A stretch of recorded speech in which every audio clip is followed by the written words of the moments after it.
Okay, there we go. Hey, Lady G. Let's turn that music down. I'm not 100% sure what to do today. Yay, thank you for the host, Lady G.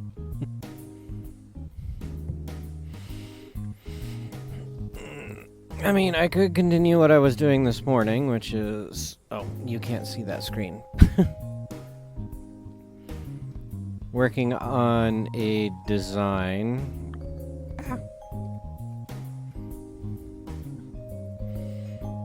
For a thing. Yes, Spoon, we're here. This is where we're gonna be. That's okay, Lady G. Yeah, I thought about streaming yesterday too, but I was completely lazy on my birthday.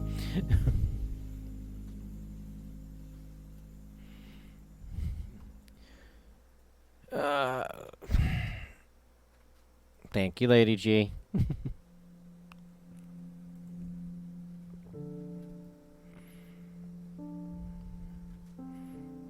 So, for you, those of you who didn't know, I am currently in the attempts to design my own analog synthesizer.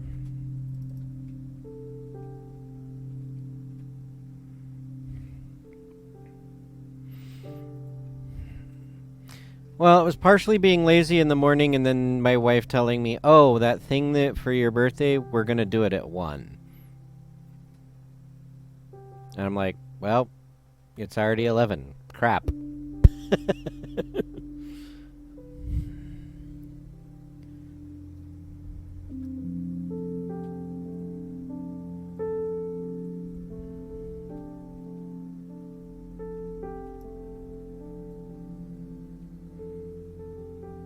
Well, hi, Freya. You oversized dust bunny. I think that's the oversized dust bunny.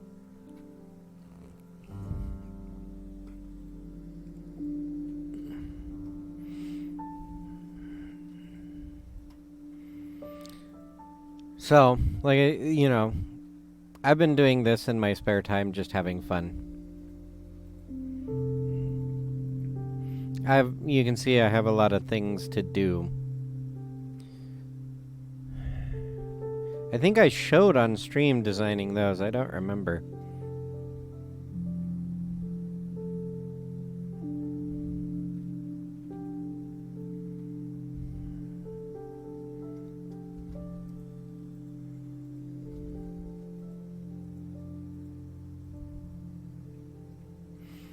We'll see.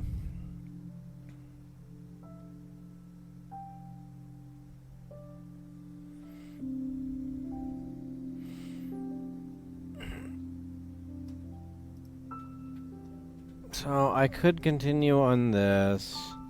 I could play a game.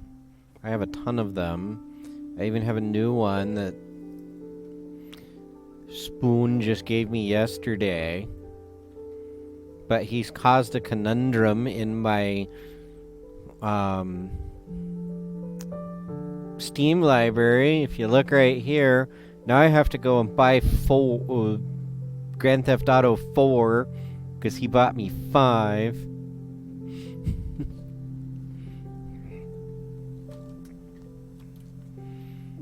And yes, I know, all hail Gaben, he needs all our money.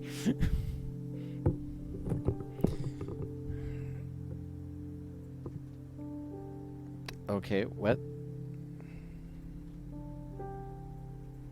So what is this?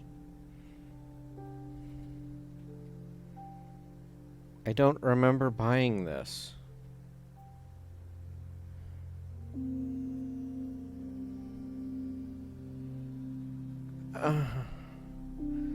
I'm starting to get like KB where I don't remember things that are in my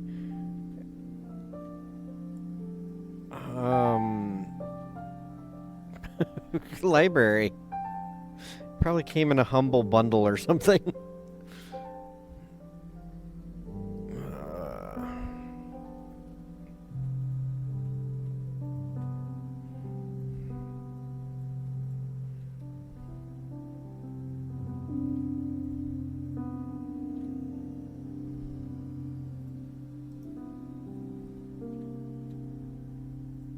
I think Spoon gave me this one.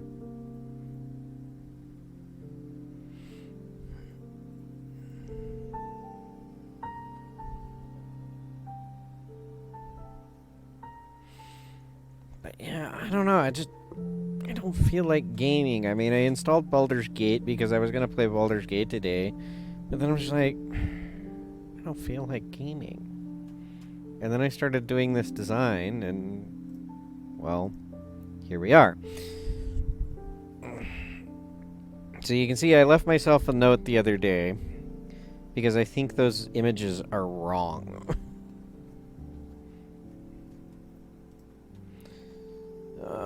Where do I need to go? I need to go into the voltage control. You go to the spec sheets. Where's my bipolar transistors? Oh, wrong one. That's the surface mount one that I'm already done with.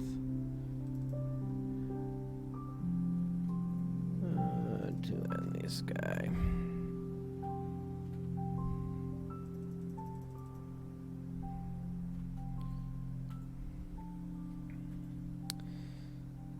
Okay, so I'm guessing that's one. And this is two, and this is, well,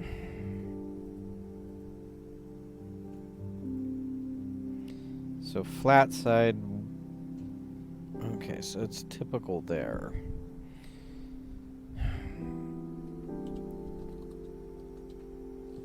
So 1 equals emit, 2 equals collect, 3 equals base. So we come back over here.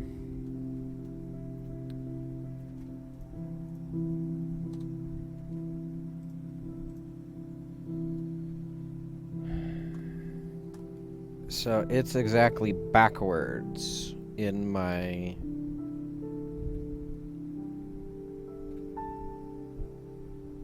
Wait, is it?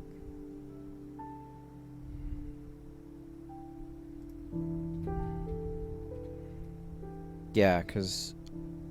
Well, no. Okay, so the pin numbers line up. Okay. So now,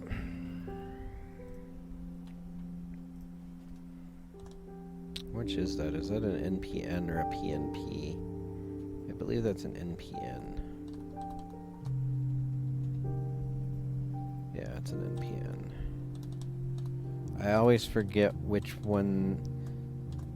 I know that 2 is the emitter, I believe. So I think these drawings are wrong, so... NPN.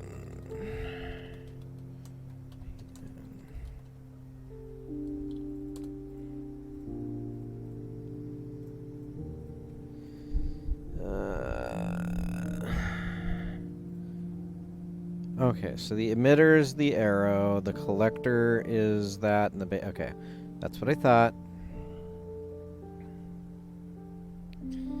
So on this symbol, yeah, my symbol's wrong.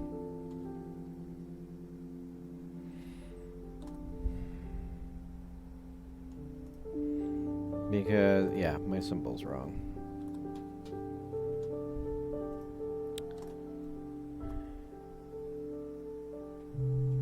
Cancel, okay.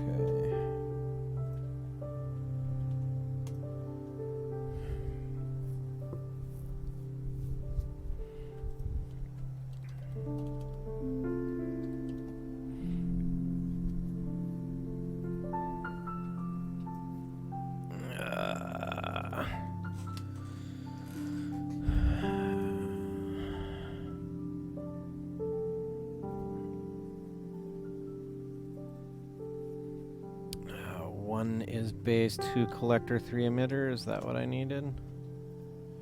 No, I need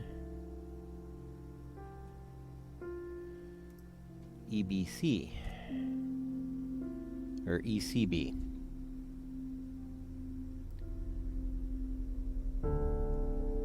ECB. So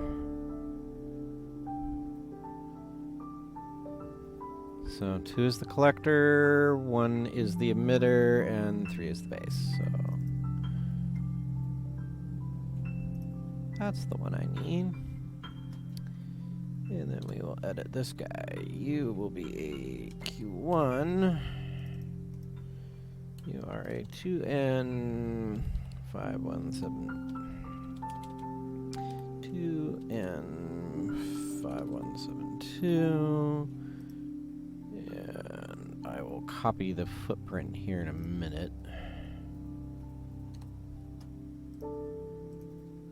Copy. Cancel. E. Paste. Okay. Now I will delete that. And we will move this into its place.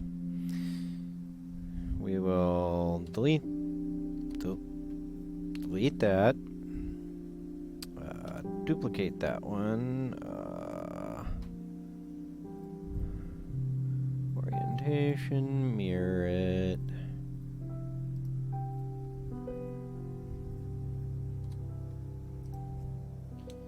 You are Q2. We will duplicate that again, because I have 2 more up here.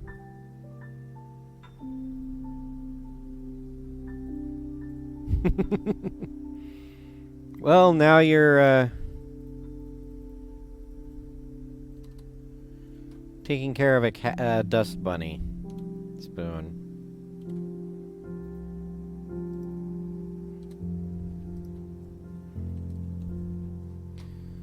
Okay. Orientation, mirror that way. It's all because the symbol is slightly wrong.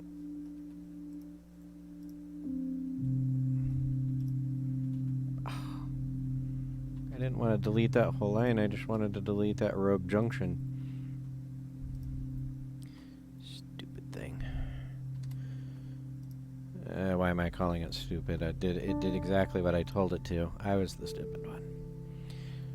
Okay, so we will save that. We will perform an ERC. Yeah, nothing's driving the ground because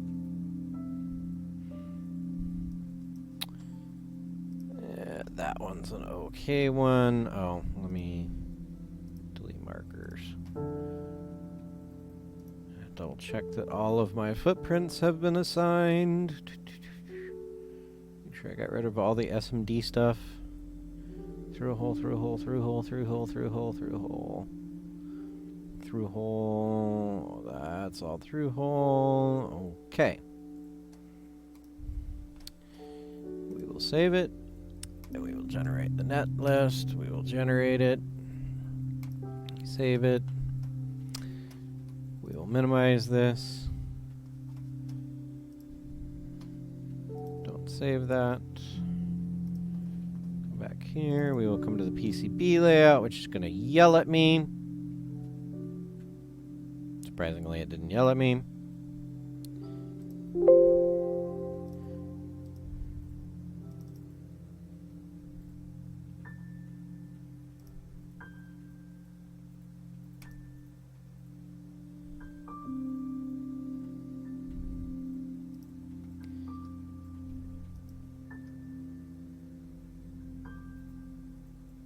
Oh, wow. That didn't go as badly as I thought it was going to.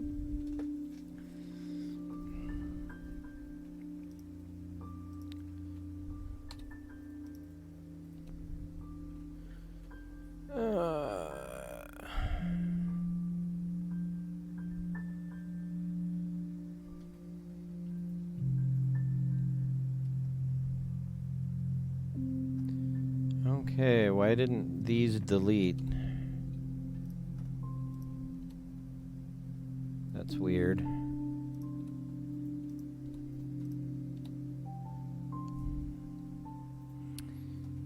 Okay.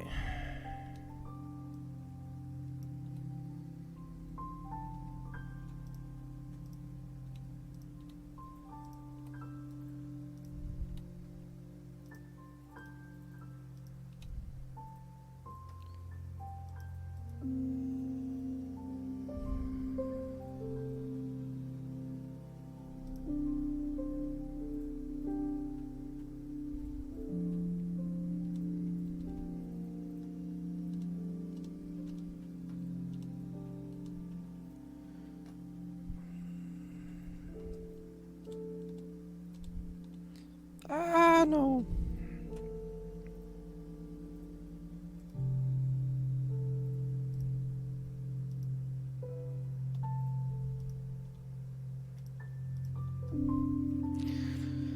So yeah, now comes the fun part of figuring this all out. Oh, that's interesting on those.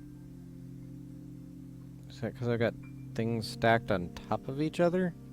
I hope that's because I have things stacked on top of each other.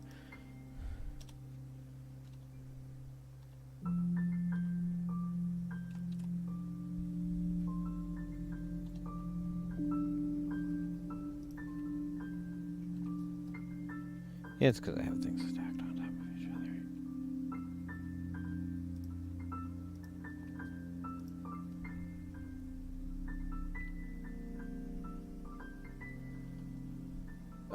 No, I just deleted something.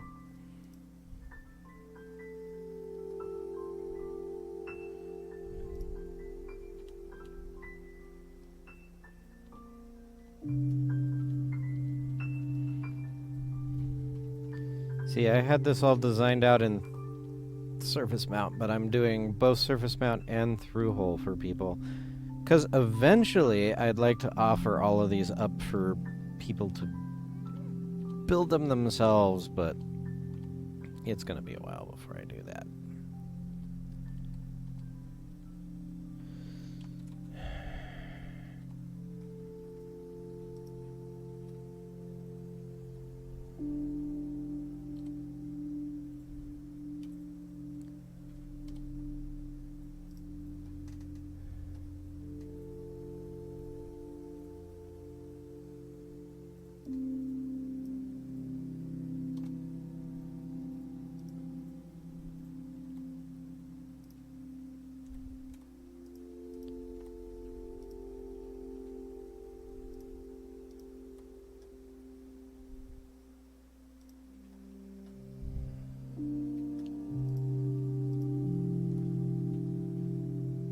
Try to see if I can make it on the same size PCB, though.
Oh, so I guess I should explain what this is.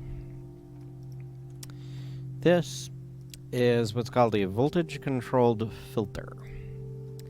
It filters out different audio frequencies based on a control voltage coming into it. Now, I have this set up to where it can use the control voltages in two different ways. I can either, there's a control voltage bus that comes in off of this connector, where is it? Right here. That I'll bring in and connect to a, or that connects to this audio jack, that if something's plugged into it, it'll disconnect that bus and take whatever's coming in off the jack. But if I unplug that, then whatever's coming in off the bus will go in and control it. That's not what I wanted to do. I wanted to select a new one and move it, please.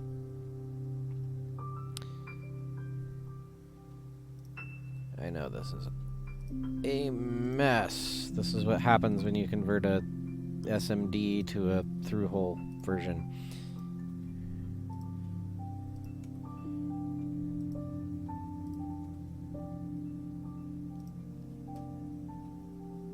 So like I said, I had this already designed at one point, but I converted it from through-hole or surface mount to through-hole.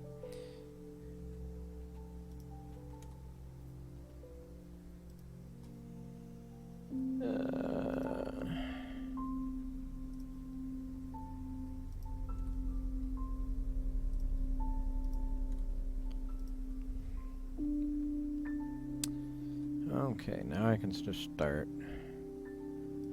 by selecting and wiping out.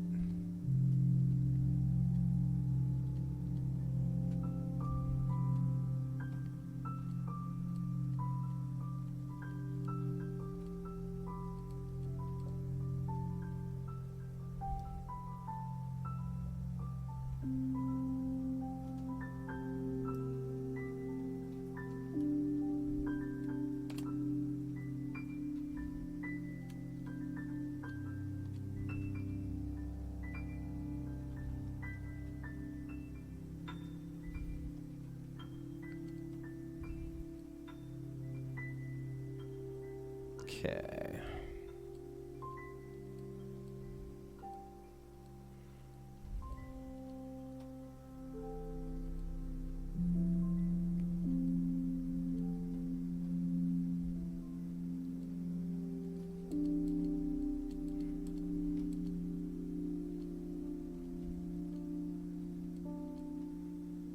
Probably won't have to stitch this one as much as the through-hole one with the ground plane, because all of my stuff is gonna basically be free vias.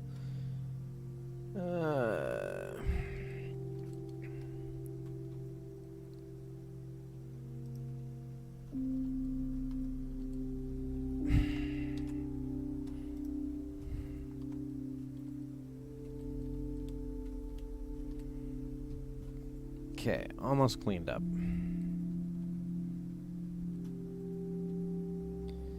Gonna leave that because that's my little daughter board for my rotary switch, because it's hard to find a right angle rotary switch. So I said forget it, and I'm gonna put it on its own little PCB and solder it here with a connector, cause why not?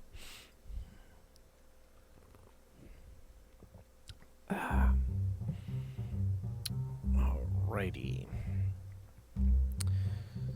So we need to move. I want to move the whole component, please. So capacitor 1 is a blocking capacitor to prevent DC voltage from getting in. And then resistor 1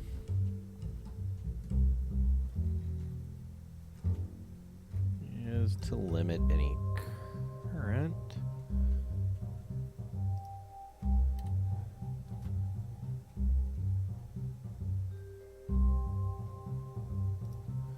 Move the designation over there. Move that designation over there. We will edit this, and we will make make that at 16 and 5. This will be 16 and 18, only because I like nice numbers.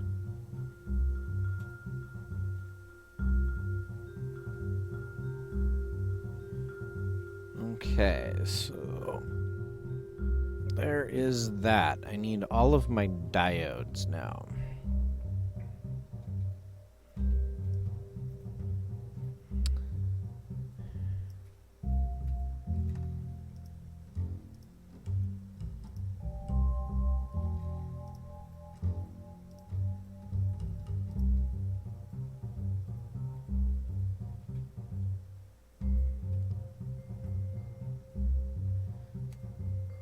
Well, they could potentially be angry pixies.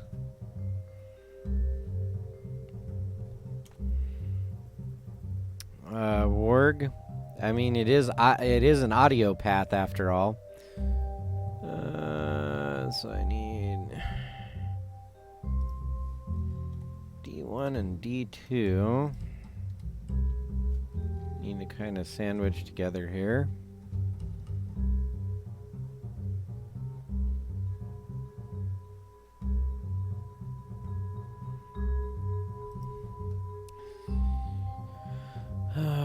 Where's D3? D3 needs to kind of go here.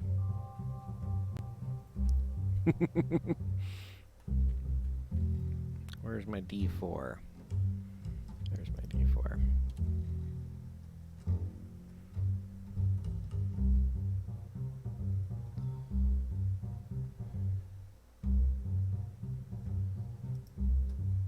Okay.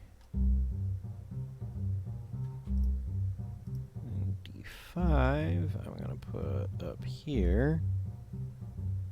Which I can probably put it fairly close. And then D6. So what I've got going here, and this is the unique property about this voltage controlled filter. Let me switch over here. Is this basically becomes a resistive divider in a typical amplifier circuit. And depending on where you bring it in is where it filters things.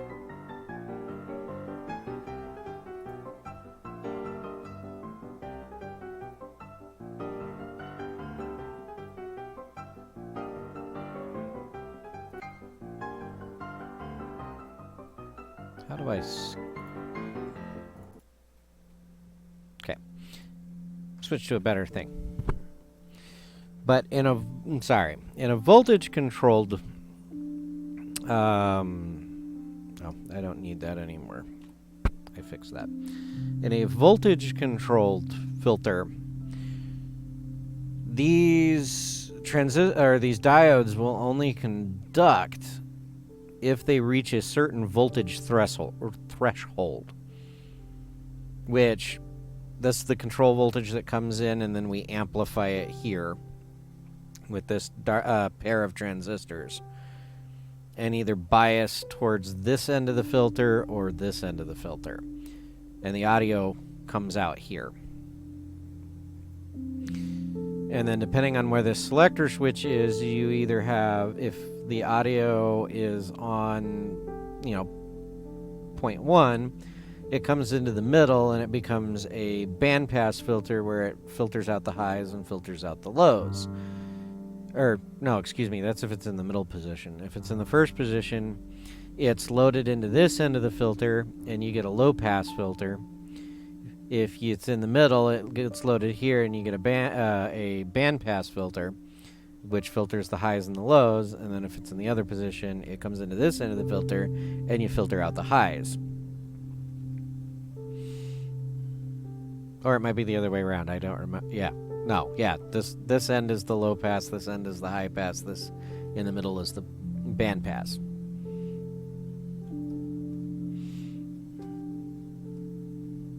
And like I said, you can do it with resistors, but then you can't control it by voltage. It becomes a set value filter at that point. So if you're trying to filter very specific frequencies, you can do the math and calculate what these resistors should be to build your filter, but it basically becomes an RC filter for a resistor and a capacitor. But by using diodes, you can vary the bias voltage on the diodes, and that causes the resistance of these diodes to change because they start conducting. I hope that was okay to explain. Or way to explain it.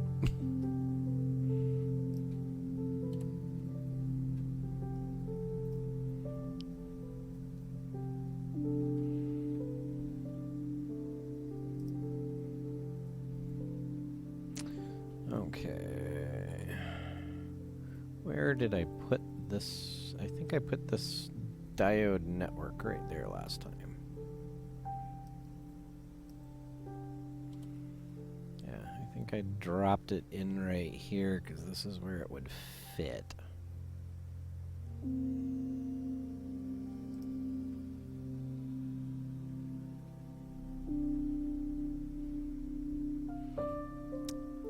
I need some capacitors. They're all my 47 UF capacitors. You're one of them. Looks like you need to be on this end.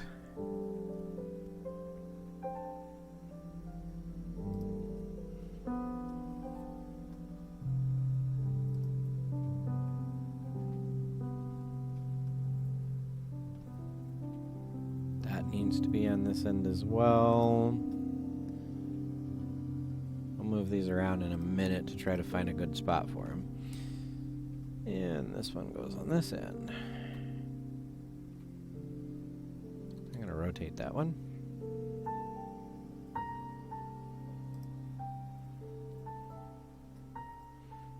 Okay.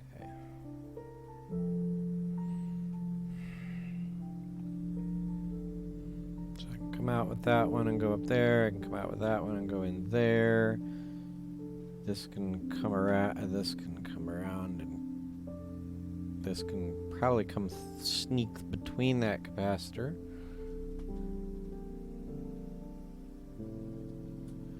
Yeah, that can probably sneak between that capacitor and then hook into that. Unless I want to snake that around. I might.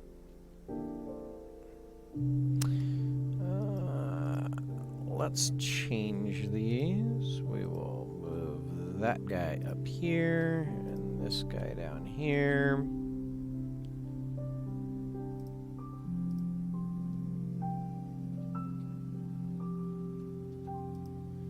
So what I'll do is this will snake up and around the outside of that hole. It may even come up, and instead of going between here, come up and around and under this resistor, into there, and then down to there. That way, this other connection to this resistor, which I found some more garbage. Yeah. That other connection to this resistor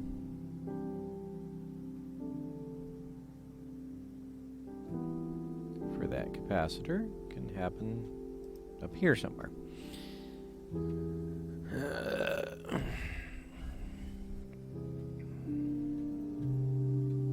Okay.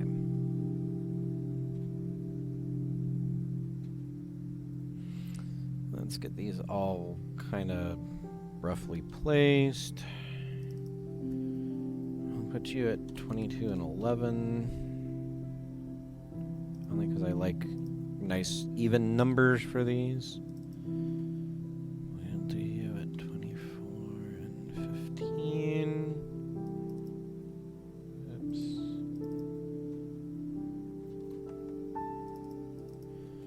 24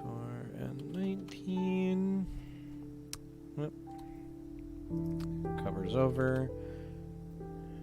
Up. We'll see how the diodes move around here.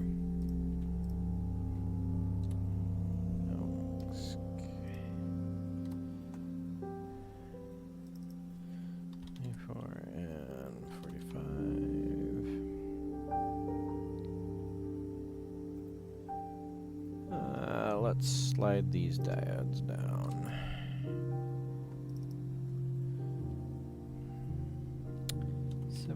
And 41. 20 and 41. Ugh. I'm gonna have to do the math on that, aren't I?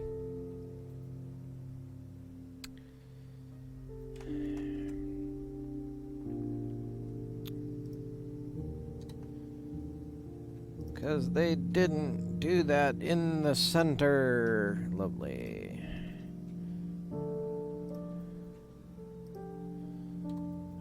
What are the properties? Let's see. What footprint is these?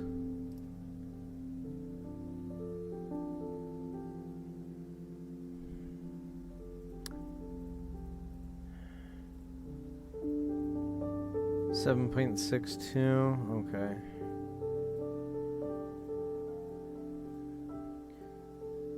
So, 41 minus 1.62.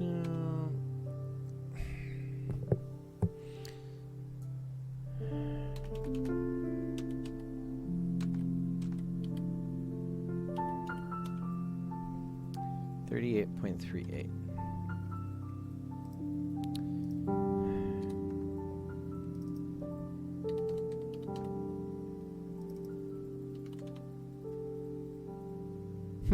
That didn't work. Oh, that's because I got it wrong. There we go.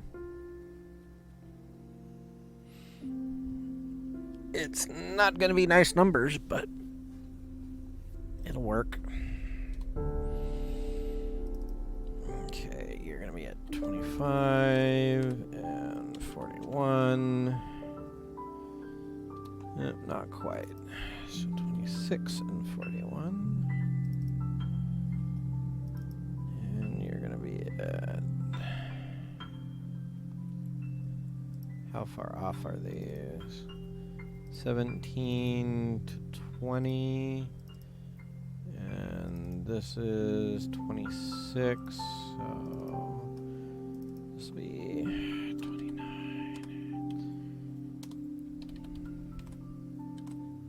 38.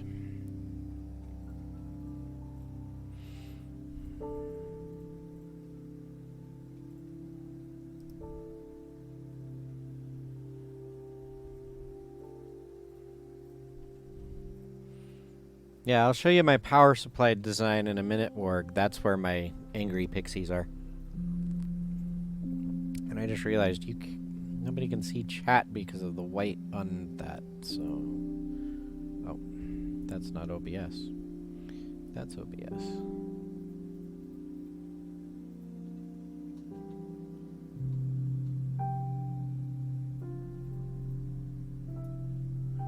There.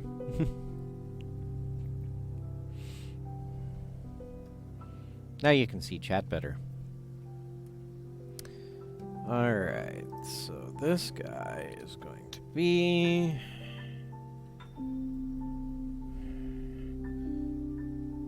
Oh. I hit the escape key instead of the tab key. 17 and 31. Oh yeah, that'll get it nice and tight in there.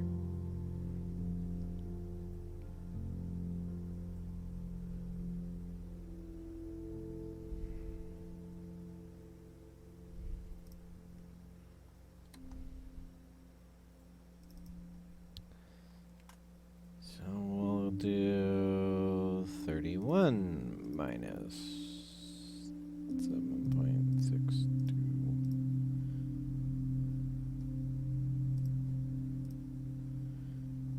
338, okay.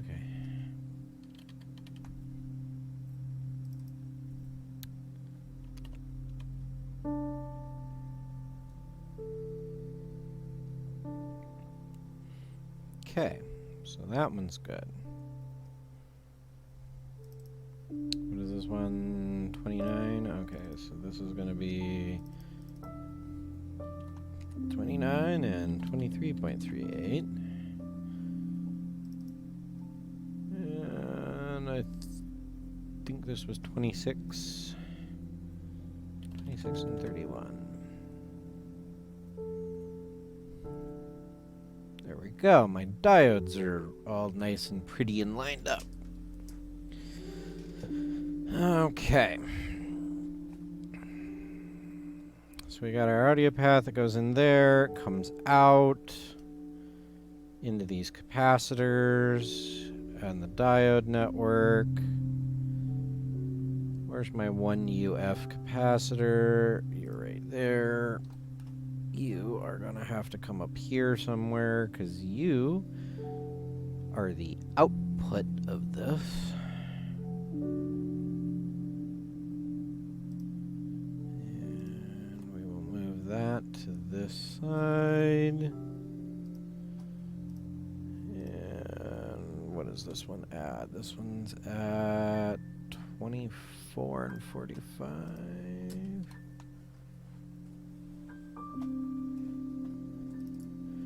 We'll put you at 28. Oh, did it again.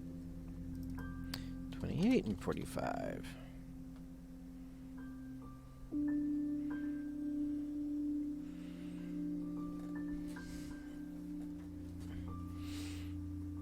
So for all those of you that haven't done audio before, what this capacitor and this capacitor are doing is blocking bias voltage of this diode network from getting into the rest of your audio. It basically blocks DC but allows the AC of the audio to continue on through.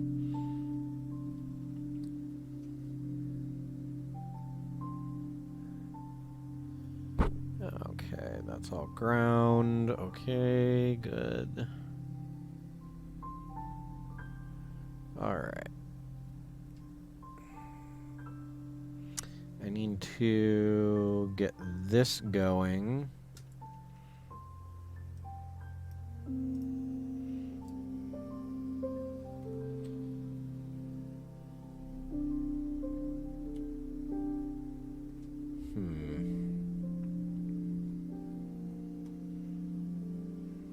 Maybe put it that way.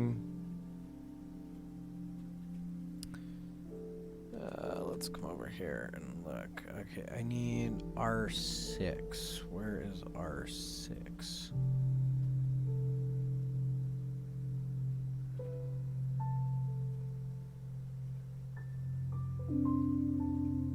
There's R6.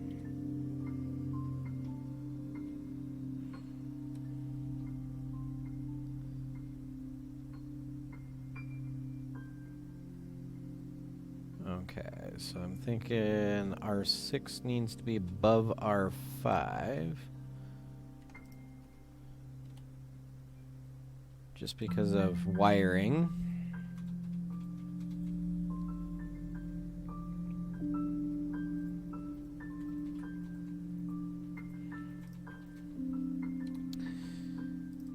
So we'll put that at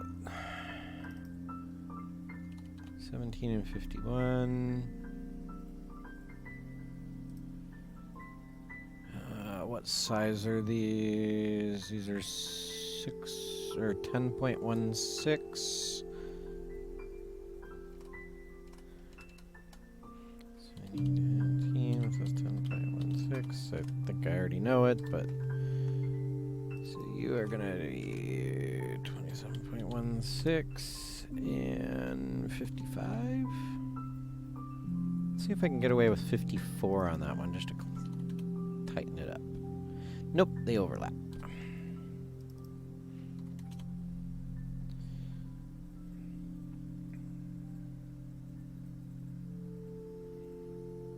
Okay. So there's those. That handles that stuff. I need my R10 to connect into that somehow too. But R10 isn't as critical.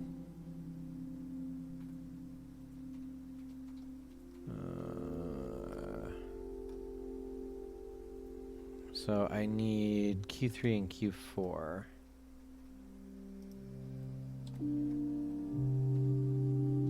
Need to come down in here.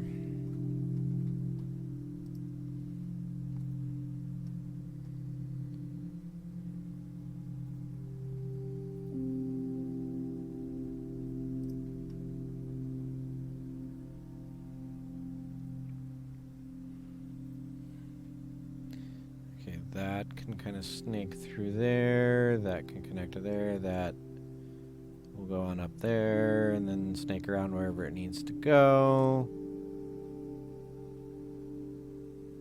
Where's my J6? I think this is my J6. No, that's J2. So that's my audio output. So that's where C10 needs to go. C10 needs to go down here somewhere. These need to be deleted because they're not needed.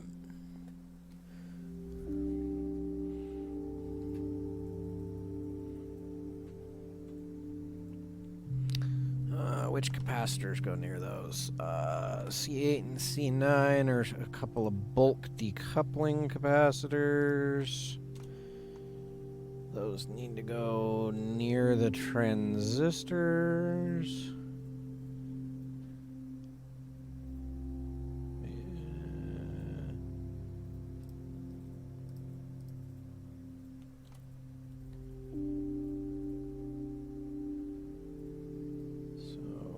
Put them roughly here, because I can kind of fit them in.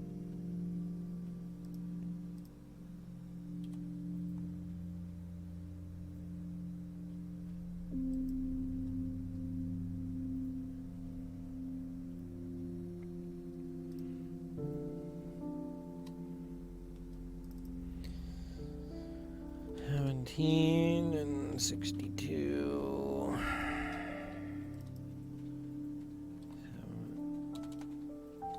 17 and 71.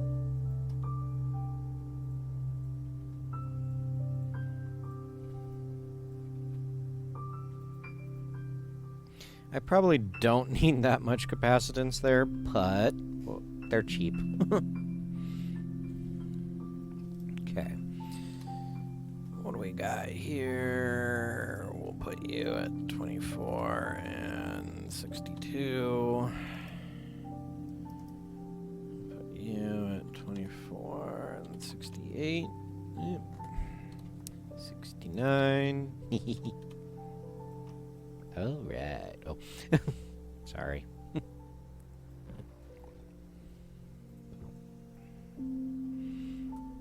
Okay.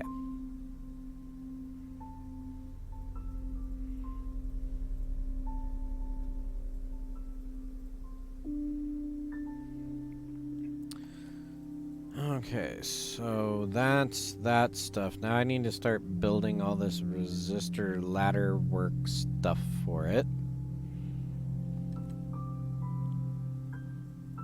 Which hopefully I can fit it in. See, this is why I haven't drawn any traces, because now looking at this, I might have to slide all of this up. You know, slide these up higher, move the diode. Yeah, I'm gonna have to do that. So I can slide all this up because I still have a whole nother set of transistors that I gotta deal with here. And all of their support circuitry down here. Which they should be... Honestly, okay, honestly, this stuff. So this, and this should be actually closer to this stuff here, because that's the output stage. And if I can get away with it, I'm going to move the capacitors to the other side. So these guys will go this side, and the capacitors will go this side. We'll clean that up in a minute. But just looking at this for the through-hole stuff, I got a lot of parts left and not a lot of space. But I'm going to have a whole resistor network that I got to build around this and this guy. So we are going to get a little bit more space efficient here.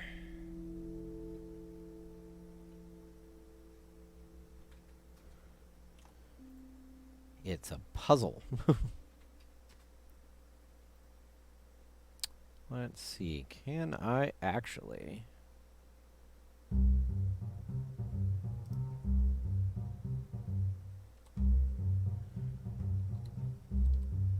might be able to do that with that guy here in a minute. Let me see what I got space-wise when I move these guys.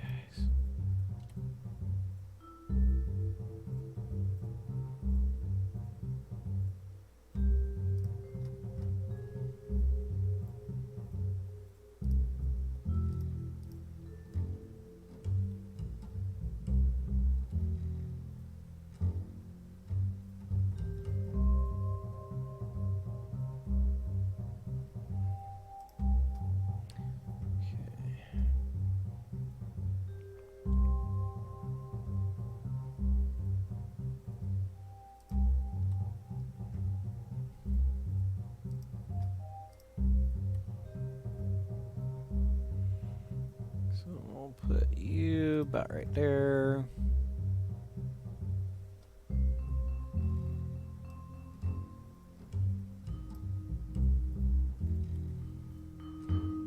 That'll give me the ability to move that up in there. Move that in there somewhere. See, I'm going to have to compact this a little bit.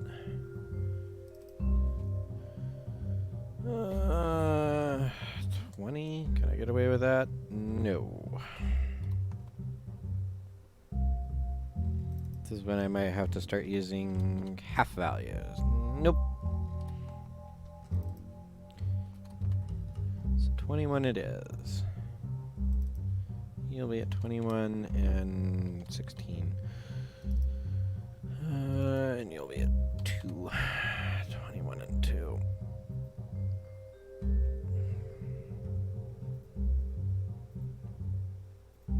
Yeah, this is why you always try to lay out your components first. And then see where you're at.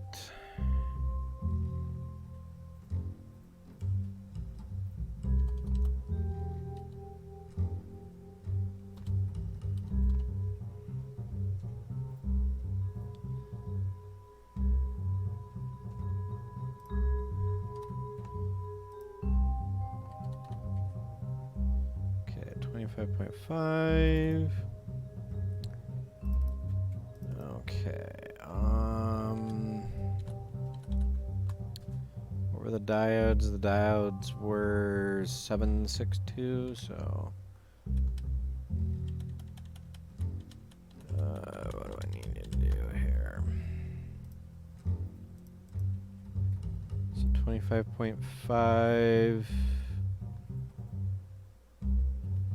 I always forget which way is my X. Okay, Y is up and down, X is that way. Okay.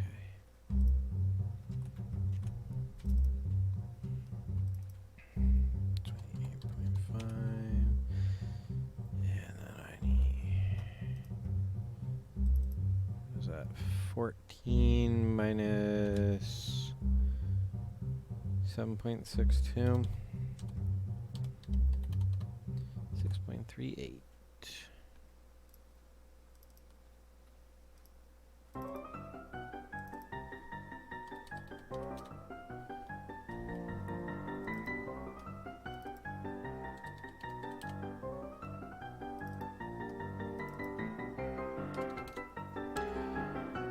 Okay, I can probably tighten that up.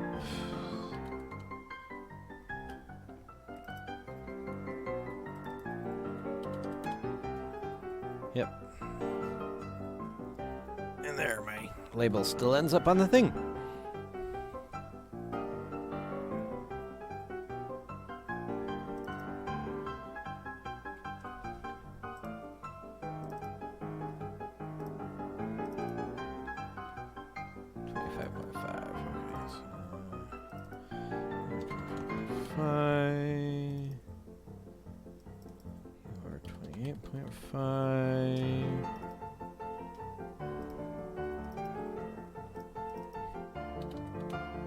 I feel I should be doing something epic right now, but I'm not.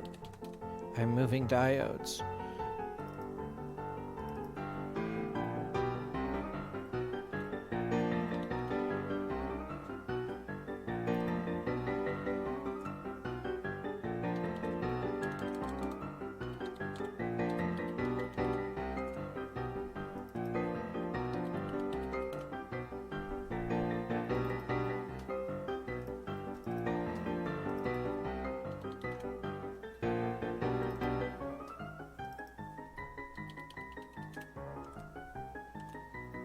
Darn you, Danny, you've ruined this song. Okay. Those are all moved up. And nicely tucked away.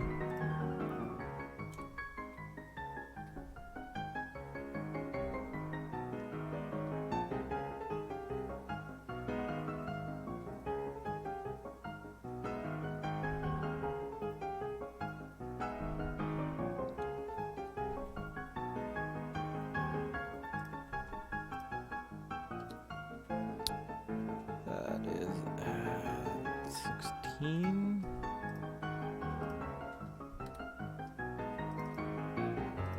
So 21 and 21? Nope. 22. 21 and 22.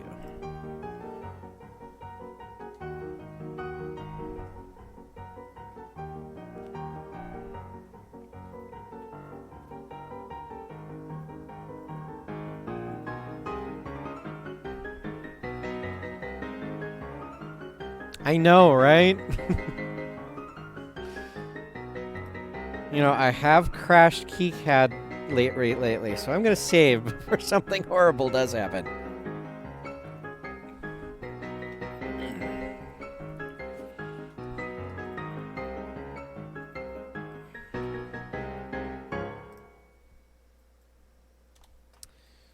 Okay, this 1 UF capacitor.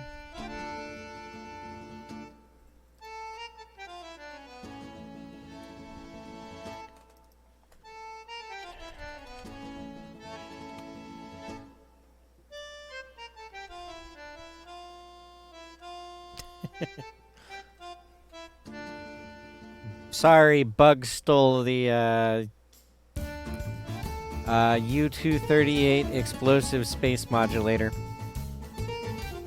I think that's what it was. I forget the designation number.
31's gonna be too close. Yeah, 31's too close.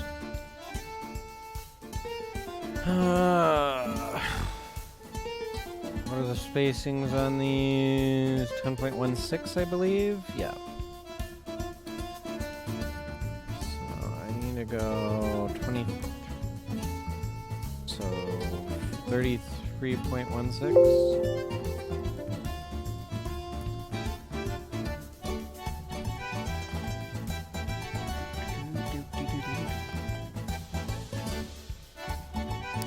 Okay. Diode network rebuilt in the corner. That's going to be fun to route. That's all I've got to say to that.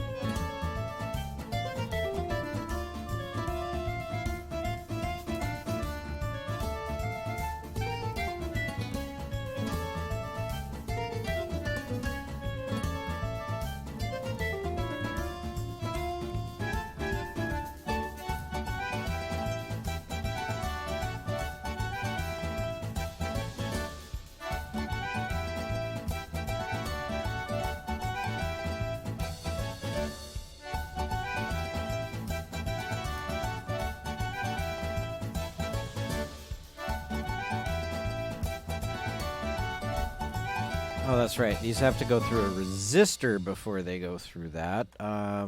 Which resistor was that? They have to go through R7.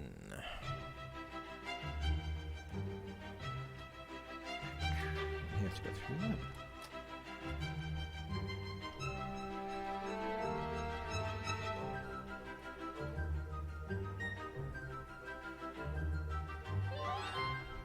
Where are my Kerbals running around?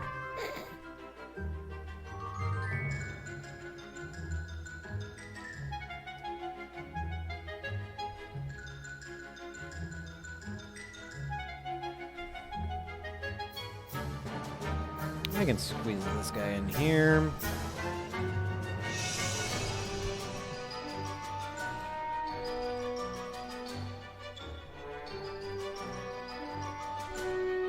I don't even have a Kerbal Space Program installed right now, though. That's the sad part. That's on 16.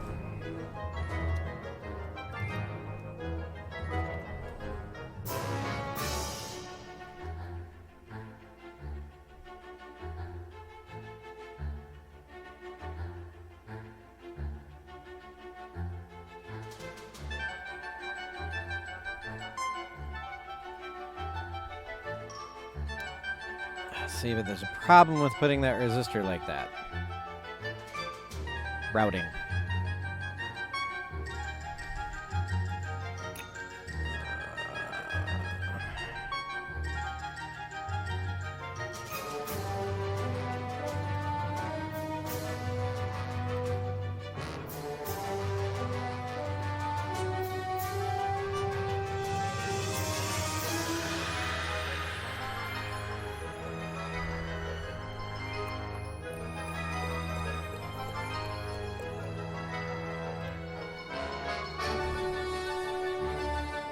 So 33.16, and we'll make it about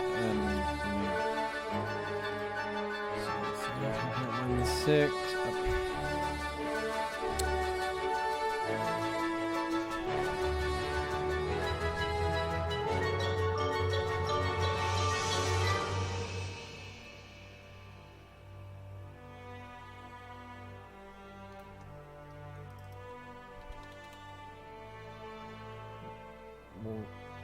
What did that just do?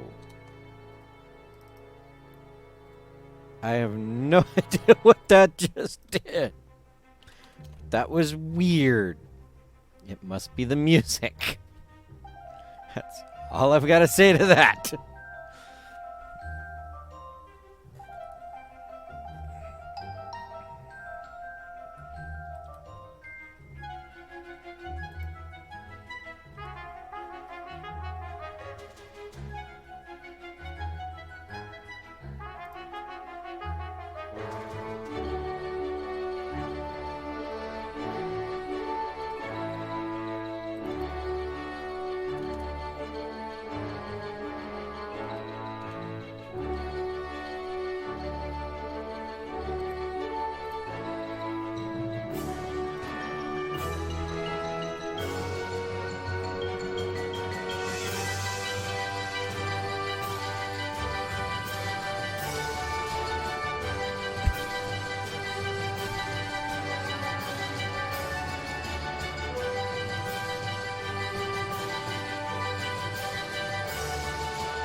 I need to find a place for these two capacitors.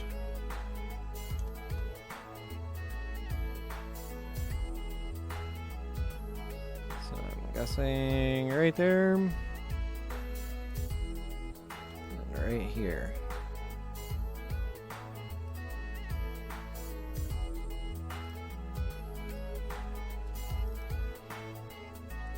$29 and $43.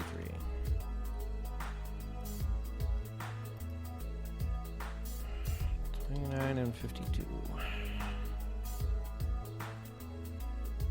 There, those capacitors are in.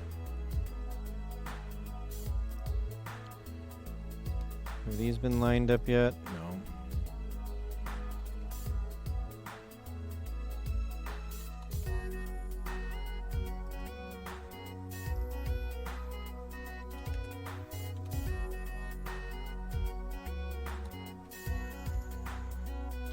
Can I get away with 44? No.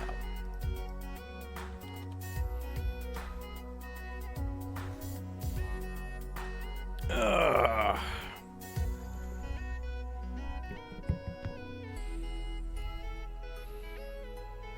You know, it might be fun to do an auto router on this to see if it can solve the problems. But I would have to install the auto router plugin. Alright, so I need 2, 3, 4, and 8.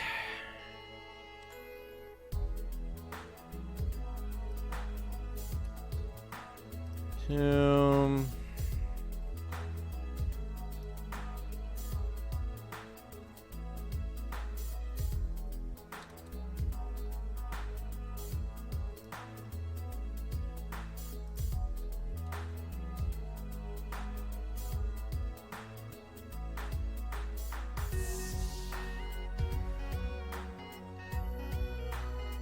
Three.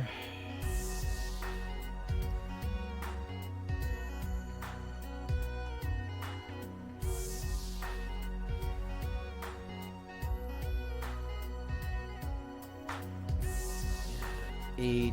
And I said 4, right? Yeah.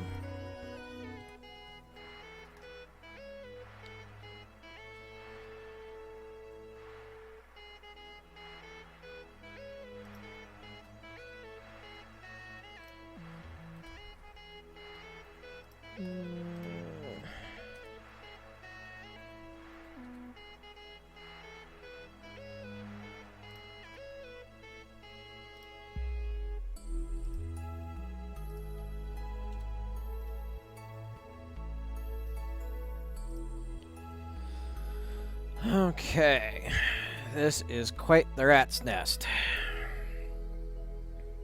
And then I gotta fit all of that in down here somewhere. Yay.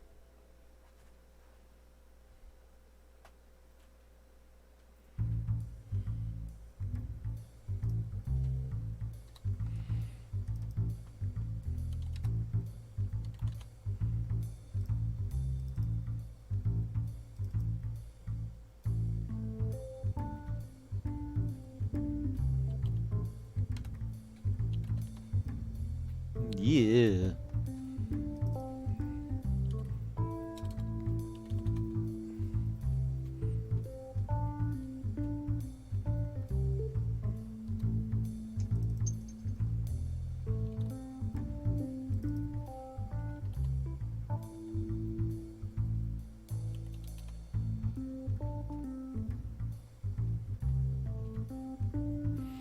Yeah, well, they call this a rat's nest for a reason. But yes, this is probably going to end up being spaghetti tracing when I'm all said and done here. And let me double check that this wasn't an important text. Nope. Just my mother-in-law probably saying happy birthday again, even though I was at her house yesterday. You're gonna be 16 and 63 maybe? Yep, that'll work. And you were gonna be, what was it, 21 and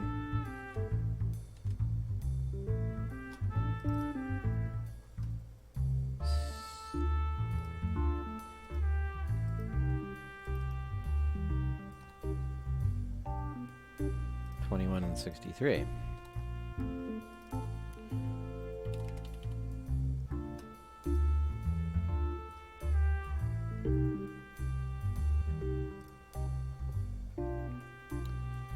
See, that's where the fun begins, is when I have to start tracing all this out. But signal wires go first, then you do power wires, which is that, and then finally you flood fill ground. Is the general rule of thumb when it comes to PCB layout.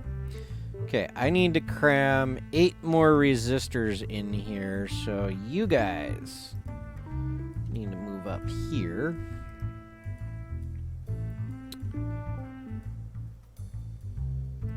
You move over here, you move down here.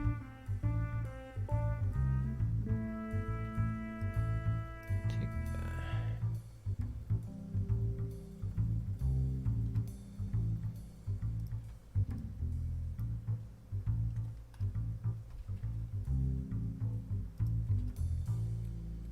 Okay. I think I can fit 8 resistors in there.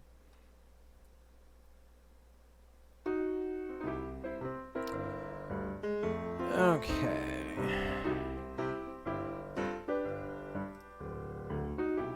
Who does that connect to?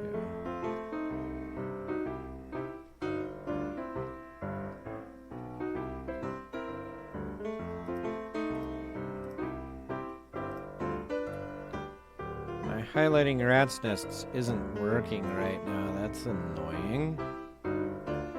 Let's put that somewhere there.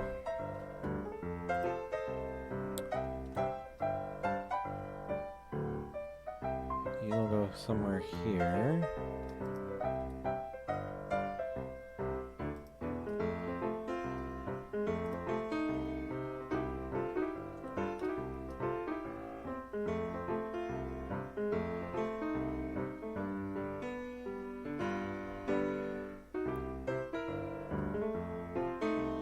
That'll go somewhere there. Move the R10.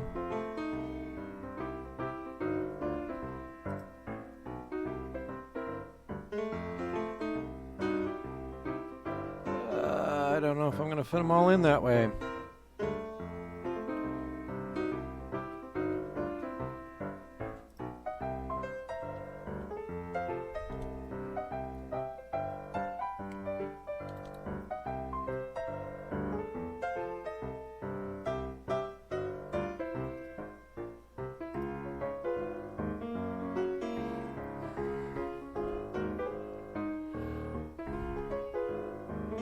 Because I got 4 more I gotta fit in there, and I don't think I have room for 4 more.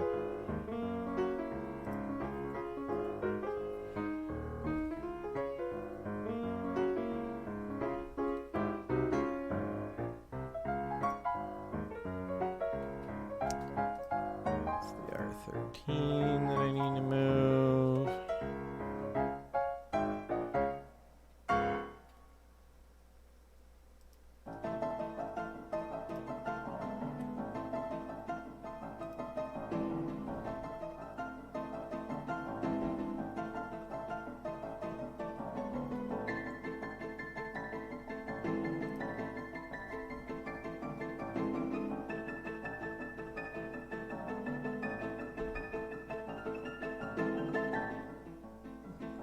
Ooh, I might be able to sneak this resistor.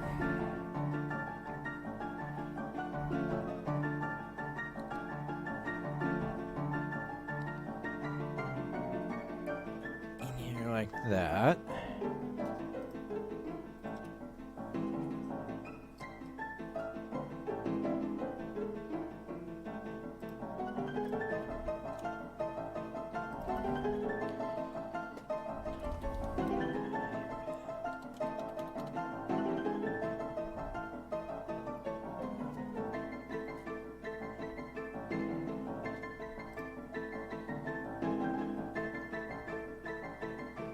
Okay, that reduced the number of resistors I need to try to cram into places.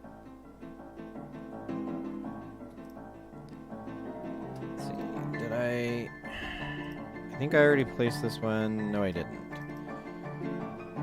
16 and 97. Ooh, so I can...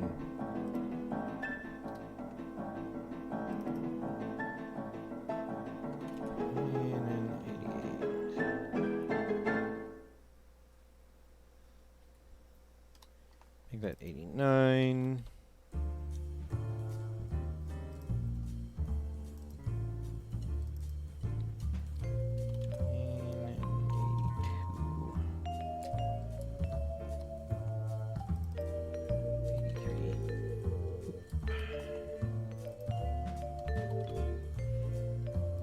I will say this is going to be a densely packed board.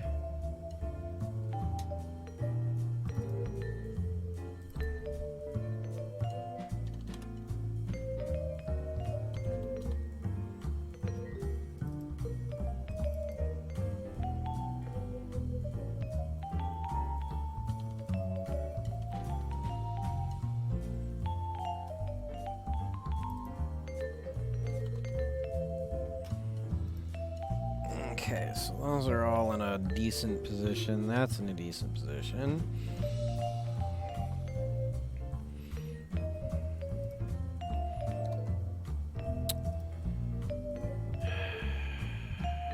Let's make that line 25 or 24 if I can.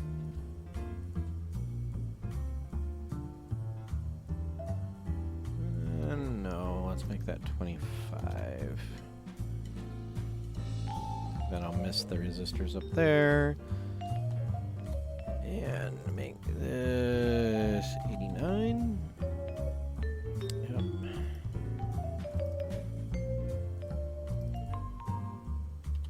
And 83. And make it 84.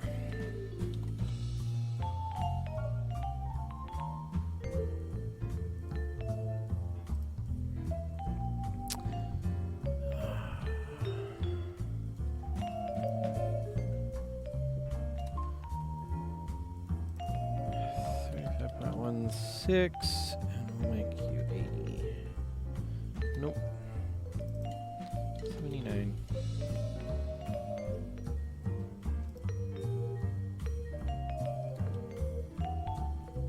Edit, please.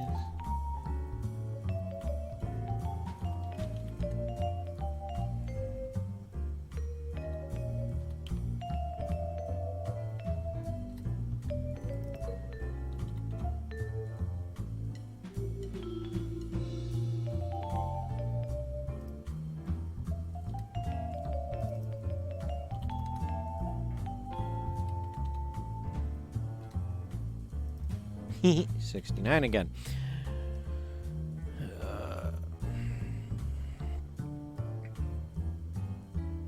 Okay, so this would probably do better up here.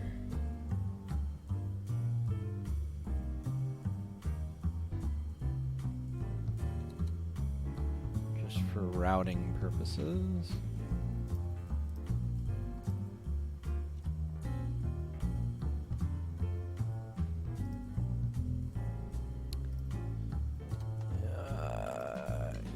Going to be 35.16 and 65. Nope, 64.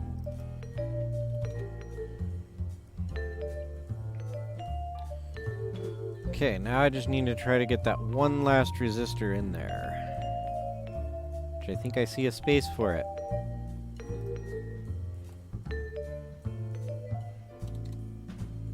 It'll drop in nicely right here.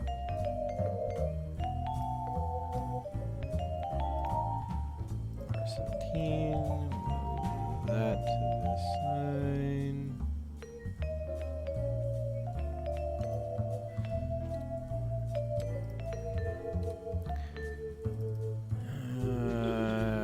We'll set you at 3 and 67. How about that? Hey, I got all the components to fit in the same board footprint, so that's good.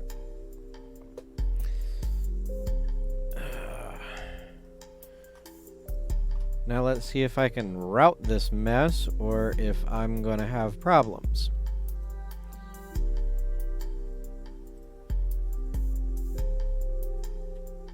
That can go up there to that. This can come down there to that. And then this can go in like that.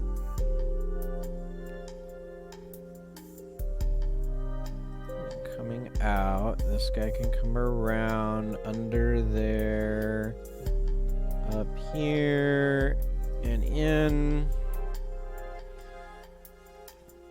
I like to leave a little room away from my pads for that, so we'll drag that out a little bit. This guy comes over here like that. So this is the puzzle now. Over there like that. Okay, that hooks to ground, so that path is done. This comes over. I want you to go like that.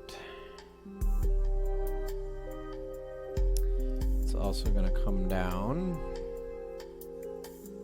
Go to that. Again. Drag away from that. You connect to you, you connect to you, and you connect to you.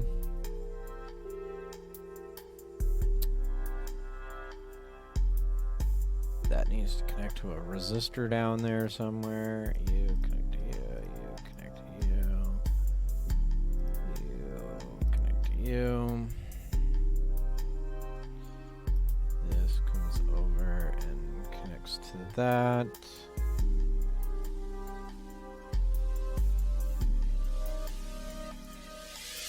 Because basically it's a game of don't let the wires cross.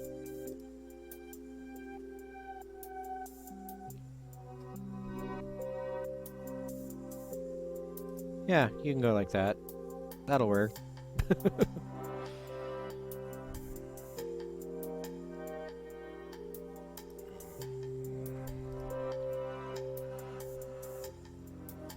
that connects to that.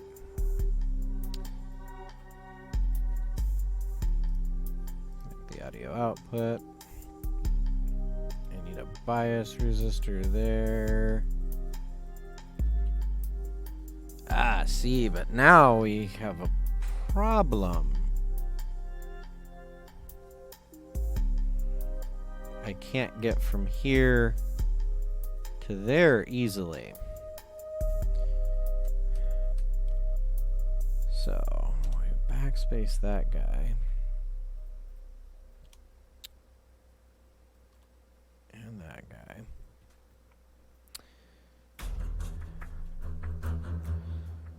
We'll backspace it from there.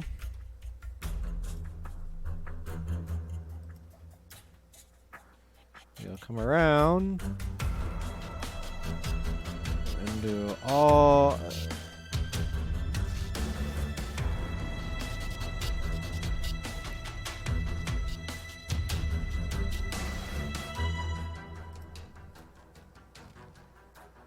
We'll do that with that one. This guy has to come around and hook to there. This guy comes up and around and hooks in like that. This will connect to that.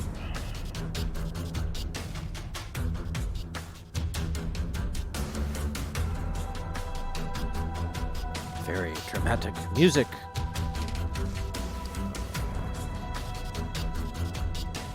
This guy will come down like that. That's a ground rat's nest, so I don't need to worry about that one. That bugger's way the heck off to that guy.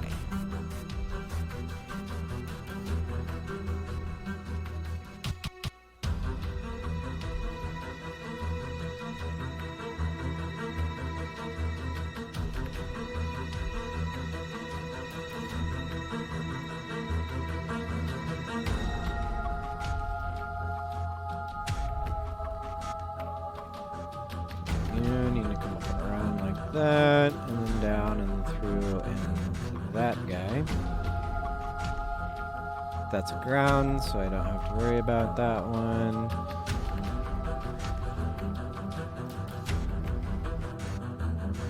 Drag these off the pads a little bit.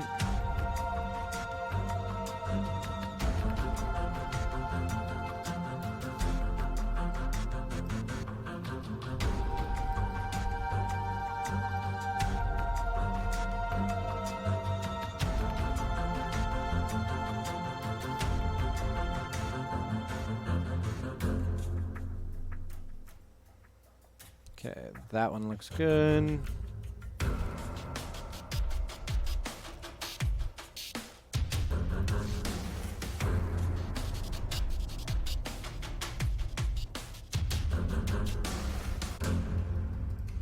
The reason I do this is because some of the design houses that you send your PCBs to will complain if this stuff's too close.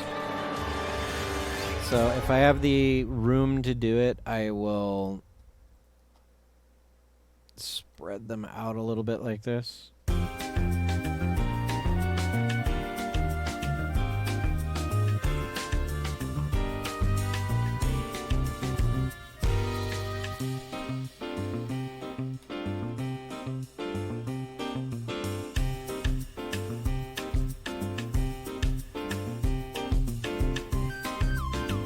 That one was a really fun trace to think through there.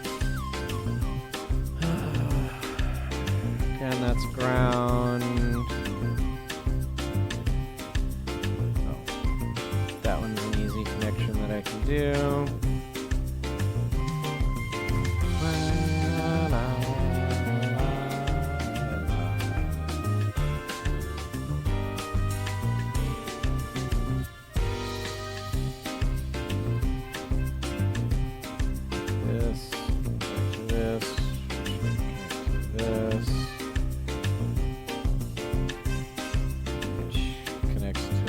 Resistor.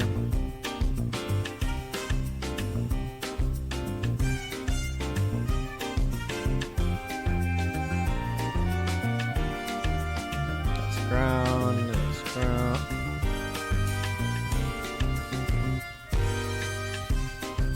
What are these? These are C3 and C2.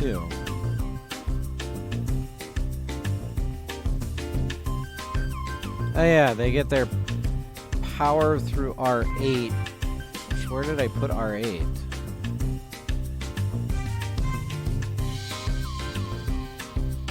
R8's right there.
Now these are thicker, fatter traces because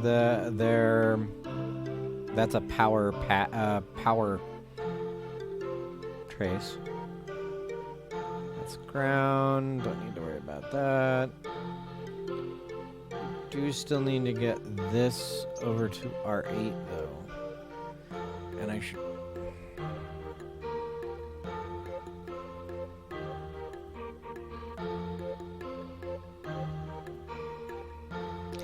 You know what? No.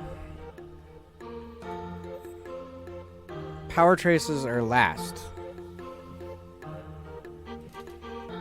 Which technically this one should C2 pad 1 should be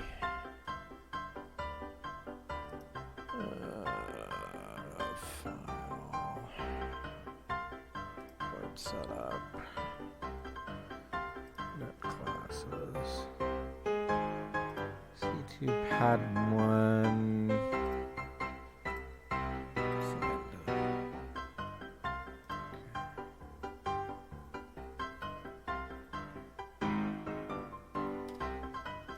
That should be the... yeah, it is.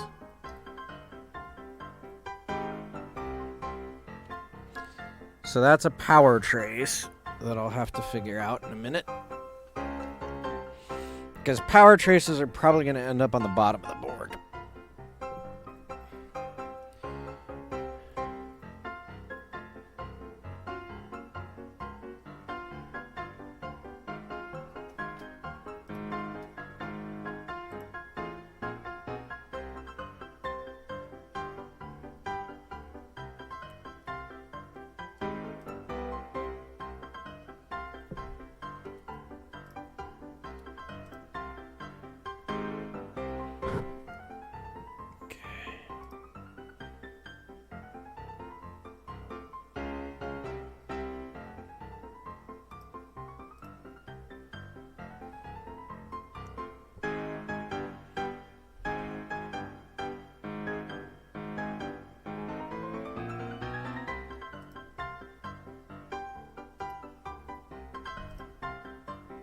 Okay, that's a power trace. We'll leave that one alone.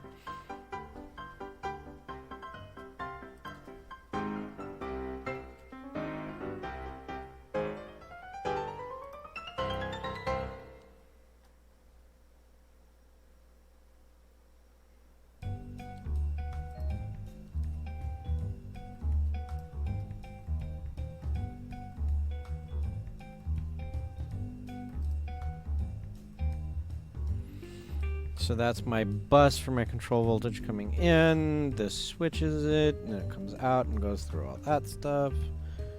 Alright, like I said, that's a power trace, so we're not dealing with that. That's a power trace, so we're not dealing with that. That's a ground trace.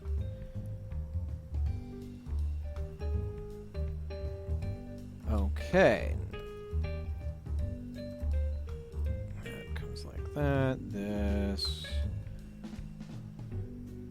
snakes all the way around all of this stuff.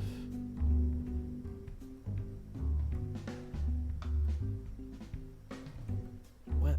Why are you insisting on doing that? Stop it. Sometimes the router in this thing gets weird.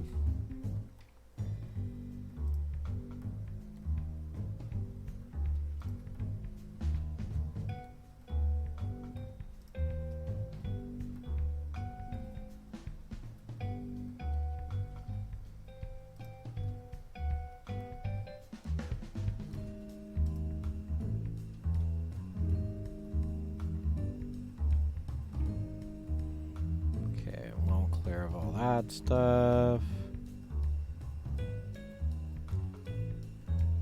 Try to center that between those two. Let's see if I can drag some semblance of a 45 out of that. There we go.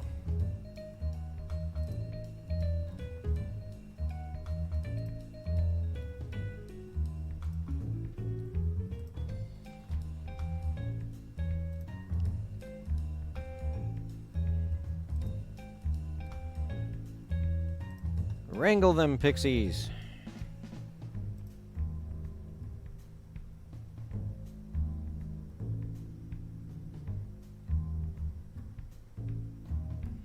Okay. Again, that's a ground. That's power. That's ground. That's ground. That's all hooked up. That's a power trace. Okay, where does that need? That needs to go there? Wow, lovely.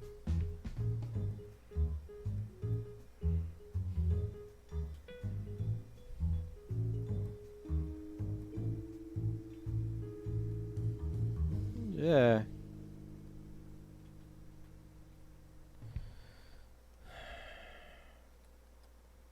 Okay.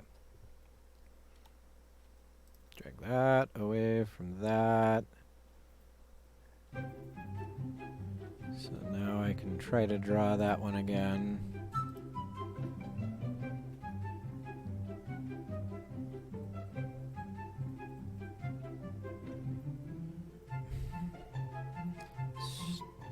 Strip it.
Okay.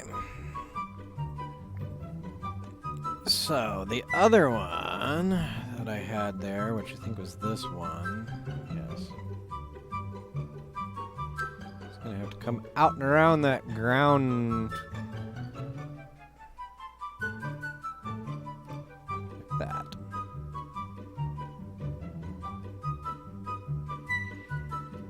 And clean up again.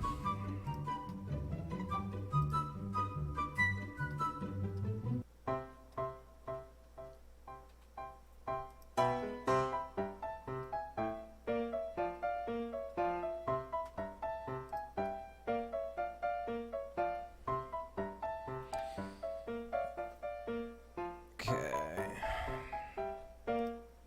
Power trace. Ground. That's all ground.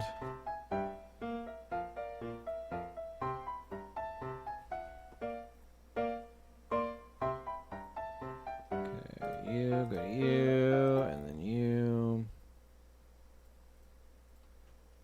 Come to you.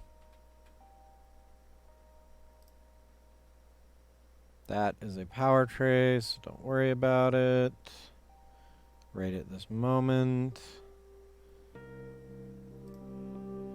That's connected to everything it needs to. You come over here, connect to that, and connect to that. Come around that resistor, connect to there, and connect to there. This one's gotta... Oh, this is another power trace, so ignore that one for now. And what is that one? C8 pad 1. So let's set that one to power as well. So there we go.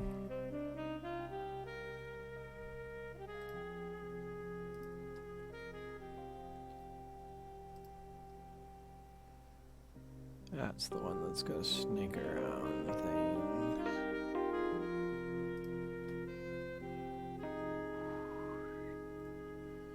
Come up the back side of this. Connect, please.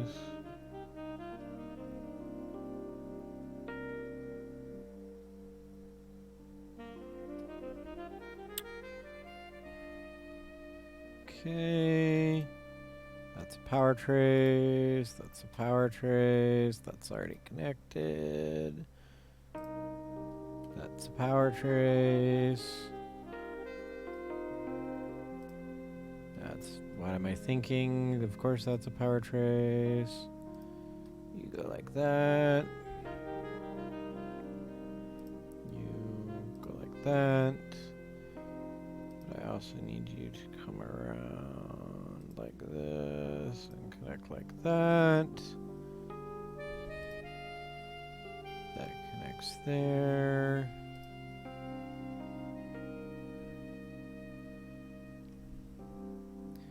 Okay, I think I got all my signal traces done. Yep, that's a power trace. That's a power trace. That's a power trace. That's a power trace.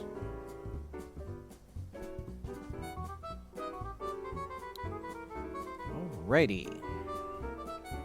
We will save it. We will flip to the bottom copper now.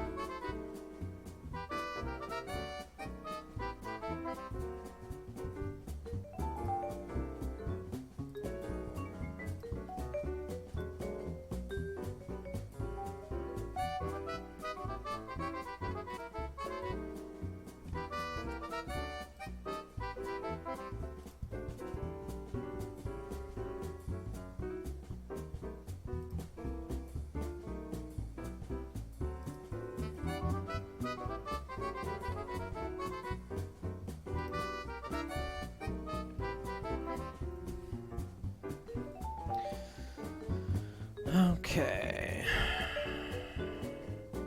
Where else does this need to go? Just go over to that guy.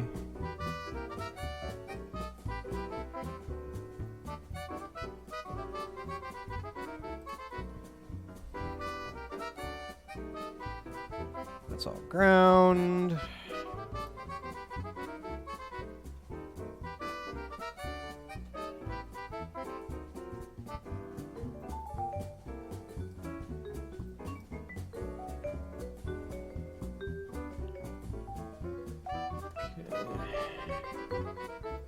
Oh, I've got...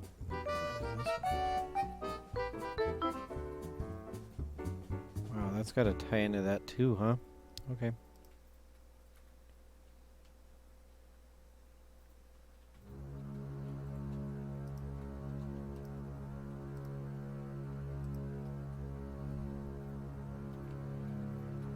They need to come from R8. Sneak it up through here.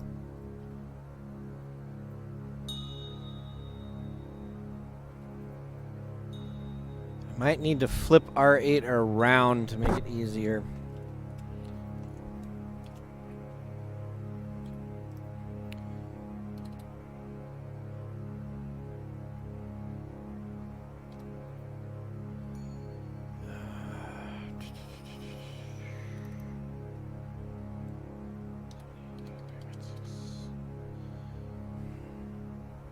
There.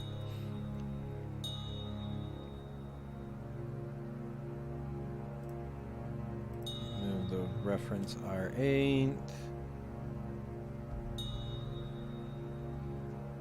Over to this side. And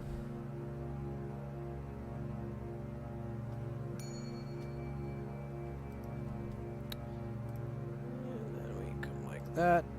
There's that.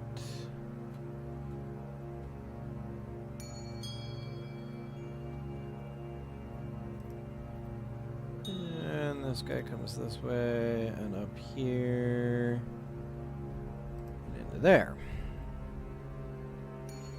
But that still leaves this guy that's going to sneak around like this and tie in there.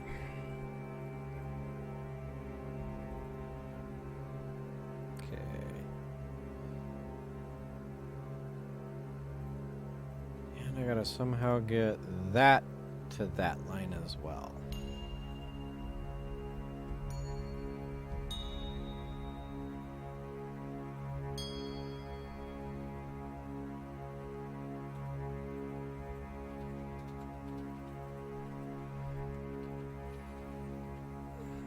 without blocking my ground.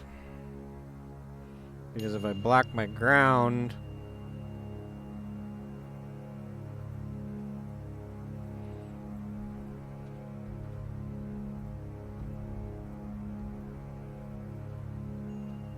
I won't be able to flood fill.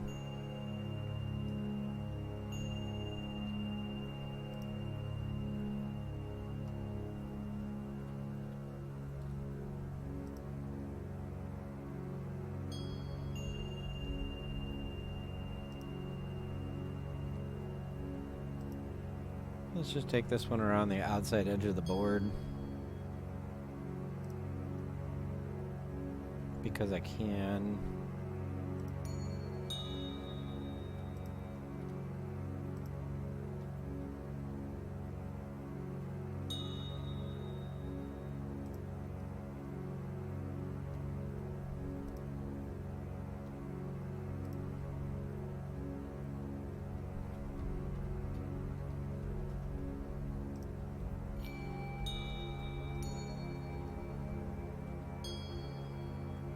Okay, that'll give my flood fill on my ground a little bit better chance of connecting everything.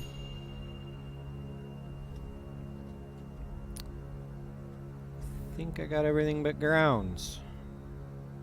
Yep, ground, ground, ground, ground, ground, ground, ground, ground.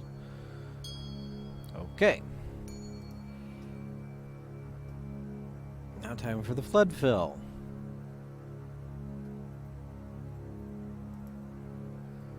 We're gonna be ground. Okay.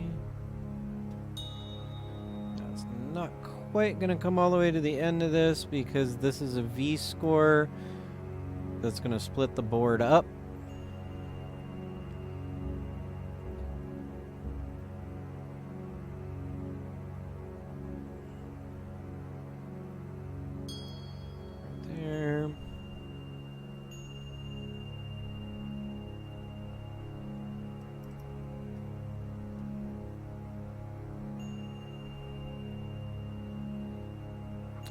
Up, we have split ground planes. Many split ground planes. Lovely.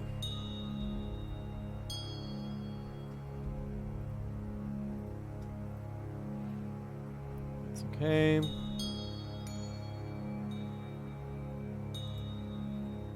Top copper, ground, okay.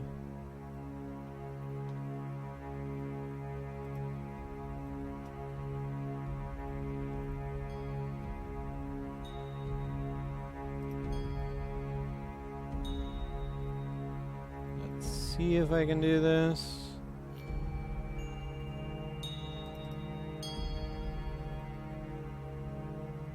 Now, is everything connected?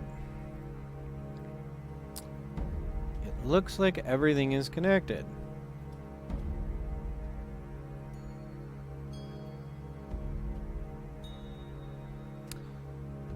Let's perform a list unconnecteds, no unconnecteds. And it passes the DRC. Yay! Does this mean it's a good board? Don't know. We'll have to find out. We'll have to build it.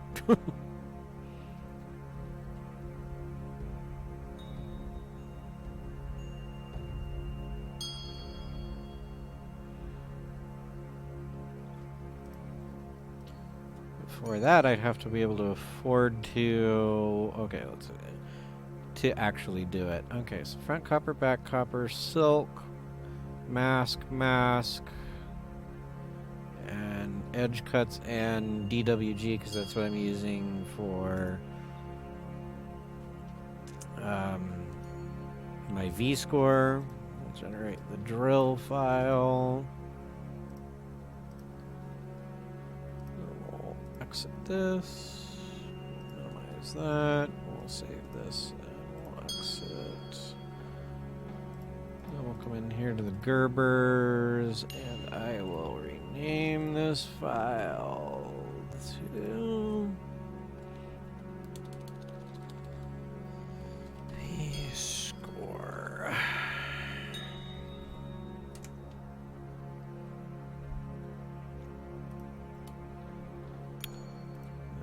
Open up the Gerber viewer.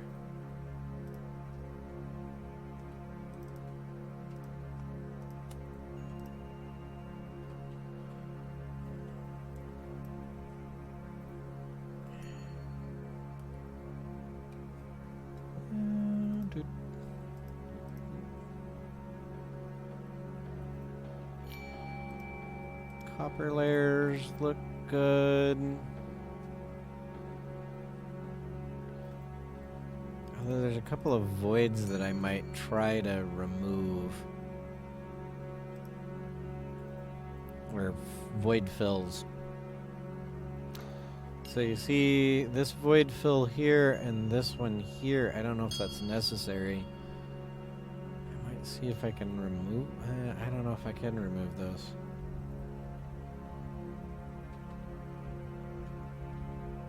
Yeah, I could. With enough time I could, but yeah, I'm not too worried about it. Open a drill file. So we want turn off the V-score, turn off the silk screen, turn off the mask, turn off, well, we'll leave on edge cuts, but we'll turn off the masking.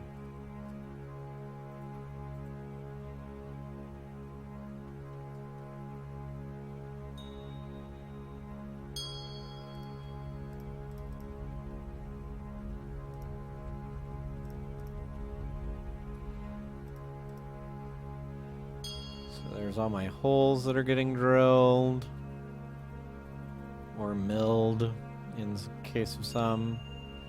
Okay.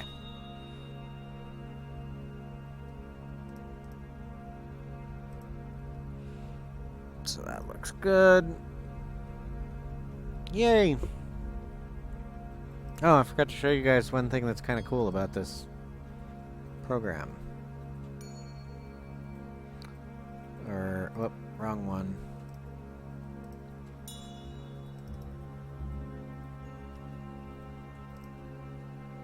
3D viewer.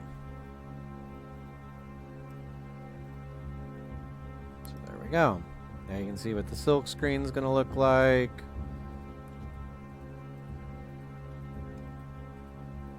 I just like to use this to double check the silk screen.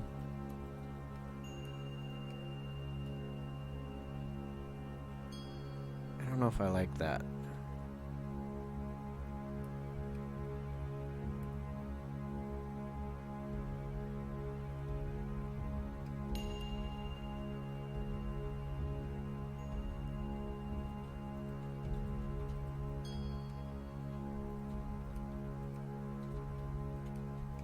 And if you really want to get fancy with it, you can actually put models of all the components in and all that fun stuff, but I didn't want to waste the time to do that.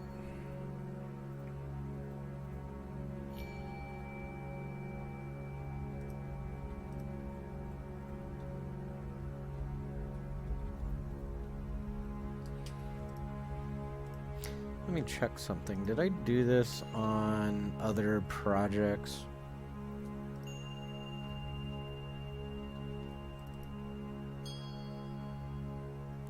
My initials on them somewhere? I don't think I did.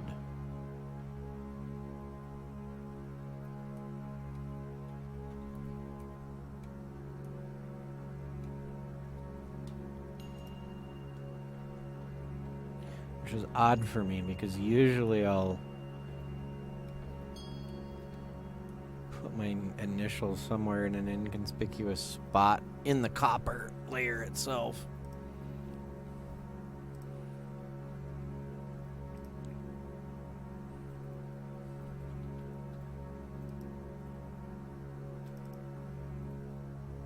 So here's the angry pixie section. Warg. So I got my live and neutral from mains coming in here through a fuse, going out to the transformer, and then coming back in. So in this case 18 volts the center tap, and 18 volts.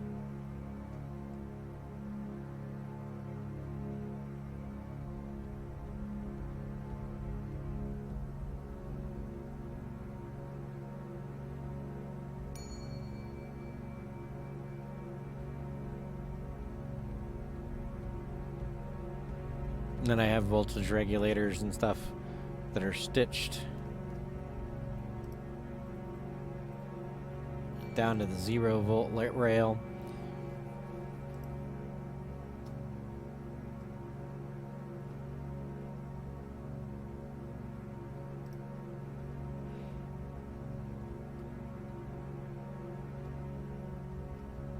And then fused outputs.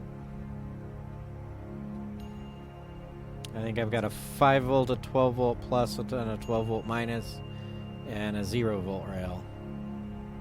Yeah, I got 5 volts plus with an LED, 12 volts plus with an LED, and negative 12 volts with an LED.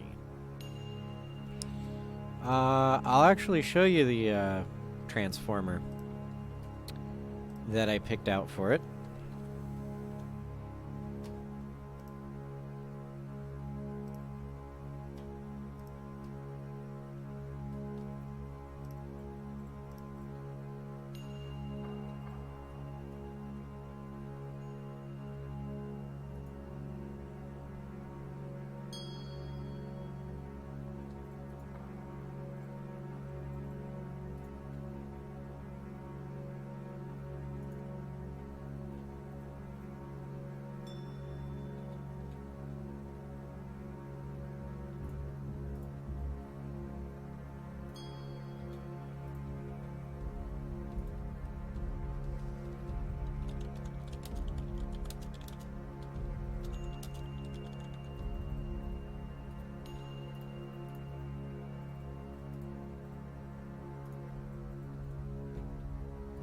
Yeah, I'm working on it.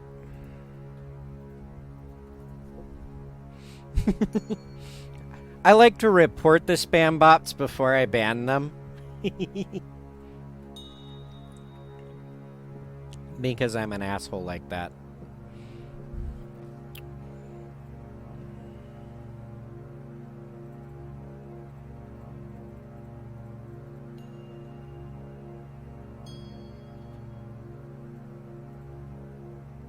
That's okay, Lady G.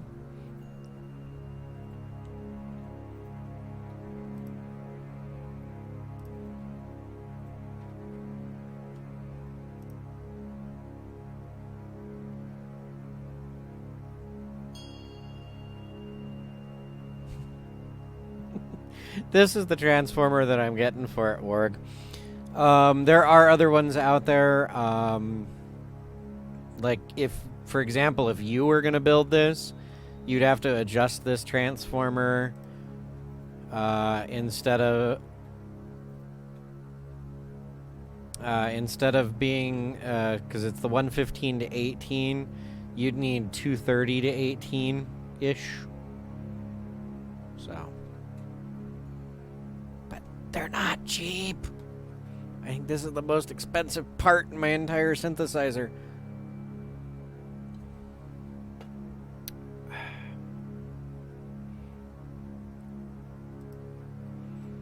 So, I can now update.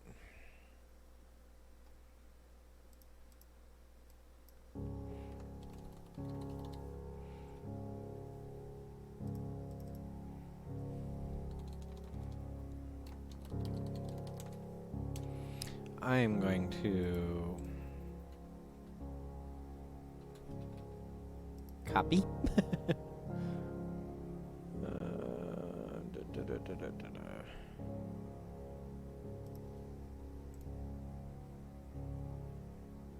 Insert row below. Paste. Insert row above.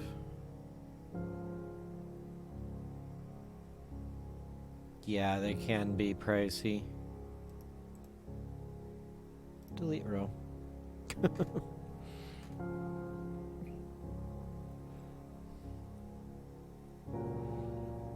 That's gonna be fun. I probably have to buy one of those ones.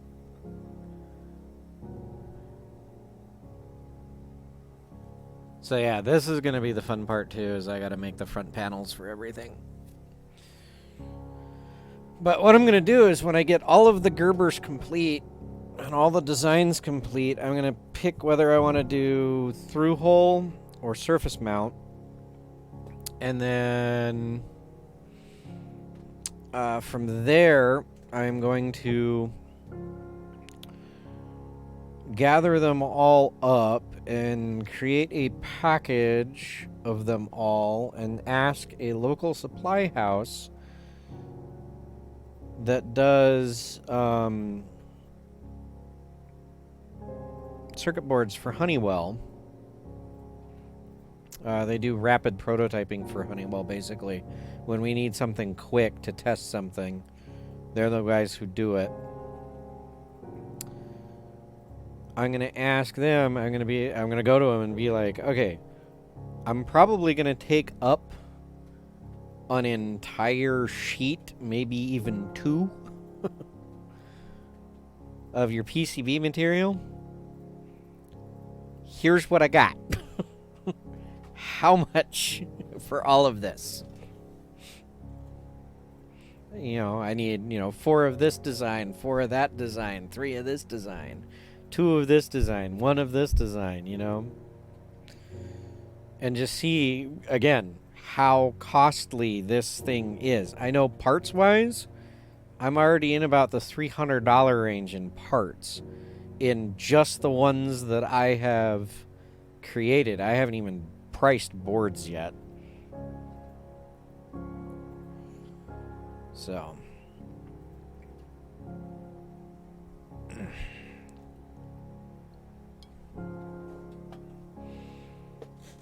And again, like I said, I'm doing through hole and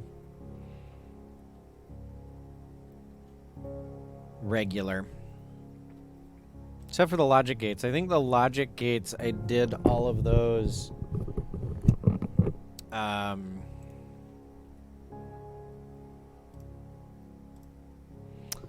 I did that one all through hole.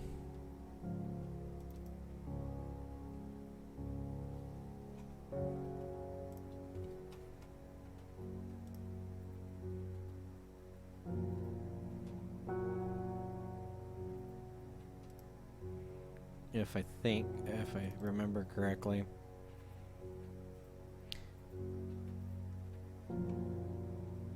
Yeah, I did these all through hole.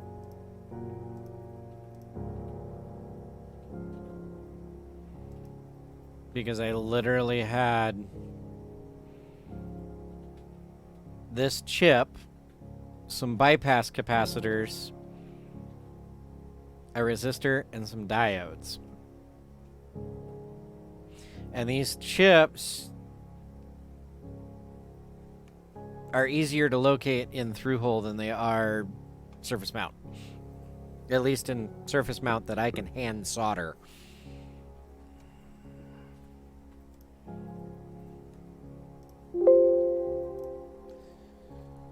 All right. What have I done with the face plates?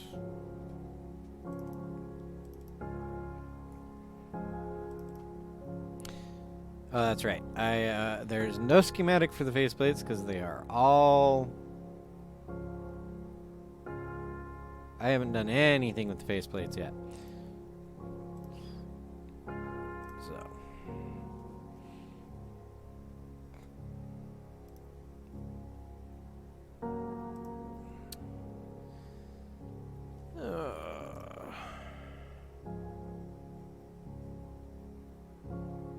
Okay, I've done that. Let's see about this notch filter, shall we?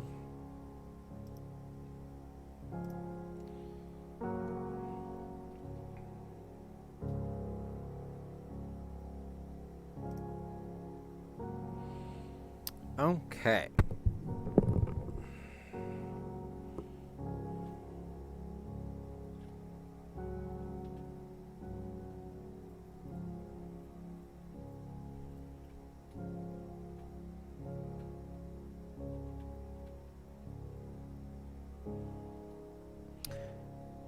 So I need some op amps.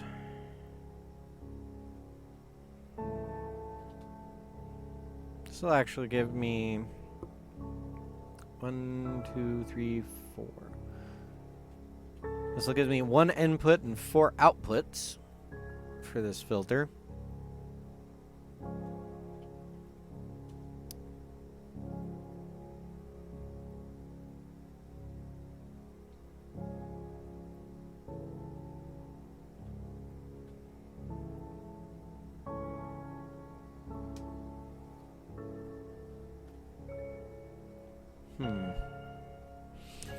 Well, I have to read on this one again, so...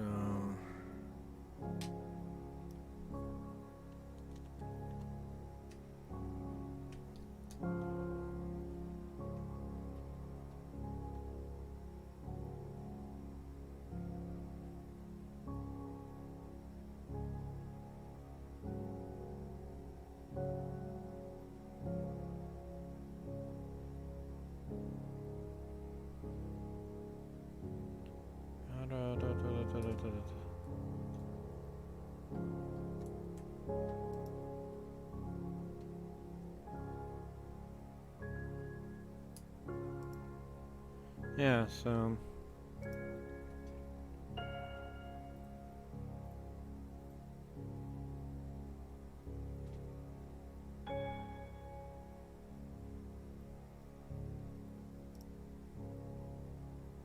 Ooh, the classic Moog ladder filter.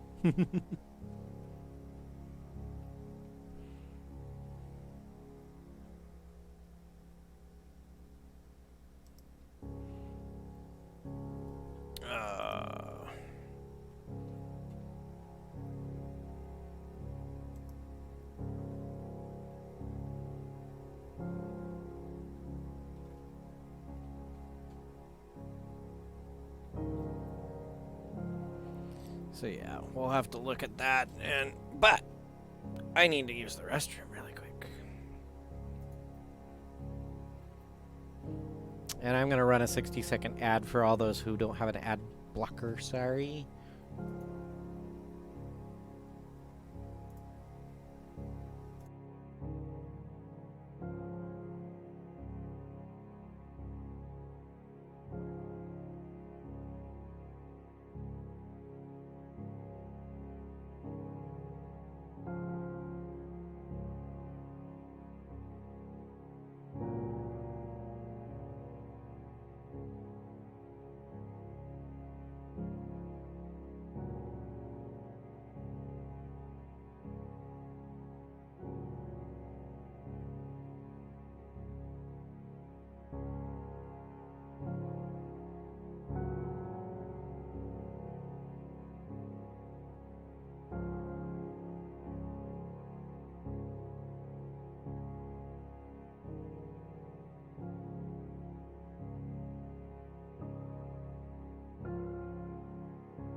Don't worry, I forget my commands to work.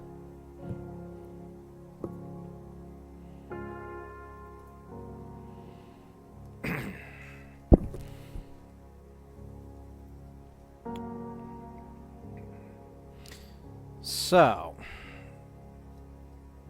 I'm gonna need. Oh, I closed KiCAD.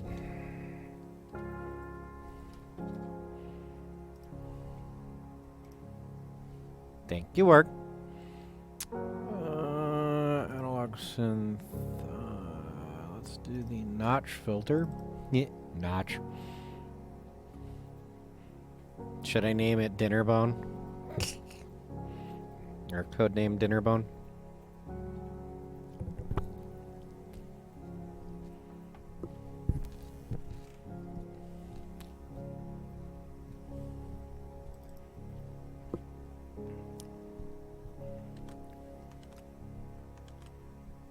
Okay. What do I first need? We can ditch that.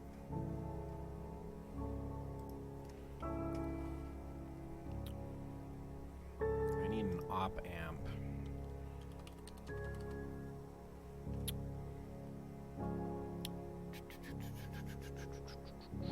Semiconductors. Discrete.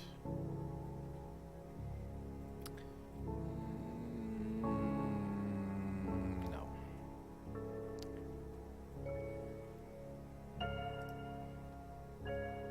Semiconductors.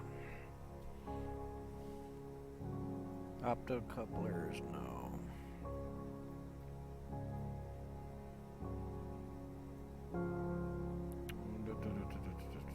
I need an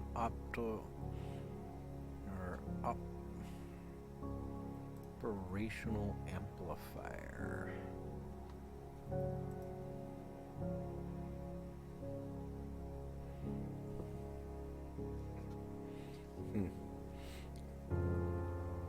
Leftover tofu fried rice, by the way, from a Thai place.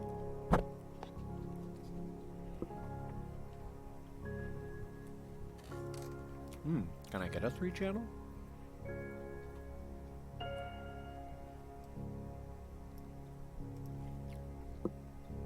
In 12 volt? Wow, I can.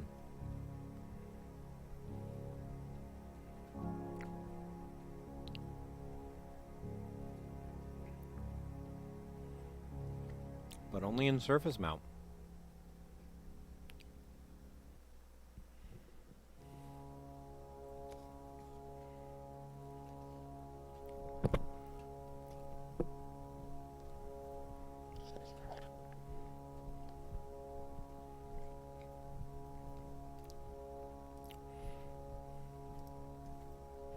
Something I can solder. Of course, it's a Texas Instrument part.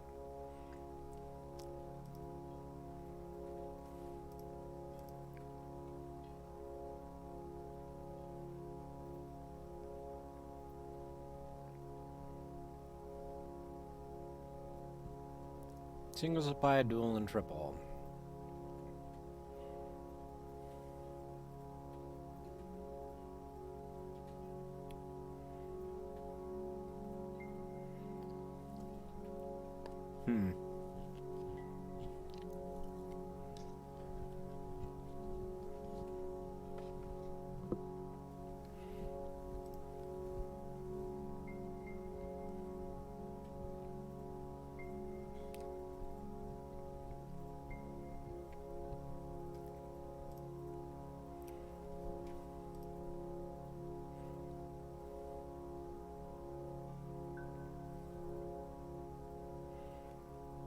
See, the problem with this schematic is where does my voltage come in to power the op amps?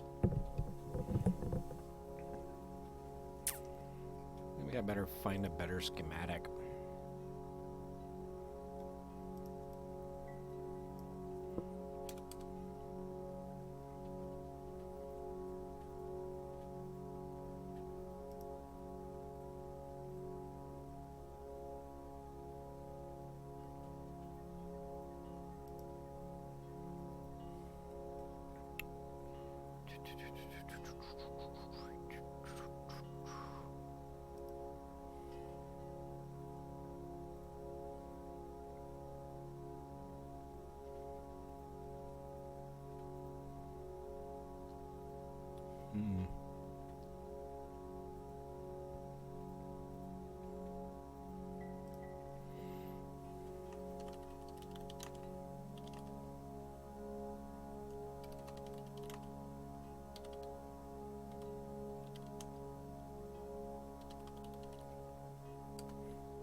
Now watch, this is my wife asking me what I want for lunch. Oh no, she's telling me she's having lunch with somebody.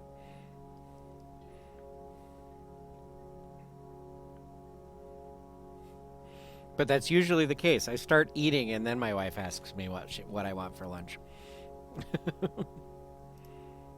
Let's see.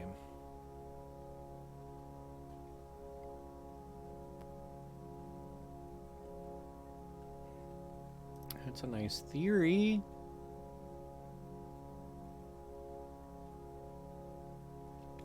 That's an oscillator.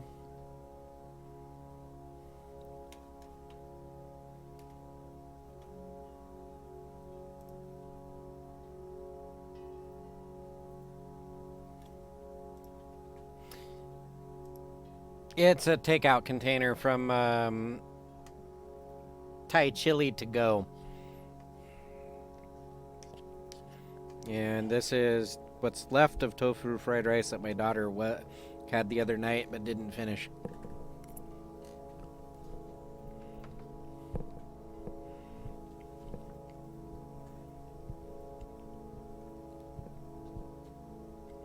Okay, let's see if I can just get a notch filter.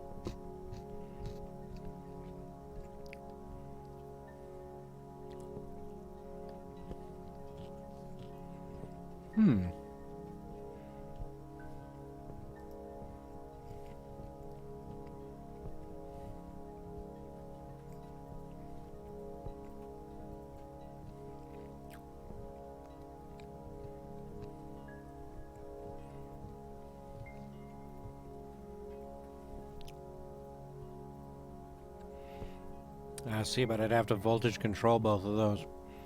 That's not going to work right.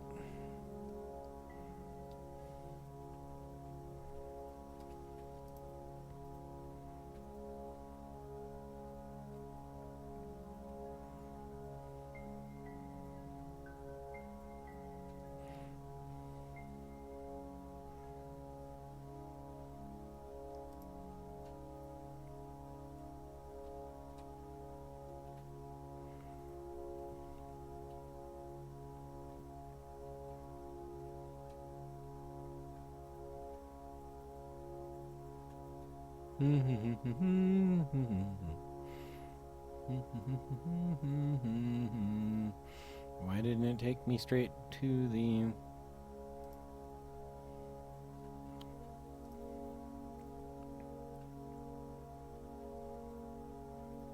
one that I was looking at?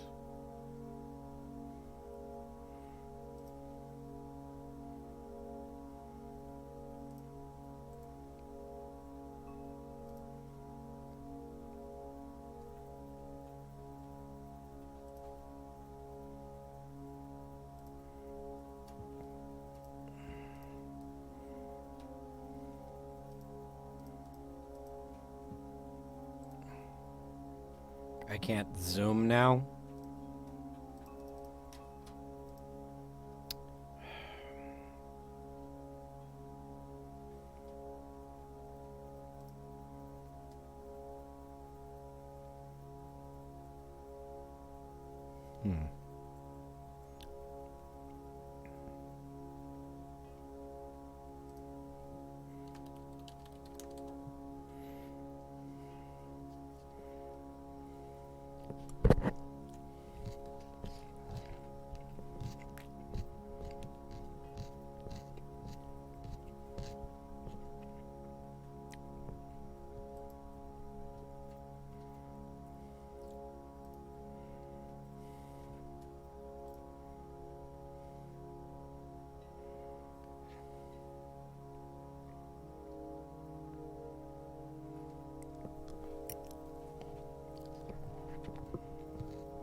I don't know if that is a notch filter, though. That doesn't...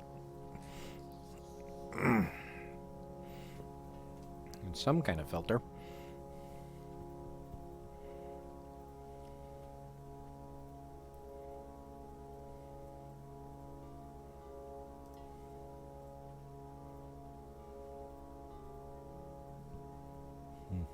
That's quite the audio filter. There's a YouTube video. Who's it from?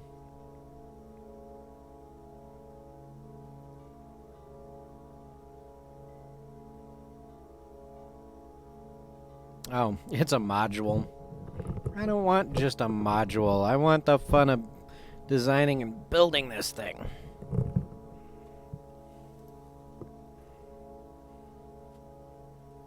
Yeah, you don't give any values on that guy. What's this guy? Blurry as shit.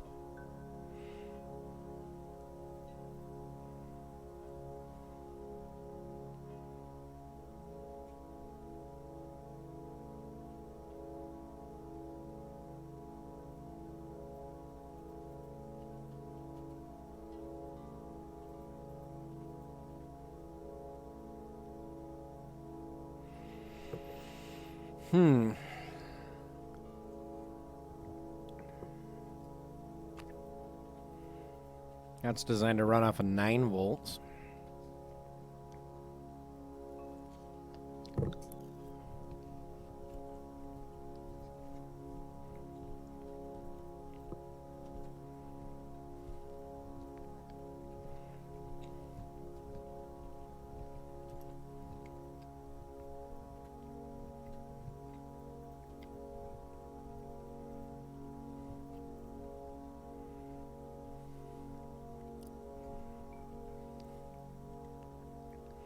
Uses like 4 pots, though.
So let's look at that one again.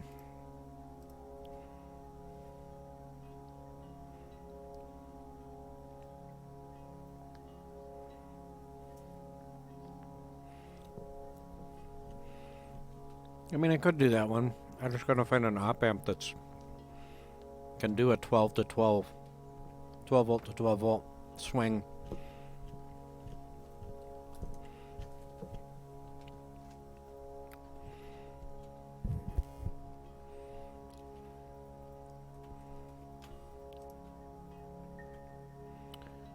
So go back to operational amplifiers.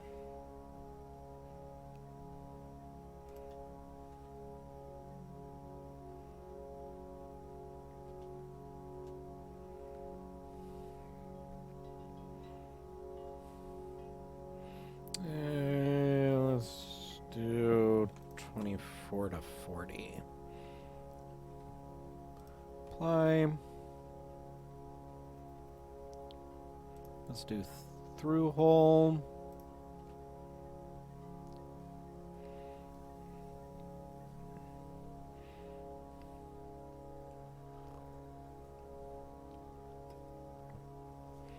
Output type rail to rail.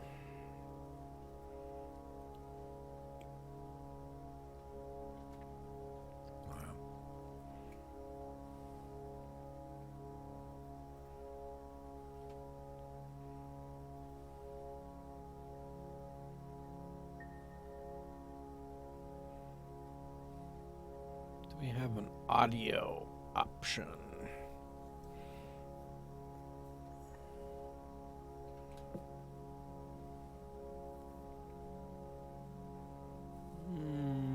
Not really. Let's come back here and see.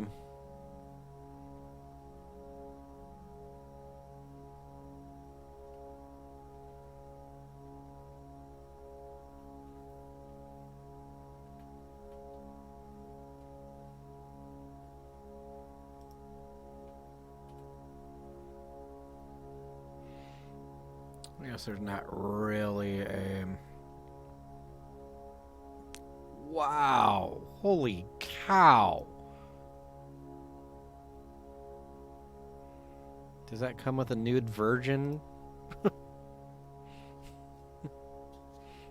To help you install it?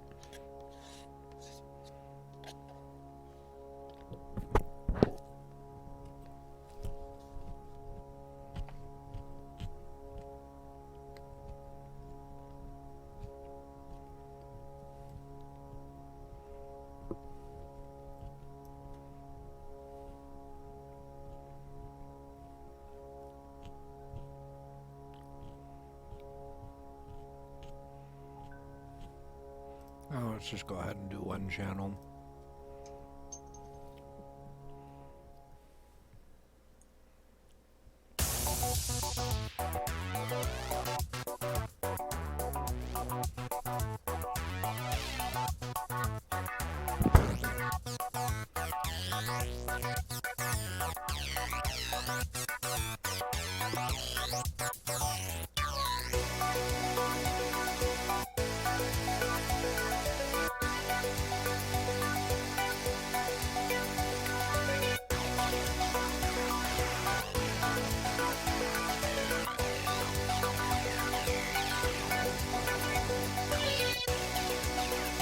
Can I do a low noise?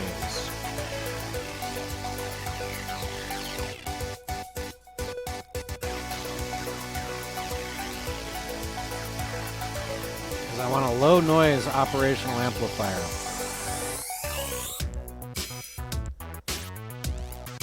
Power.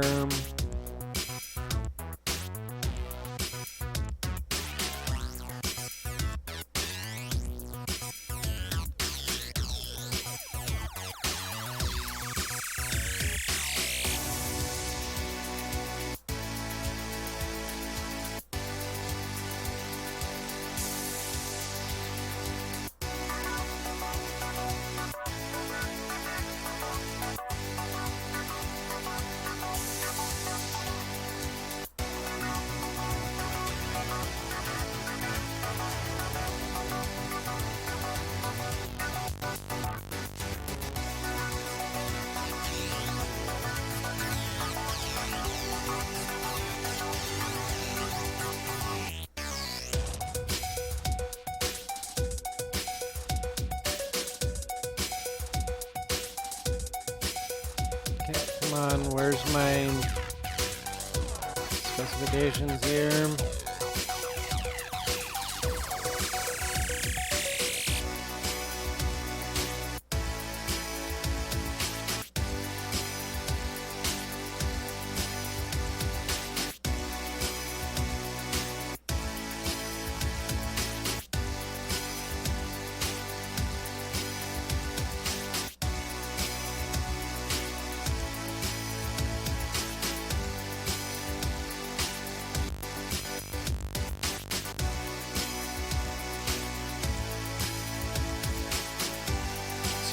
.3.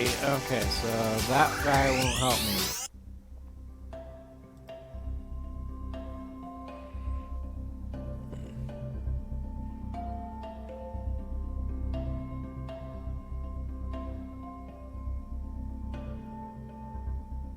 Well, maybe that guy will.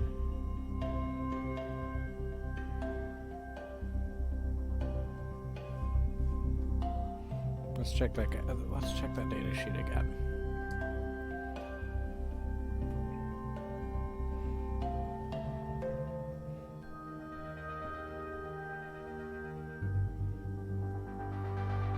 See if they have any design notes on supplier rails.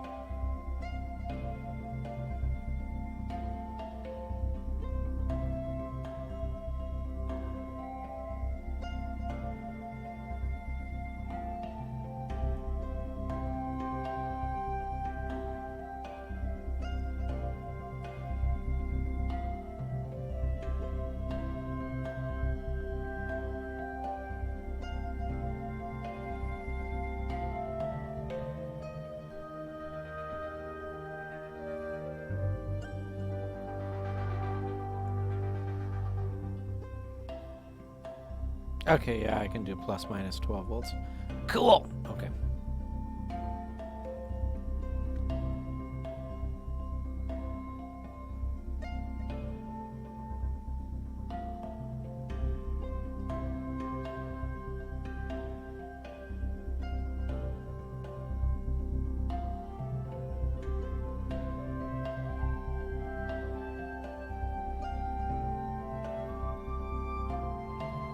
Okay, cool. I can do plus minus 5 volts.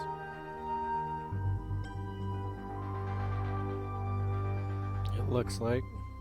Yeah. 15 minus 15. Okay, so yeah, this op amp will work beautiful. Which one was it? It was this guy. And project. New project. Sin and notch. I'll need 3 of those. And then I need to save that data sheet.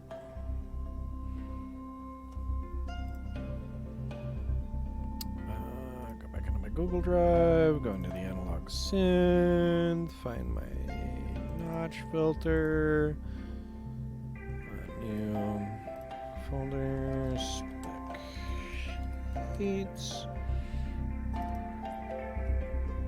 save it.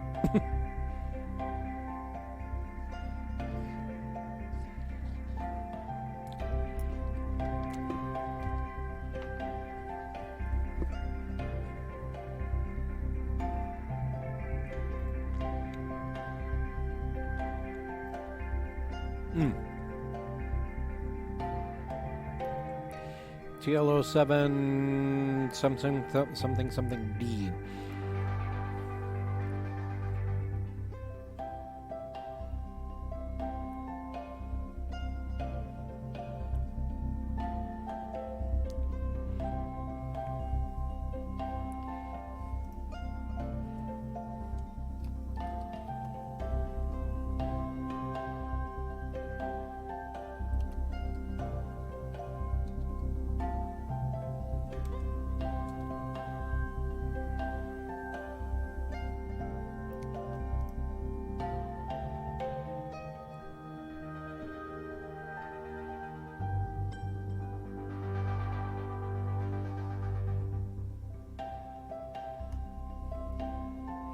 That's the middle numbers.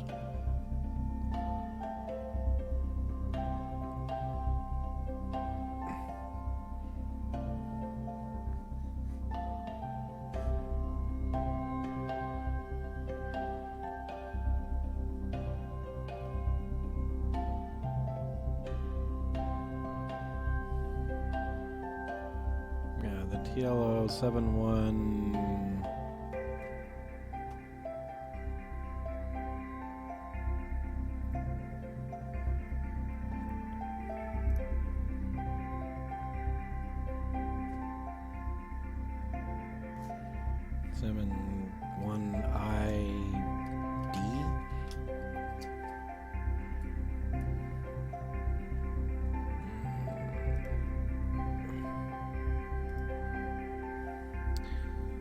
TL071. TL071.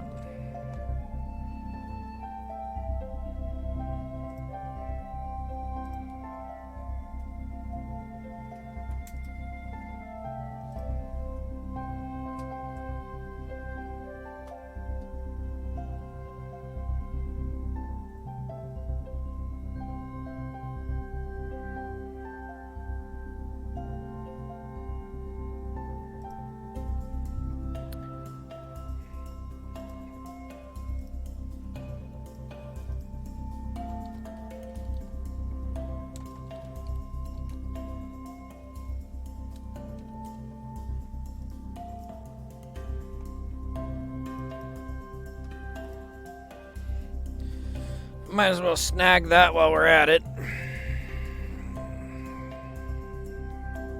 So I have my surface mount and my through hole.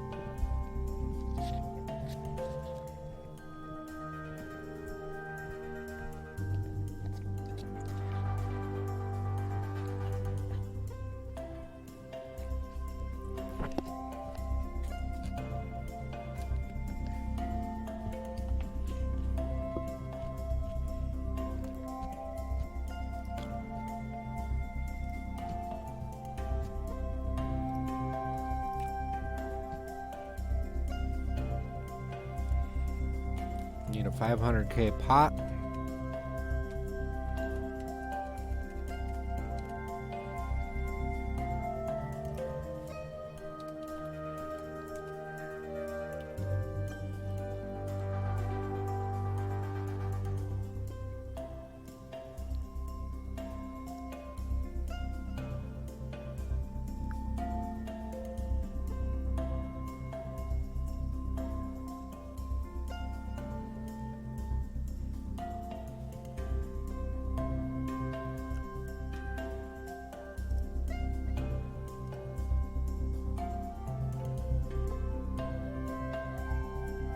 See, there we go. You. Add the project. Notch through hole. I need 2 of you. Add the project. The regular one. I need 2 of you. Come in here. Download this.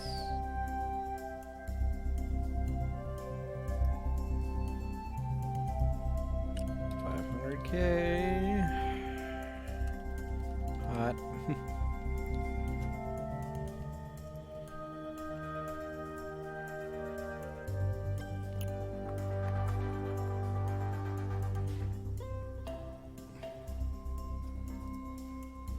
See if I can find my other one in the same series here. And what do I need that one in? I need that one in 100K.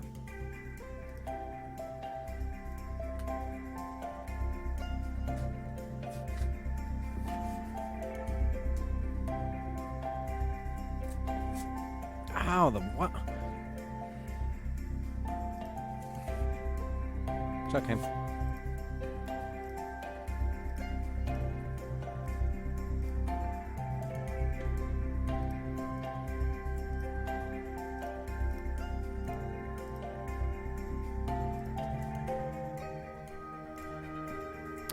just double check that. Okay, good. They're both got 3.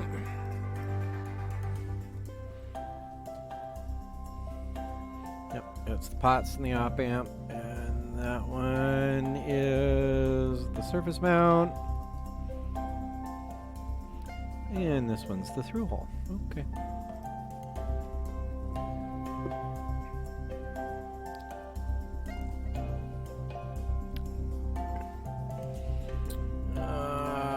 Going to here. I need to... No, not that. No. I am going to need this guy.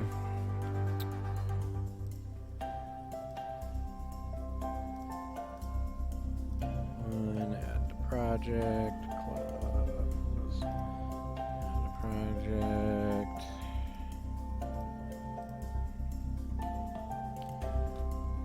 Go back to projects. Phono jacks.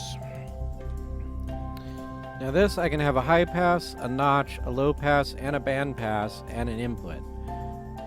So that's 1, 2, 3, 4, 5, 7 of these. Add to project.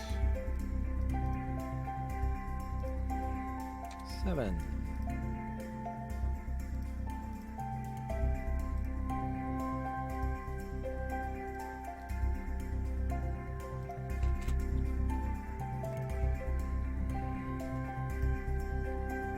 Okay. That's going to be a lot of inputs on the front of that board.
.1 UF. Well, let's go to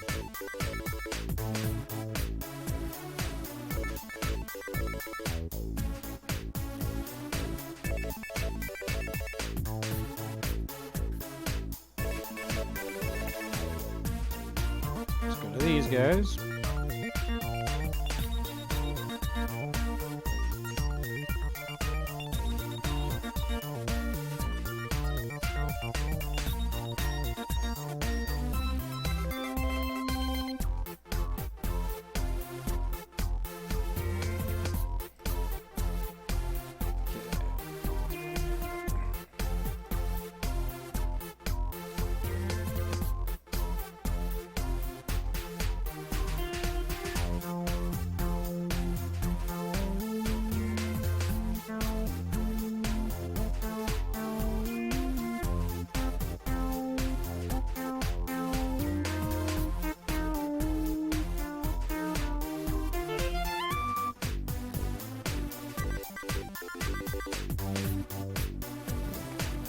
Excuse me.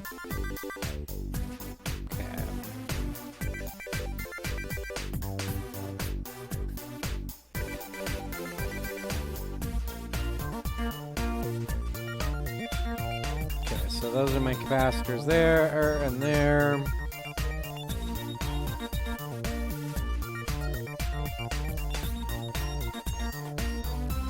I'm gonna add some DC blocking caps on all the inputs and outputs.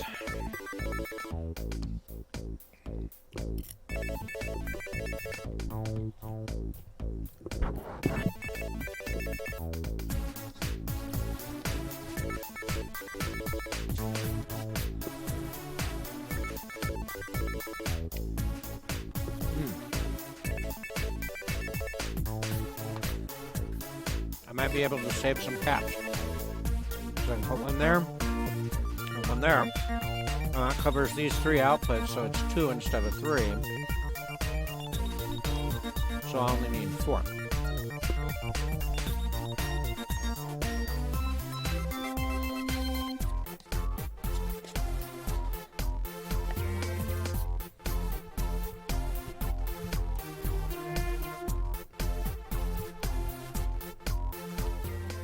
Music's a little loud.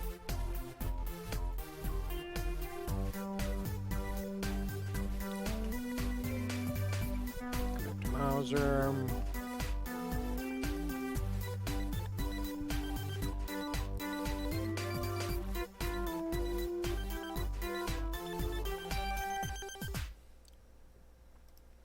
And actually, I need to delete those because this is the surface mount version.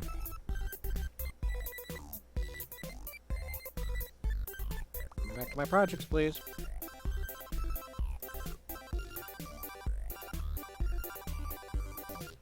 Okay, where's my 100 UF?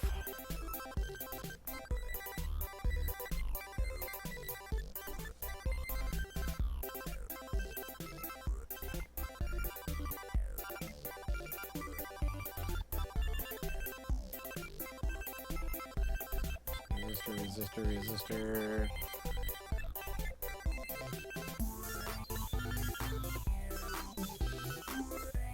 47.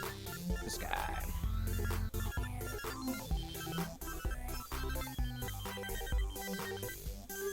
Need 4 of those.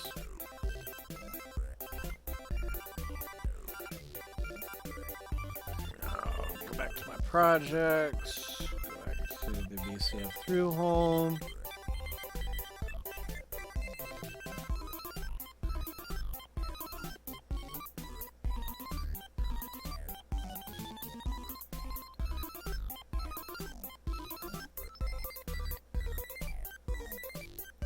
Oh, it's the 10 UFs that I need, actually.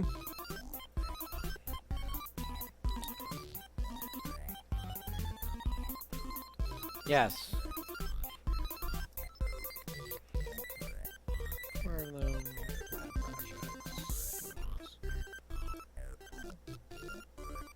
So I need to go back in here to the notch. And I need to remove you because I grabbed the wrong capacitors from the other project.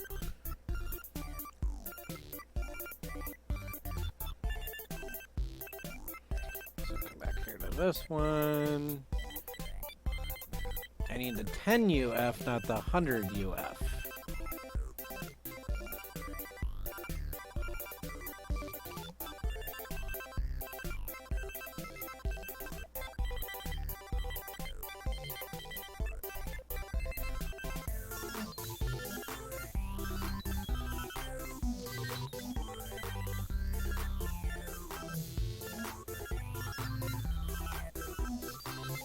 Really? It's...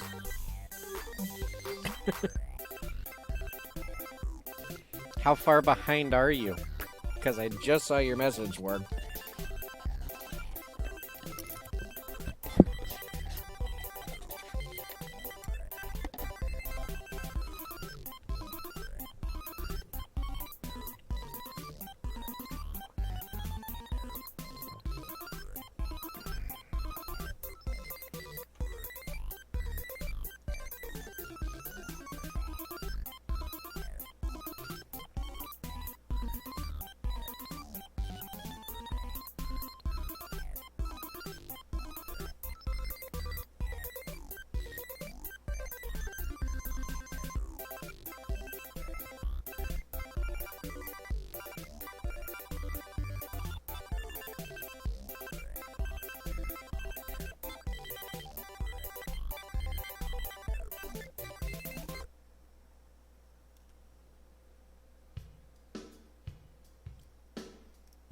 So not terrible, but not great either.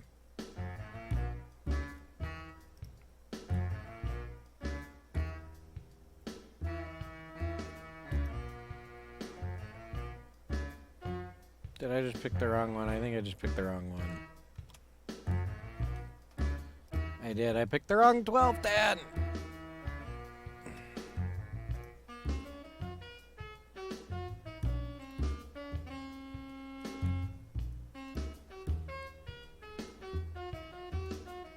Because these are 1210 inch, right?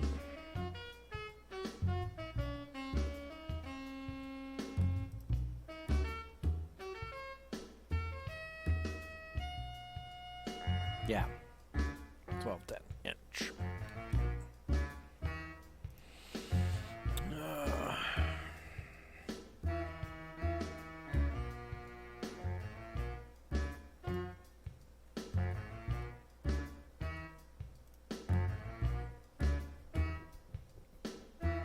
Hi, Mike.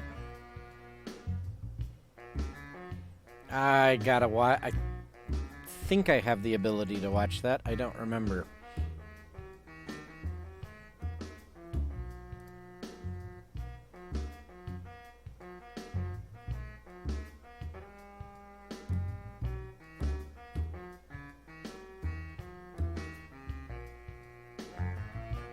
Guess we're going with that one because it's stocked.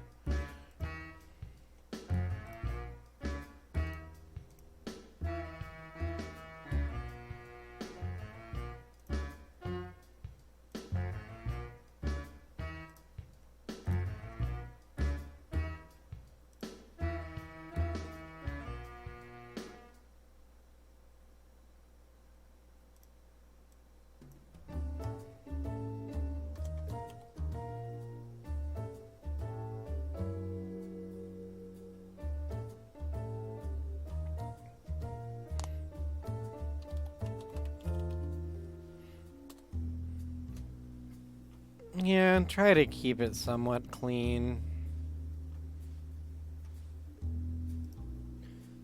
Okay. Need a couple of 10K resistors and a couple of 12Ks. We need 4 10Ks and a couple of 12Ks.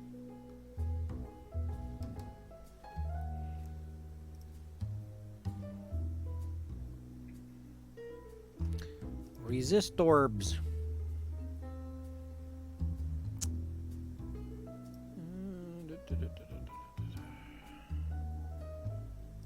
I need 10 kilo ohm. No.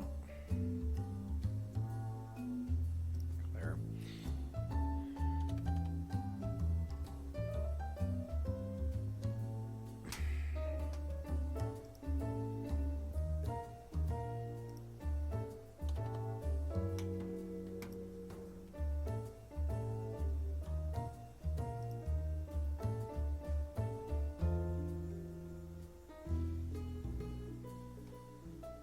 Let's apply that filter first.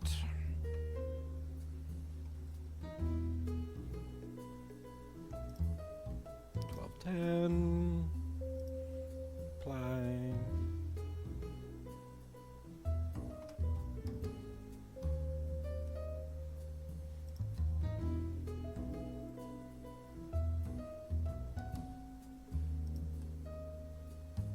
Oh, those are not stocked. Not stocked. So you are, though. How many of these do I need? Did I need? I needed like 4. 1, 2, 3, 4. Yep. Add to project.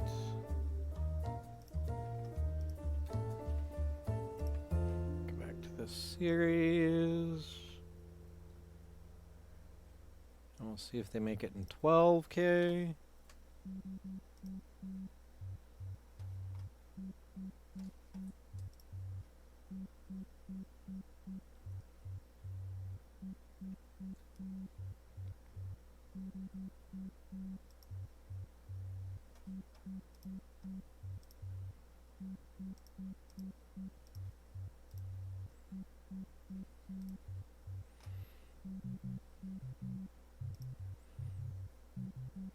Okay.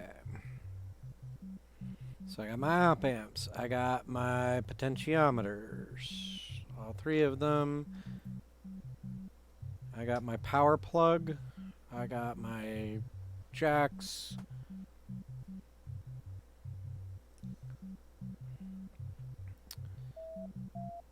I got my blocking capacitors. I got those feedback caps. I got the resistors. Okay. That's good on those. Let's do the notch through hole. Got my op amp. Got my potentiometers. Got my connector. Got my audio jacks. Have my feedback caps. Have my DC blocking caps. So I just need my resistors.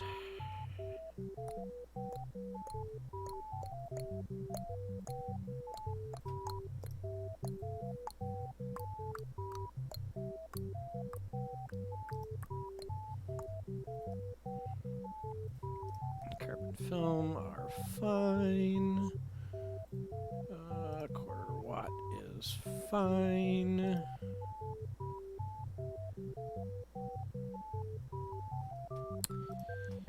And I need 10K.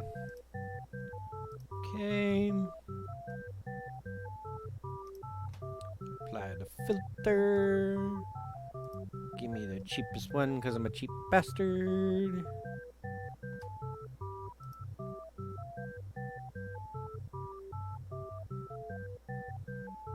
Which is what I thought. It was going to be the Yegos.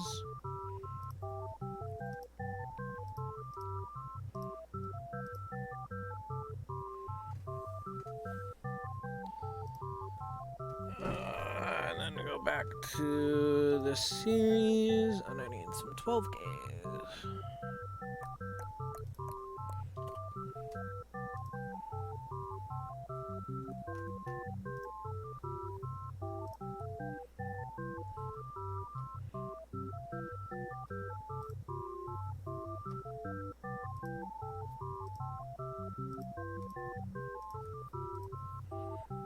Okay. That's a nice start.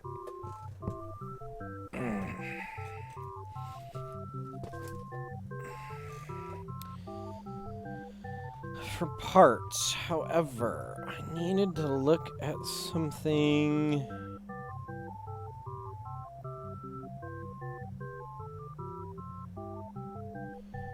And see how they did a voltage control.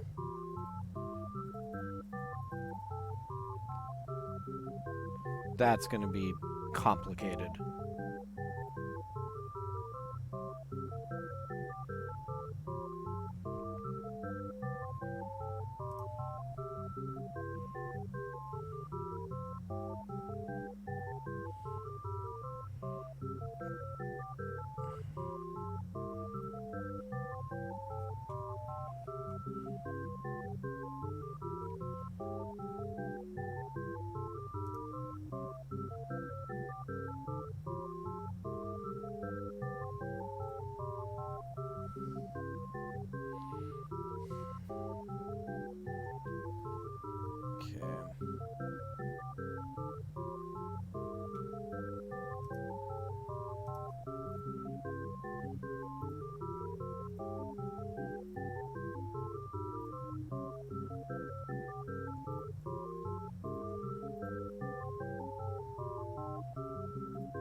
Yeah, this one gets weird. I am going to go ahead and...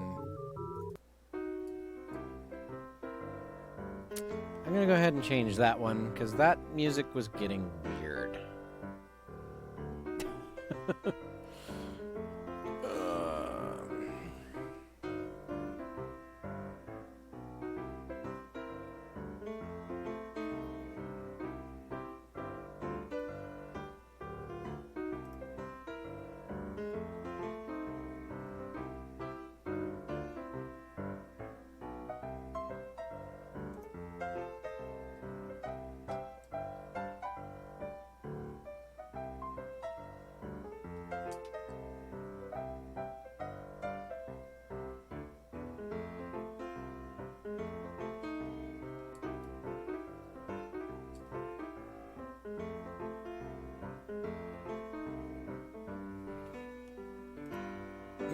No, this is not a Moog synth. This is...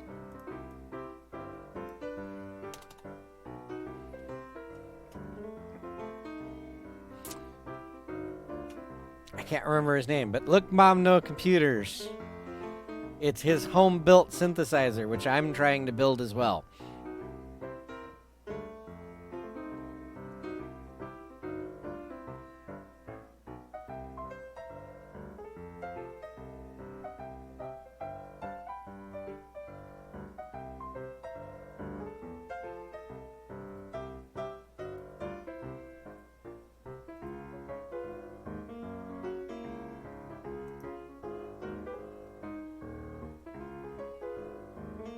You can actually look them up here, really quick.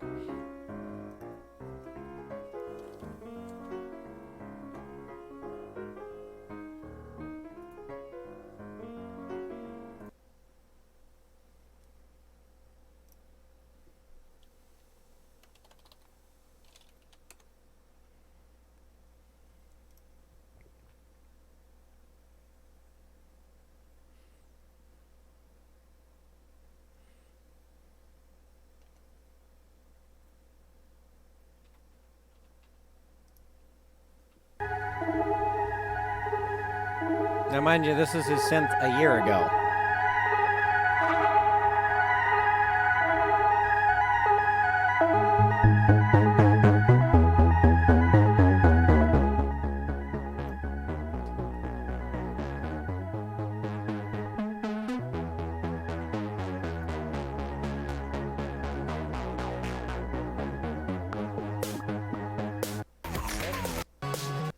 It'll be a fine time to do a little update video on what's going on and how many knobs have fallen off.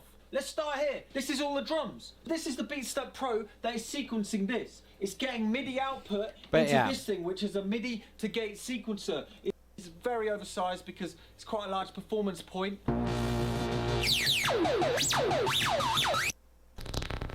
But yeah, see, Up above, we've got this solar frickin' roadways, which is actually pretty fun to use.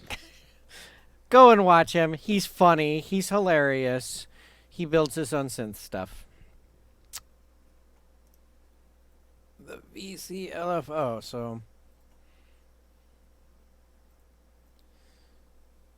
That's the part the CV, that's the part I'm trying to steal here.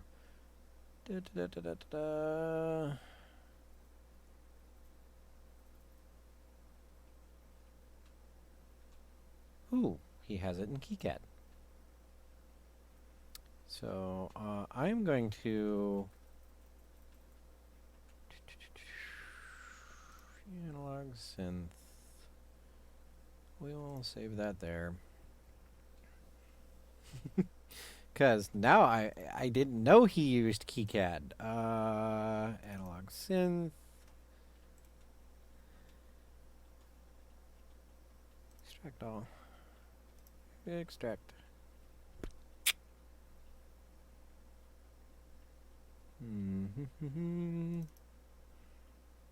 He uses a Mac too. That's funny. Okay. Alright. Then.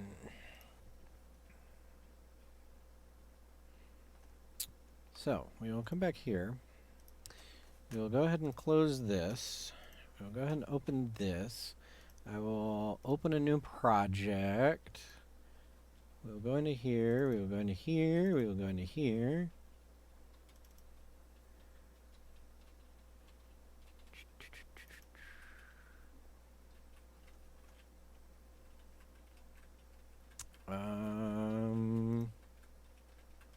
Okay.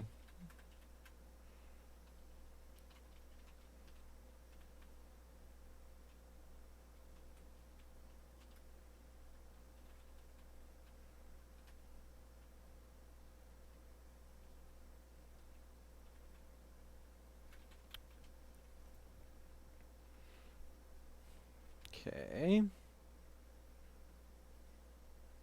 Where's his CV come in?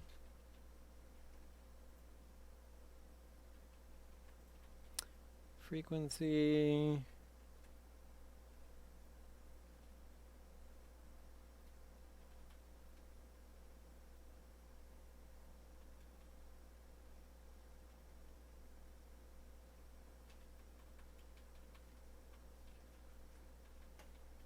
have to go back to the web page here.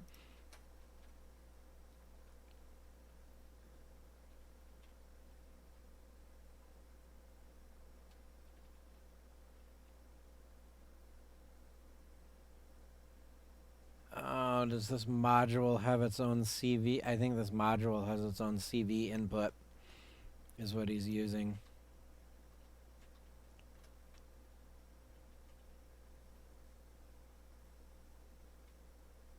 Range, distortion.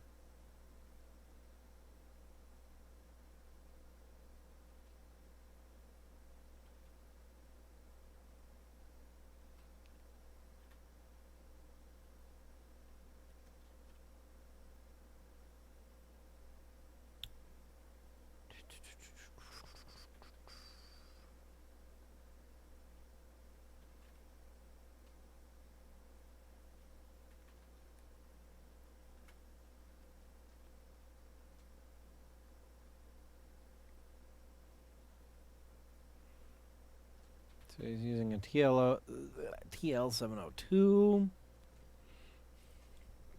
or TL072. So yeah, I'm using a TL071, so that's a good sign that I picked the right op amp. That number sounded familiar. That's one of the reasons why. Okay. Discard changes. Let's open a project.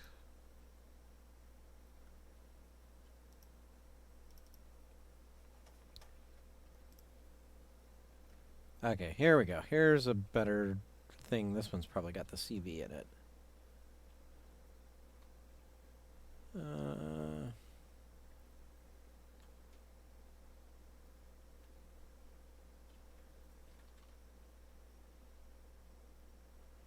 That's the sync in.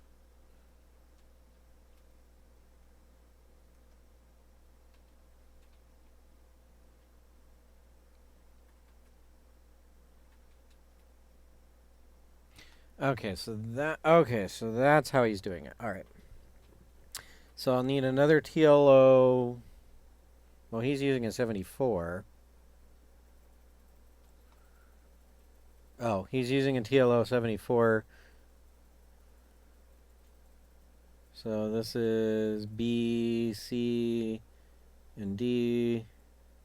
He's using a 4 he's using a 4 op amp and a 2 op amp.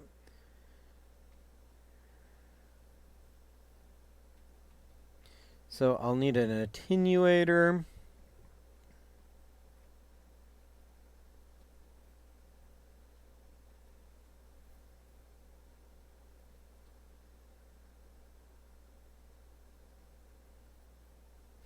Okay, I see what he's doing here. He's doing a simple summing amp.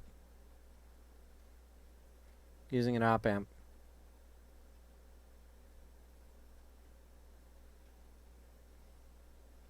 He's doing the same thing with the input level.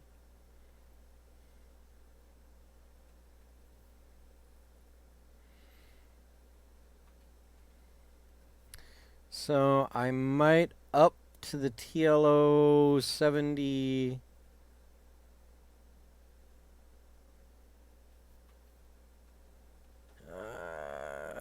The 74? I might update to the 74.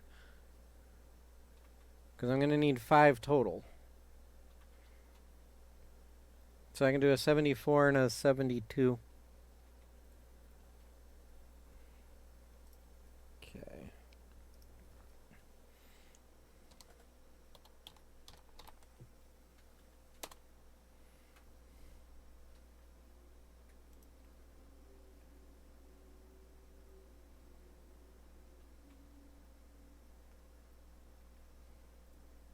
That one's obsolete. Figures. Those are all surface mount.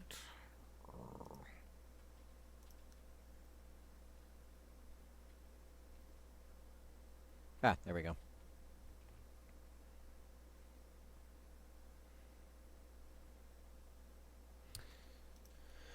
So I need to add this to the project. This goes to the notch. I'm gonna need 5 op amps. So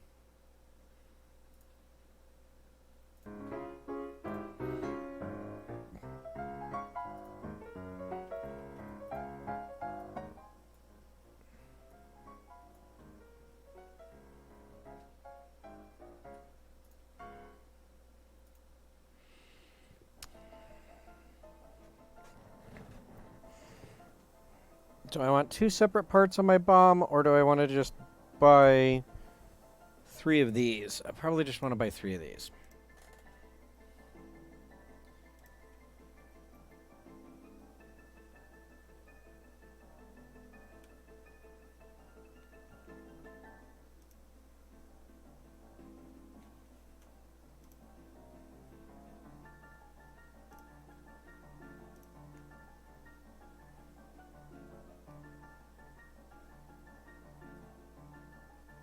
What's so special about that one?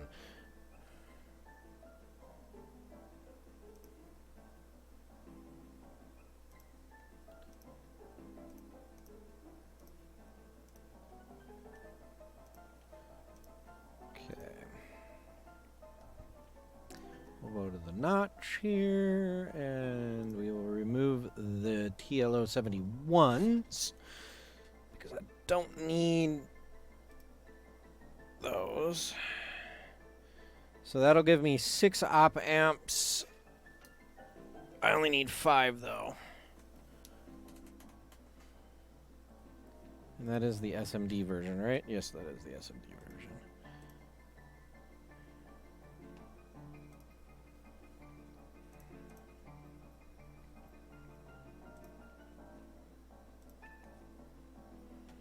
See, that's one thing you do on these projects is you got to think about your number of components versus cost. Now, it might be it might have been cheaper for me to do like a 2 and a 4 or something instead of 3 2s. But then I have 2 items on my bomb instead of 1.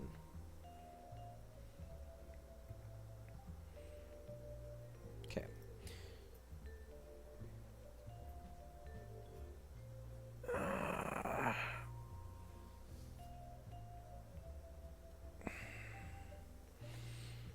So, how...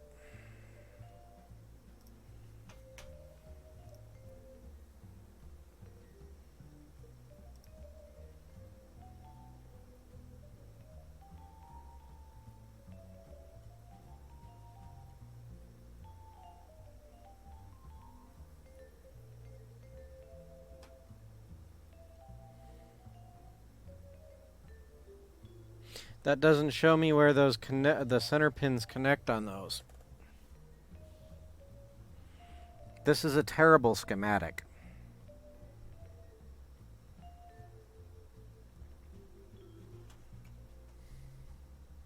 That's all I've got to say.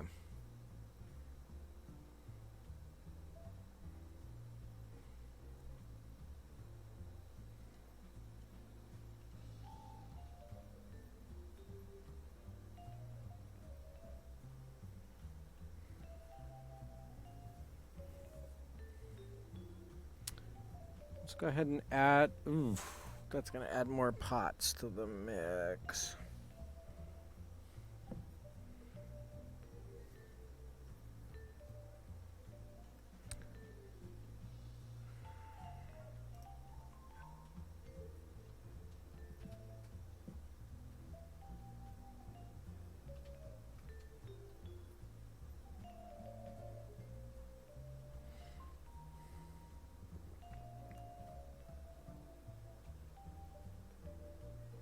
Yeah, this is an absolutely terrible schematic.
So that would be ground, this would be output, this would be input, and then we have our plus minus 12 volts.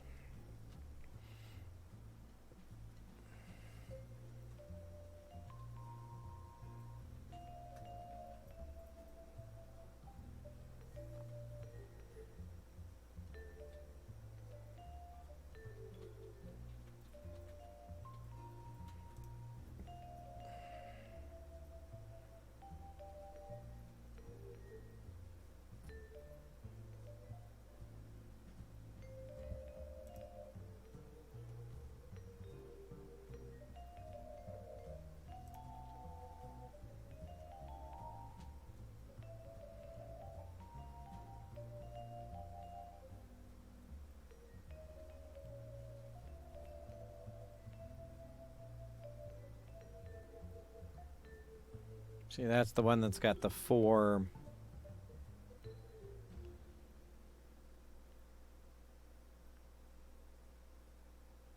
Oh, see, that's probably okay. Now I kind of understand what they're doing on this one.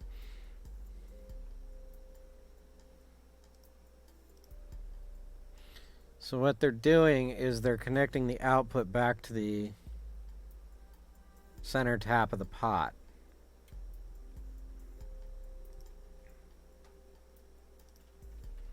Like this.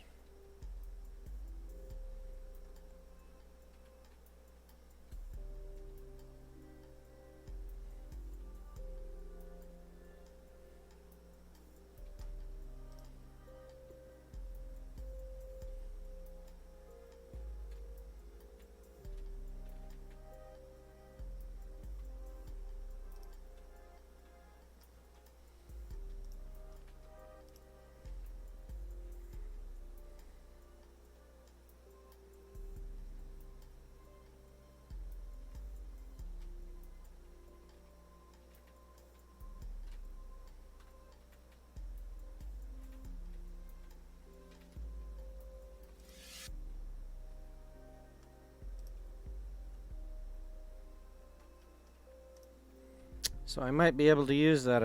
I'm not sure how I can get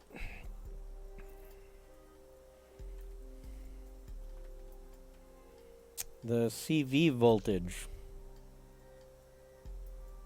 you know,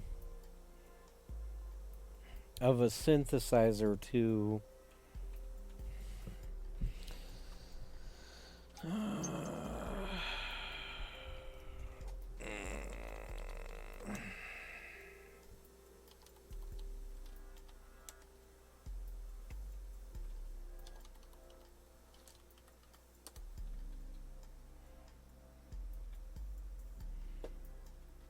Muff Wiggler.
Because what I'm trying to do is I'm trying to do that right there.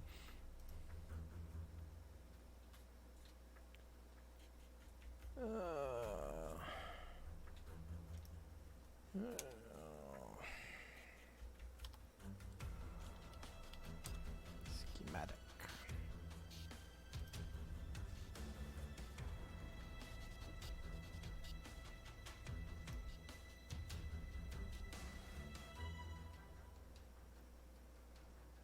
So this is how I came up with my VCF, I think.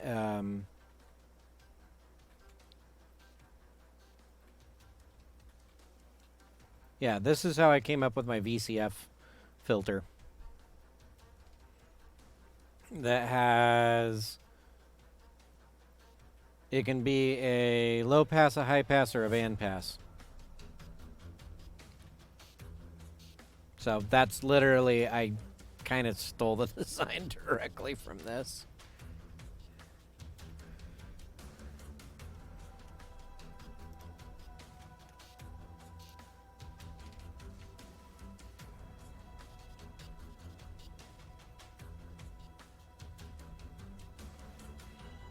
I want a notch filter though, because I already have a variable filter with other things. What's this?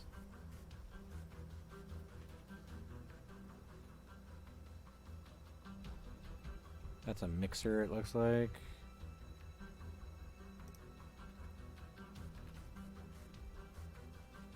Here's the classic Moog ladder filter.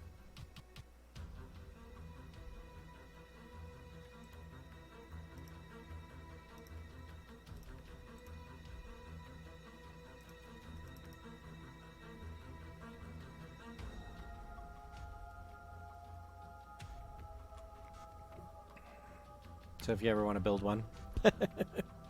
I actually have, that's actually on my list of ones to do, but I found a better picture of it.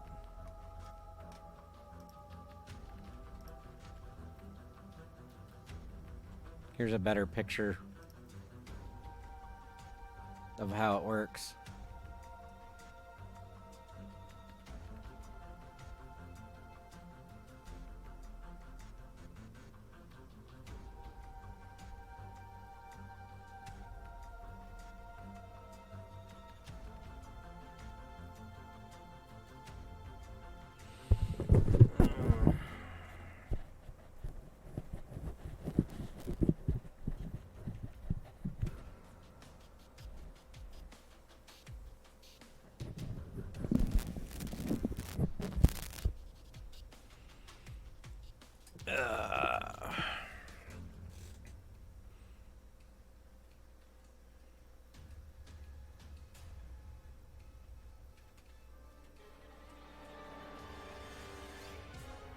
I don't know if I can get the 3046 anymore.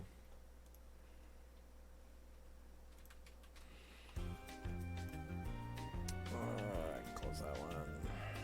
I can close that one.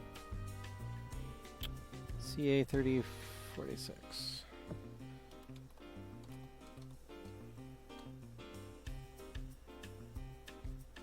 I can obsolete. Damn. Of course that would be out of stock. No longer made.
See, that's a bandpass. Everybody has bandpass filters.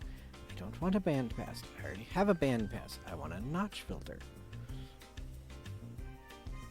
Ooh, variable notch filter circuit.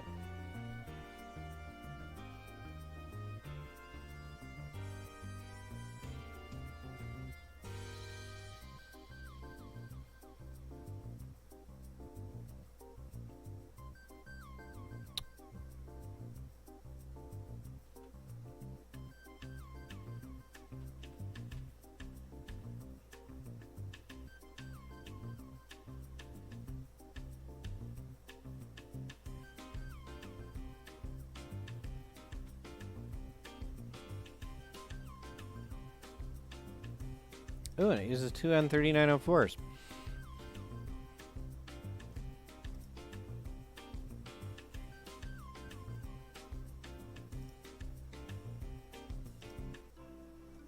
It uses...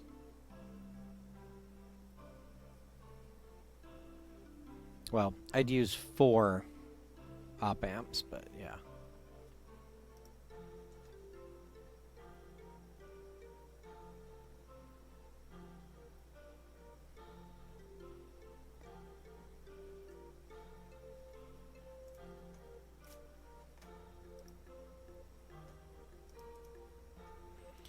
Okay, so update that on my notch filter.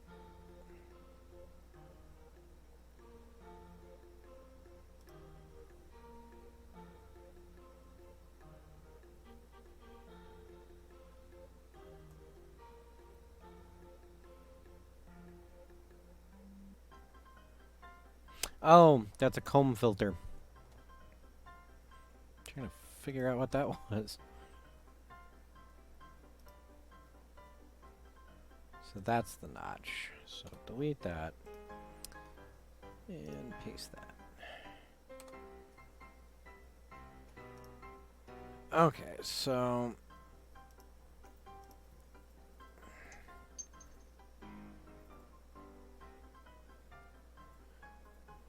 Gonna have to redo my entire bombs.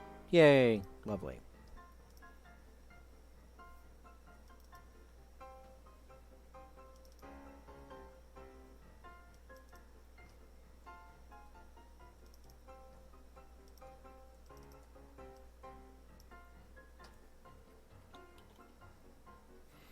No, I just need the capacitors gone. Because I'll still use...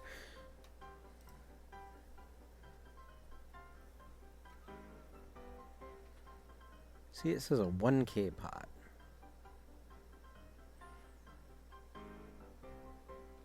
I'm going to use a 100K pot there. And a 100K pot for this end.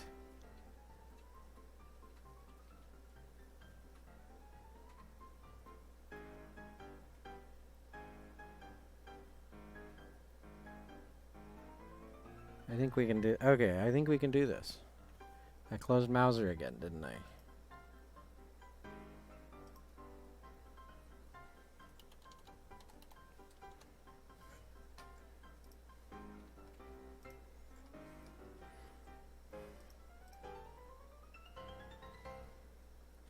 Okay.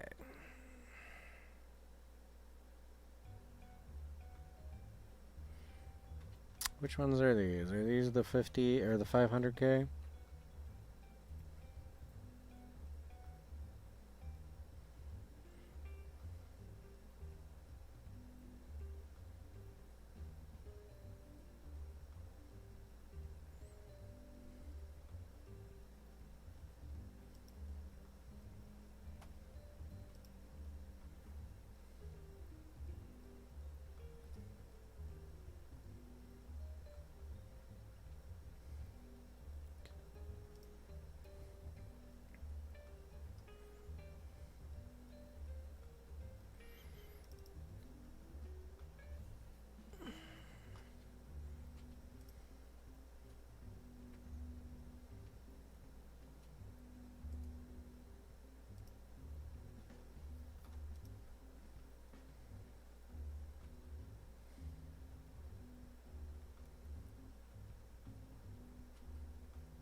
Okay. Yeah, I understand what's going on. Okay. Just making sure I'm getting stuff right here.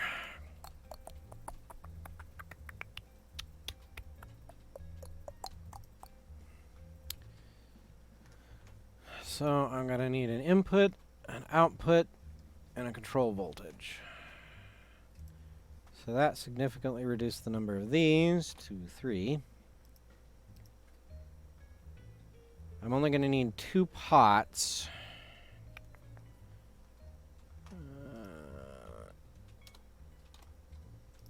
Let's give ourselves bigger depth. Actually, I'm going to need 3 pots. Update project.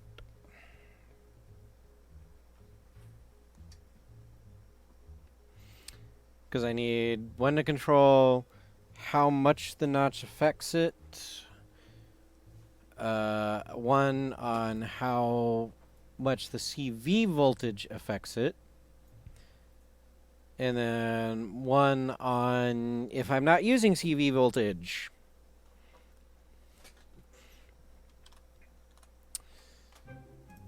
And I'm going to only need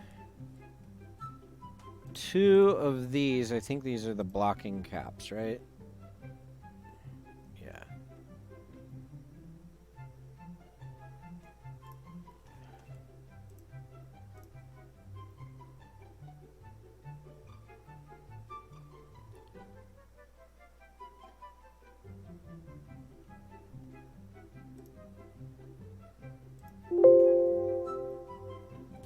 Actually, cancel. Print screen on that.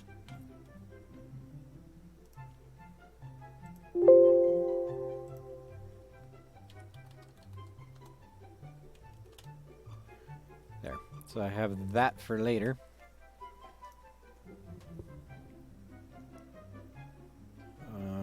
What did I need?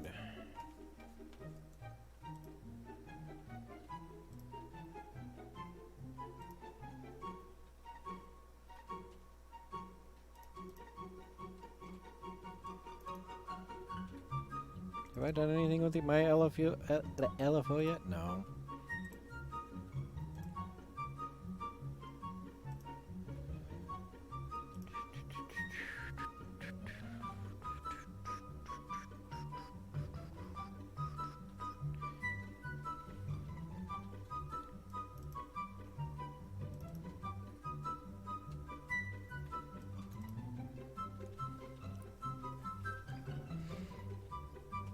Yeah, the 10 UF are the blocking caps.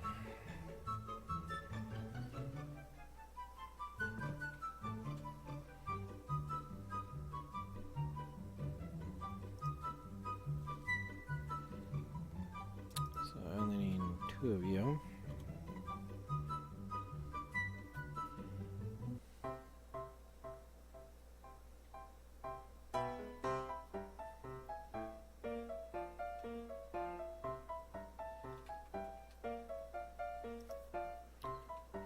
Let's see if I can get these in 15 UF.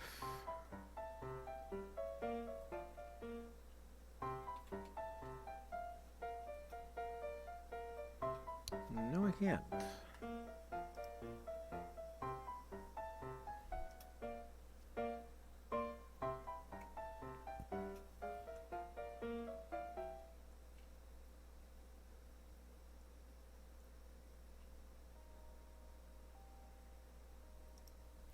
UF.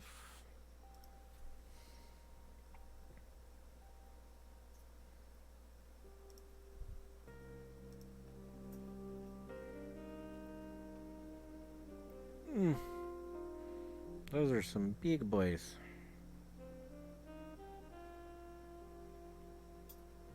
From TDK.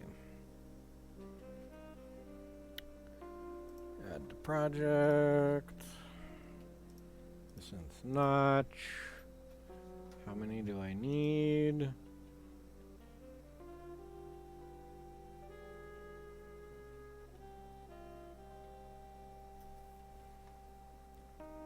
2.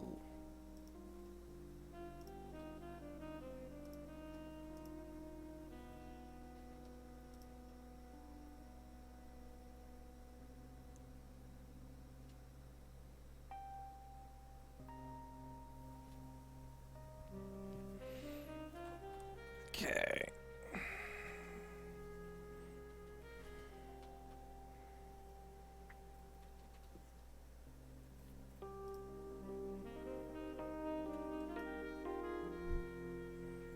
Clean this one out too.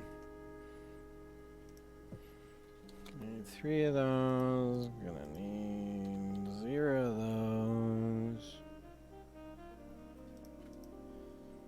Gonna need 3 of those.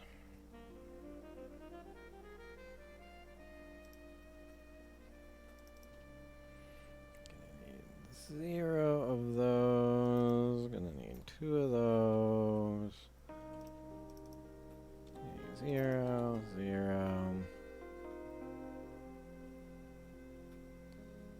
And update project. And I'll probably do the TLO 74.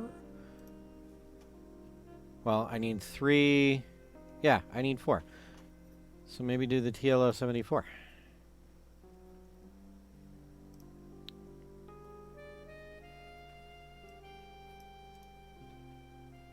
Copy.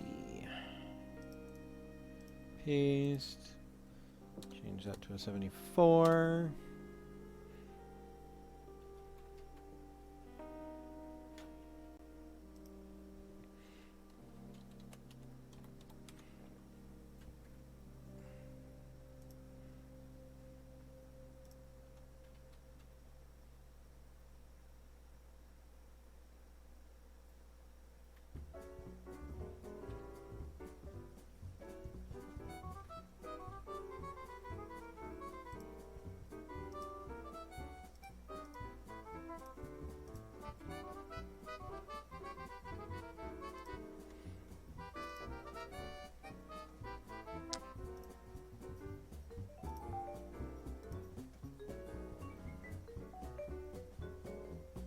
Oh, I didn't even look if that part was still valid or not.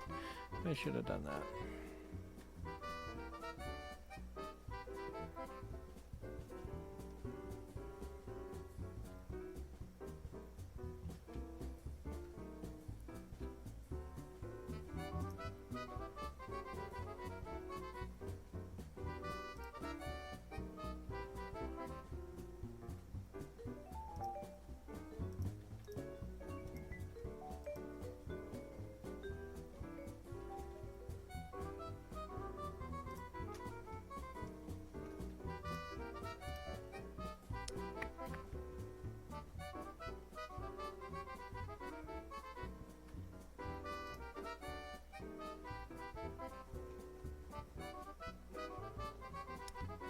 Remove that, remove that, remove resistors.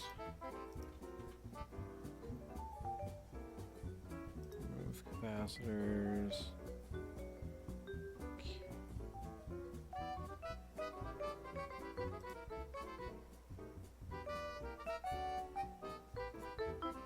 Okay.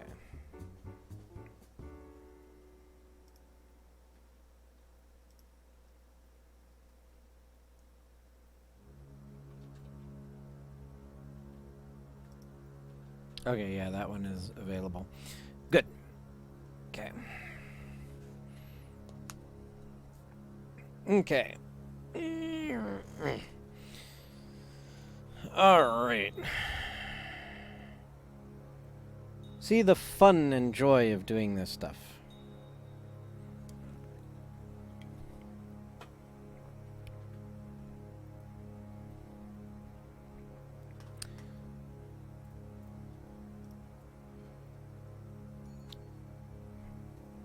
So I need 4 22Ks and 2 10Ks with that, plus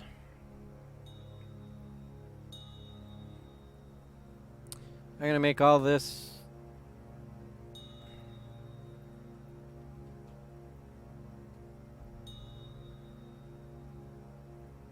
I'm gonna make this 100Ks and that a 4. Okay.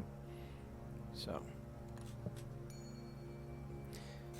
I need 210Ks, 422Ks, and okay. So I need products, passives, resistors, through holes, carbon film.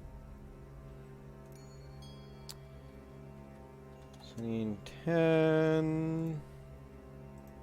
Okay, quarter watt. My filter.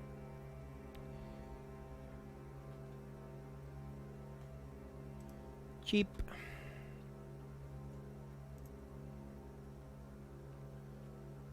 And a project. The through hole. I needed how many 10Ks?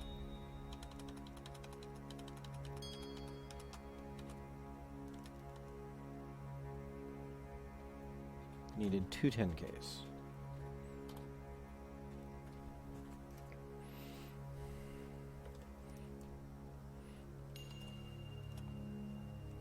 Oh look, and there's a 4.7K, and there's that 4.7K right there. Now he puts a capacitor in there, probably to help with debounce and stuff. And I'm going to change this 200K to a 100K, because I'm using a 500K pot here.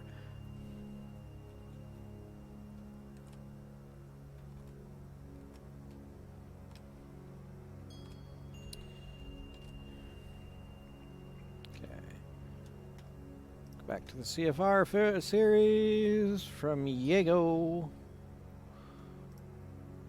I need 22. Okay. Right. 1, 2, 3, 4.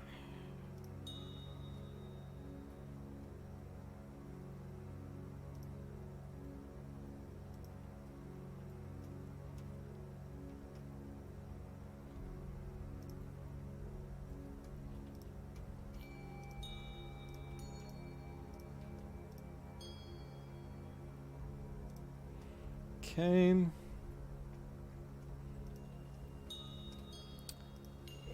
I need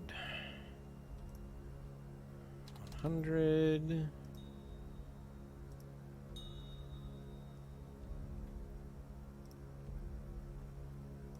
to add a project. 3, I believe. 1, 2, and 3. Yep.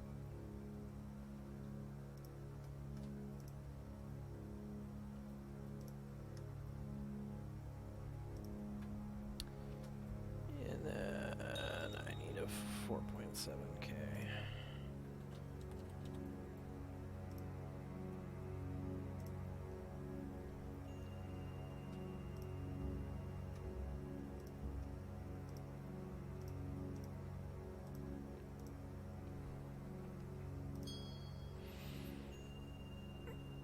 Okay.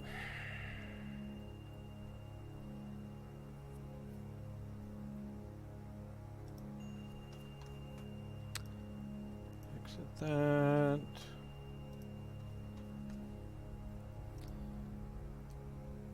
We will open up the notch filter again. Schematic. Alrighty.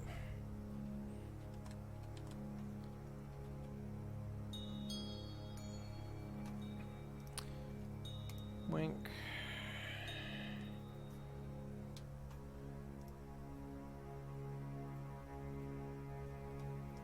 What did I get? Oh.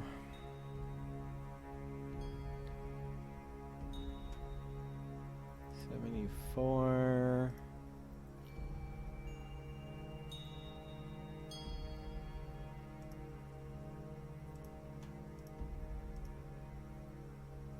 Unit B. Unit C. Unit D.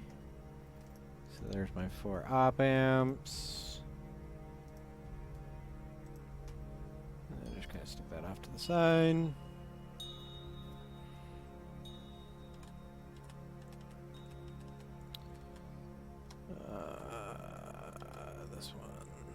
here.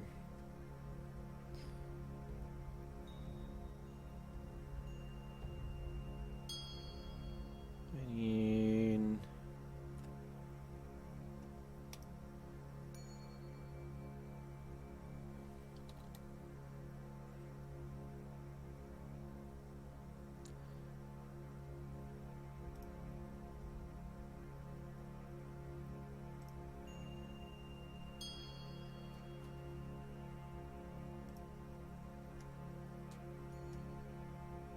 One, two, three. Need 3 of those. Need 1, 2, 3, 4, or 1, 2, 3, 4, 5,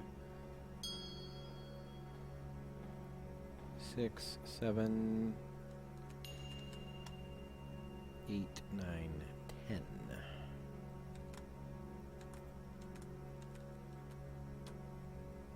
I need 10 resistors. R.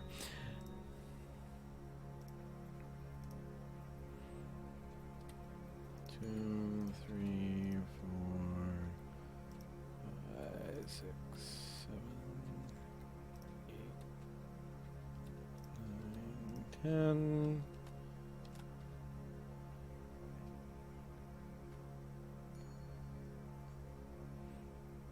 And I need 3 capacitors.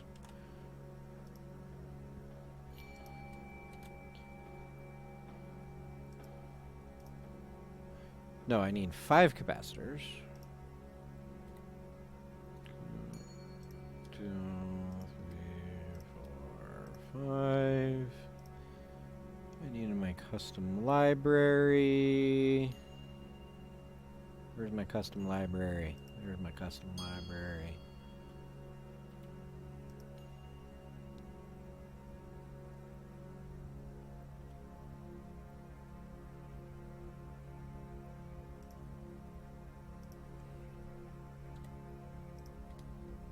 I need 3 of those because I need the input, the output, and the control. 2 N3904s. Oh, that's what I need to get on Mauser too. 2 N3904.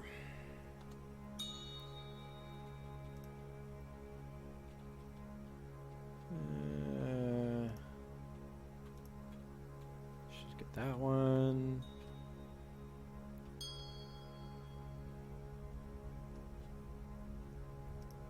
Let's get that one. Add to project. Through hole.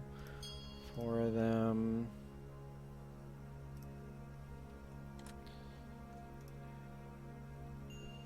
And 3904.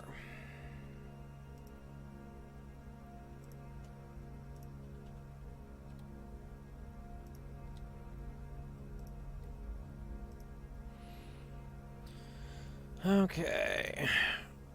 So, oh, actually, SMD.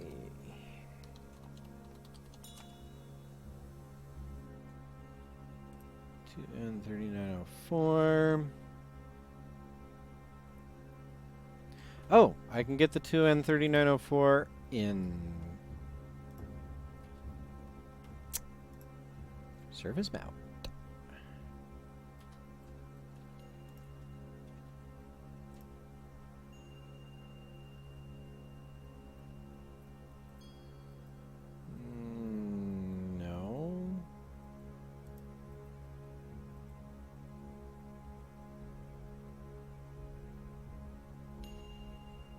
What is a SC?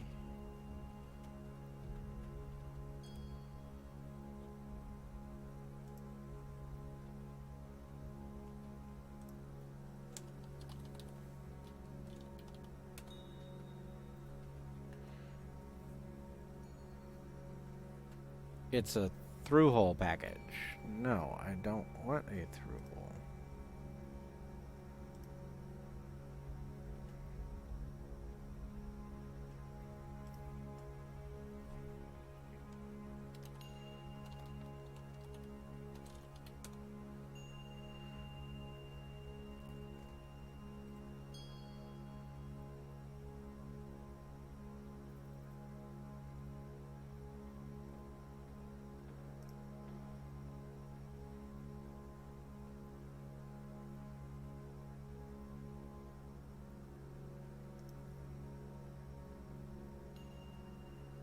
MMBT39. Okay, the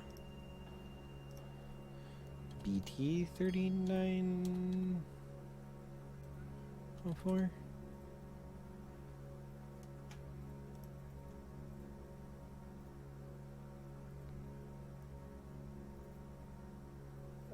Definitely something like the SOT23. There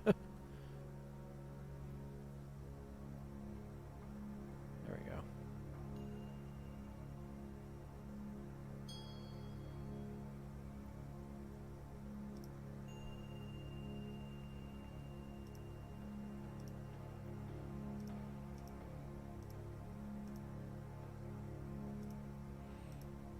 Now, is this the same pinout?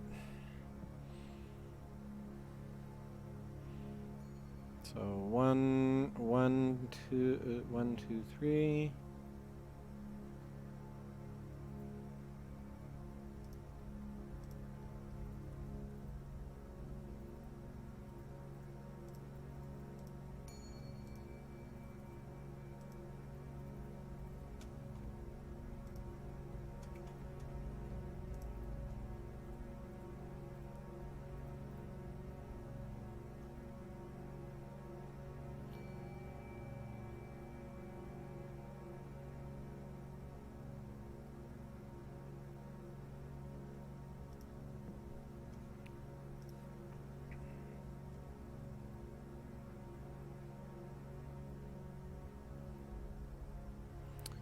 So this is an emitter base collector.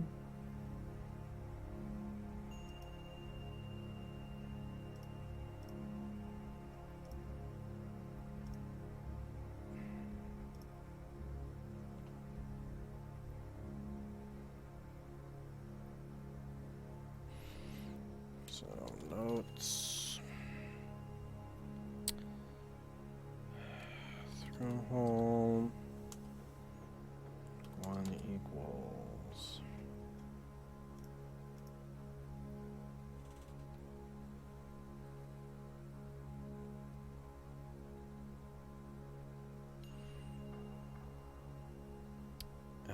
Emitter. 2 equals base. 3 equals collector.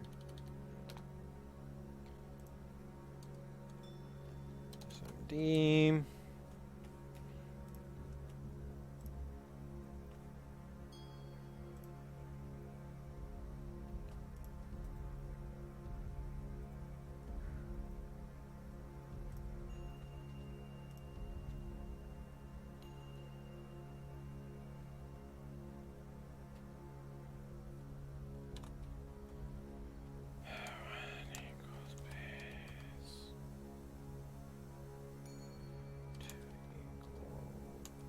Of course they have to be different.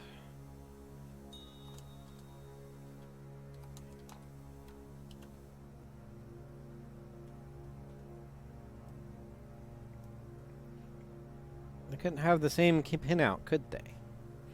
No, of course not.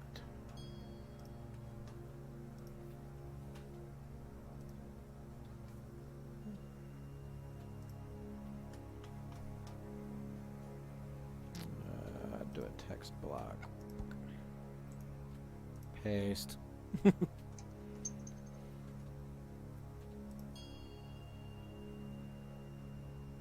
Emitter, base, collector. Okay, so that is correct for the through hole. Oops, cancel. Can I find the MMB? Oh, hey, look at that.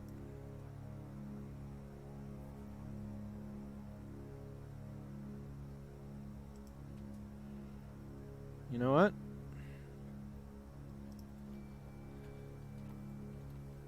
Cool. Sometimes I like this program.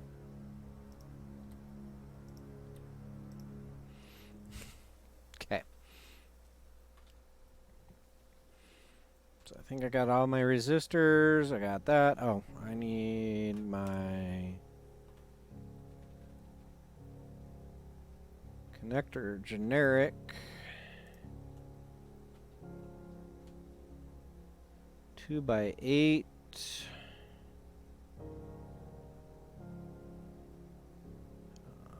Odd to even, if I remember right.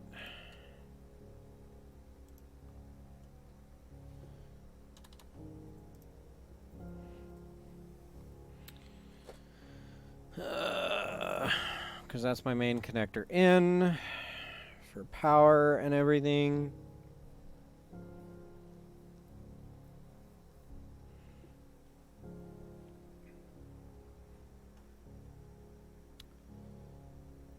I think that's it. I think that's all I needed parts-wise. Now let's start moving it around and making it look pretty. Okay, so first off,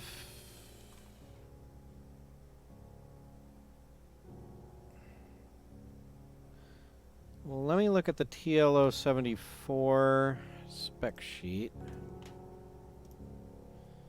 TLO74. Pin out.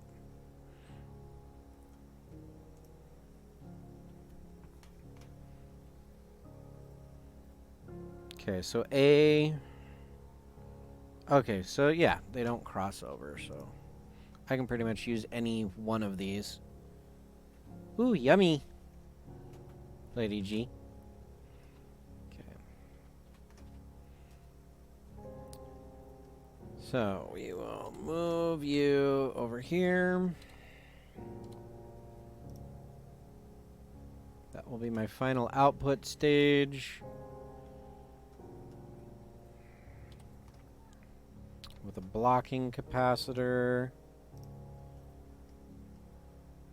And one of the op amps.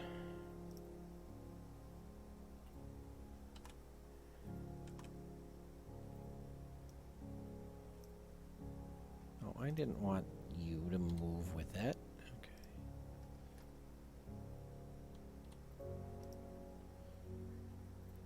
Oh, you know what? I'm going to need a couple more capacitors for the power. For my plus and minus 12 volts. I just realized that. I'm going to want some buffering on this dude. Okay, I need one of my pots.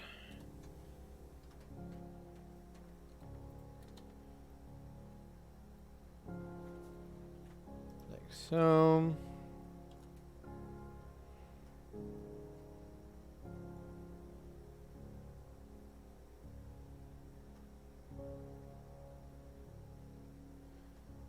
I need a couple of resistors. One goes here. One will go over here somewhere.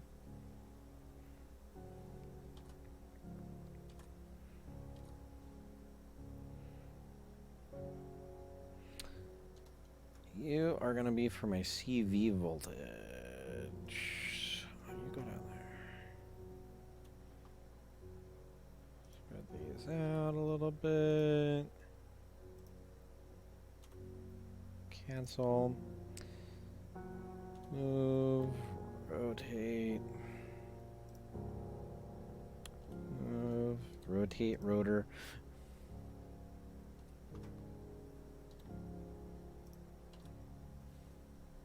Okay.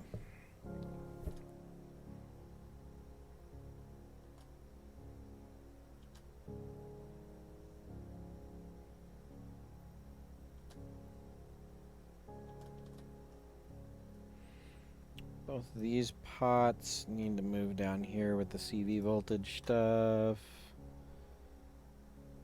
Along with that. And one of the caps goes down there. And I think four of the resistors go down there.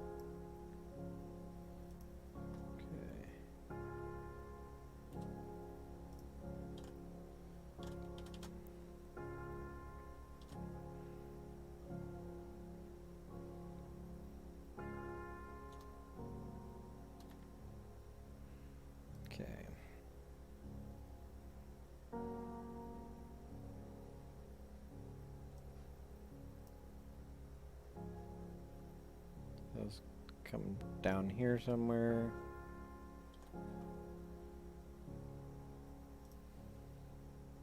Cancel. Move. This comes in here.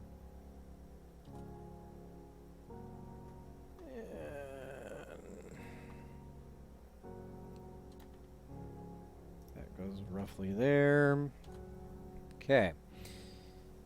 I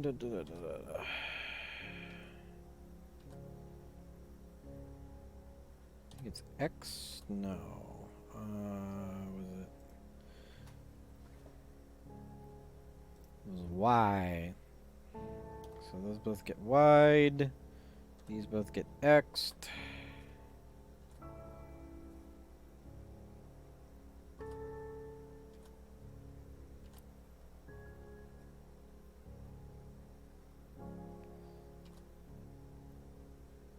Okay, I think we're ready to start wiring here for schematics.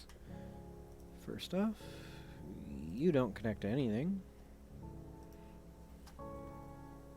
Then you come in to the DC blocking cap.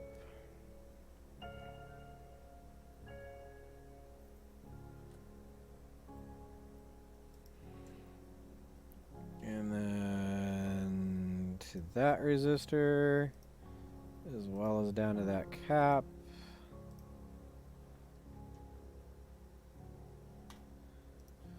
And then that cap hooks into the... See, now why did they do that to me?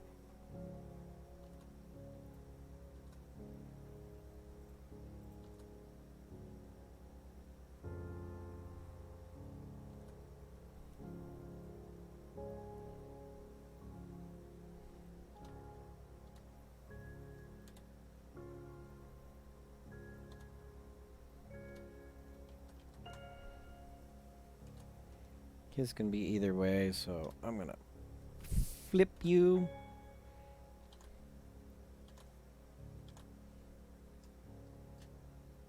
Okay.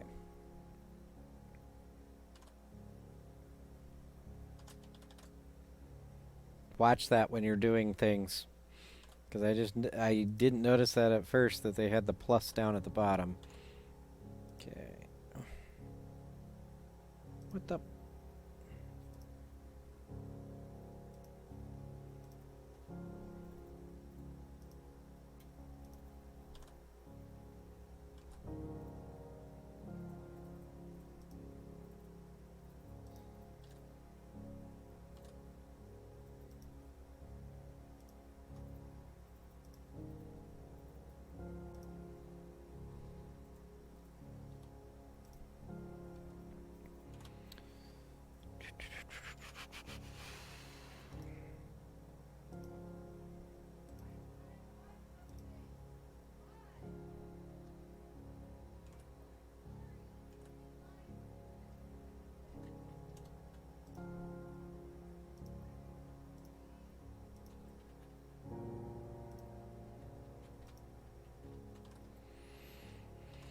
Yeah, it sounds like my son is trying to be helpless out there in the living room, and that's the littlest one. And he's annoying the wife.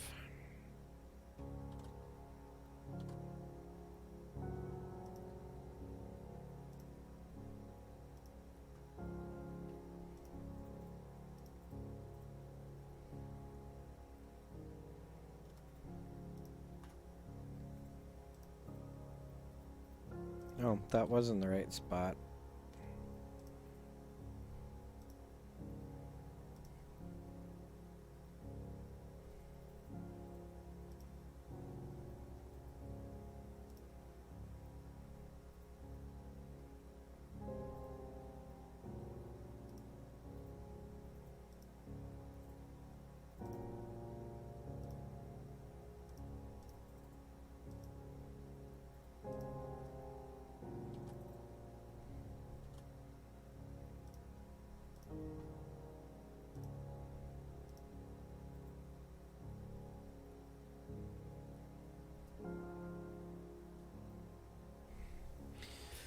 Okay.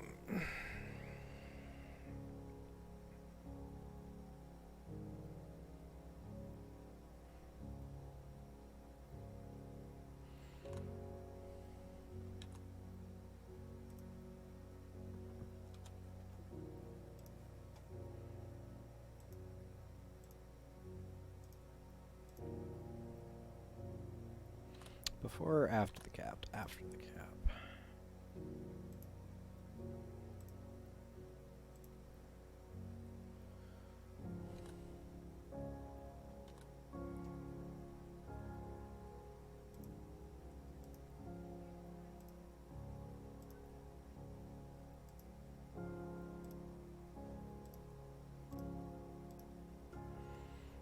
Okay, and then I need some grounds.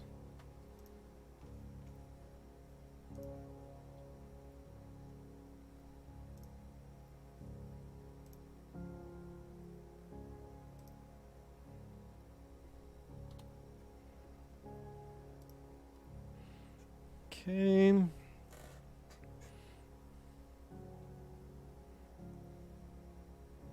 While I'm at it.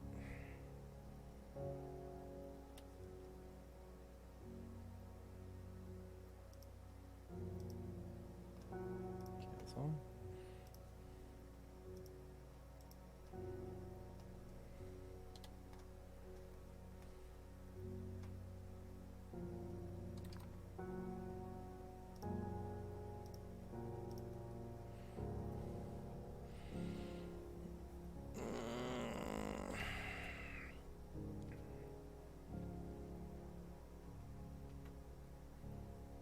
Move this over here somewhere. Move this here.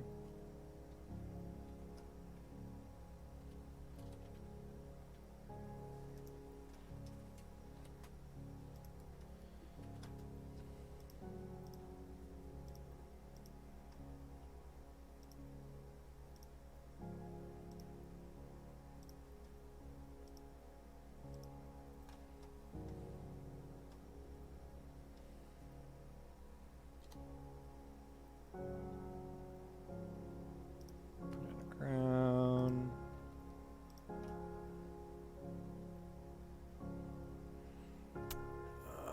Save this really quick because I gotta remember my pinout.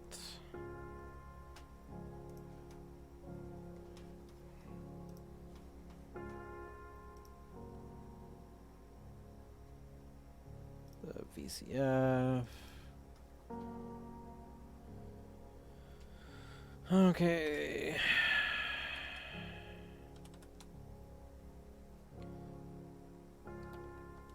One and two equals.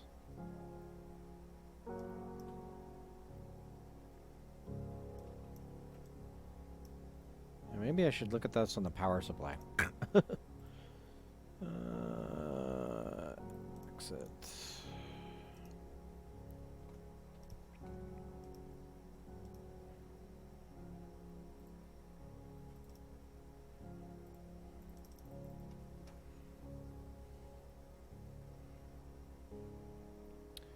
So 1 and 2 equals negative 12 volts.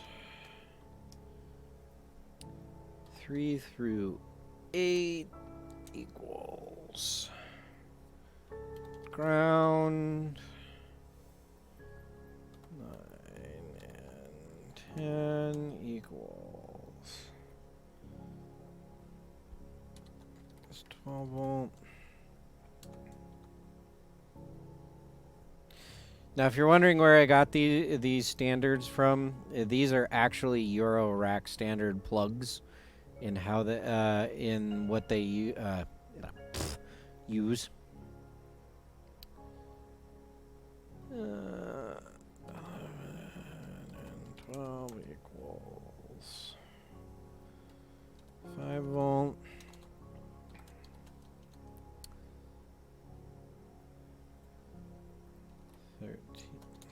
13 and 14 equals CB. 15 and 16 equal gate.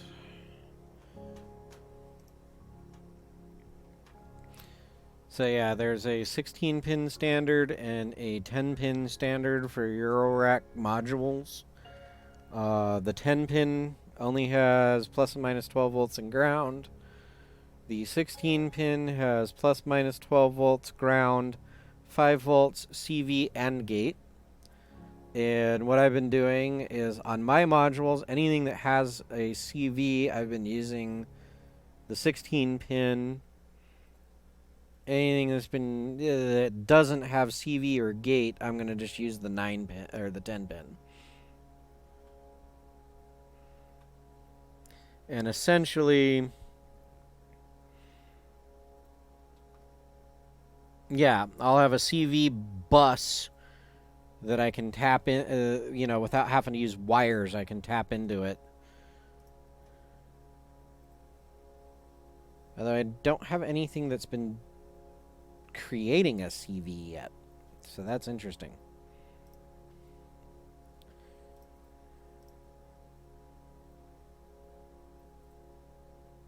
Notch filter. Okay. So we are just going to try tie 15 and 16 together because we don't need those.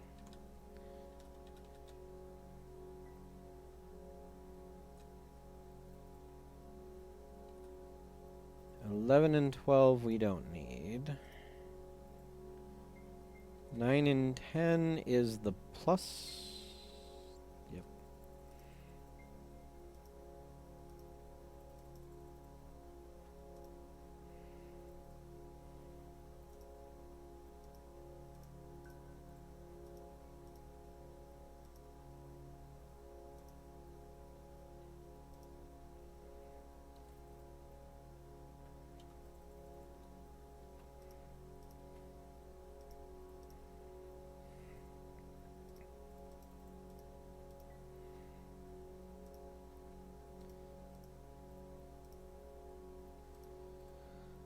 Okay, so there's the power coming in.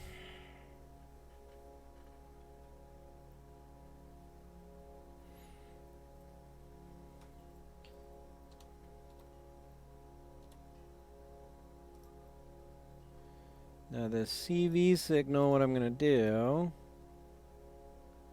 let's bring it down here. And it's going to connect into that jack.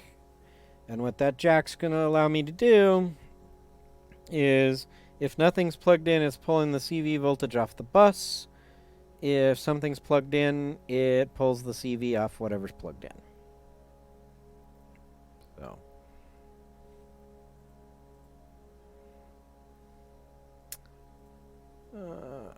I need to duplicate the ground one more time. Just stick it in there.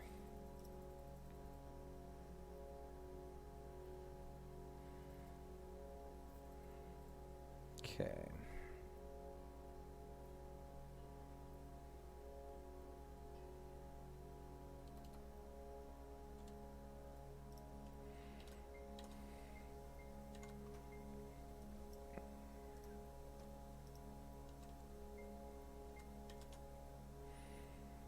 Okay.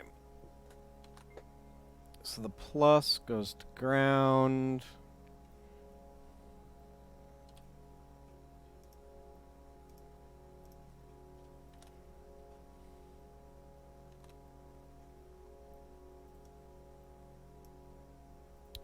Move this over here.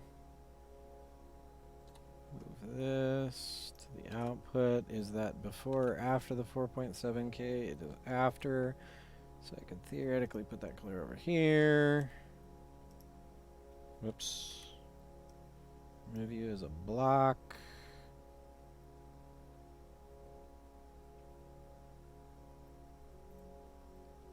Put you about right there.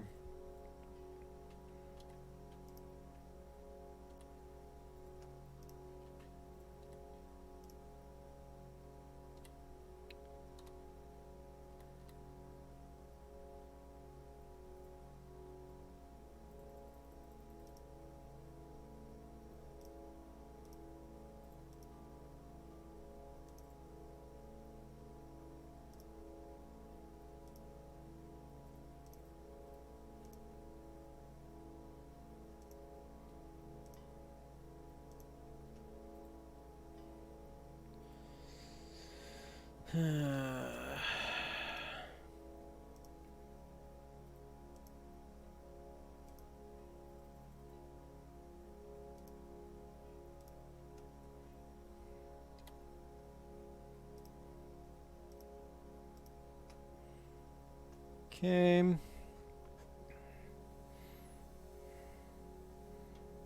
There's all that lovely stuff.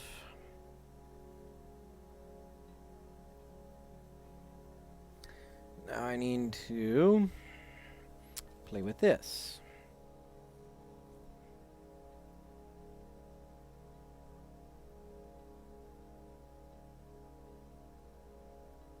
So he has a negative 5 volts and ground.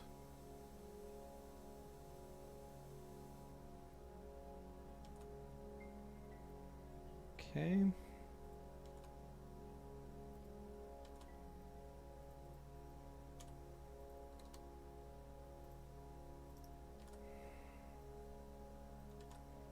So you go in there. And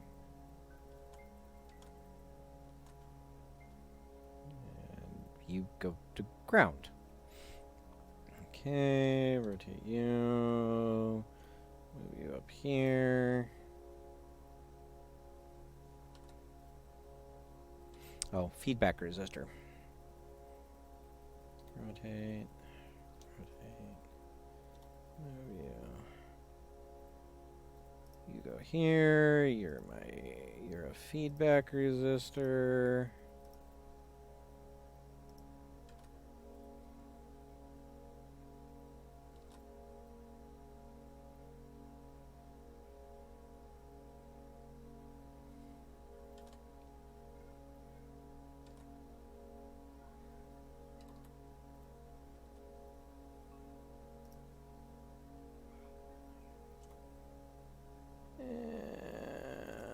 Resistor, you go here, you go here, and both of those go into here.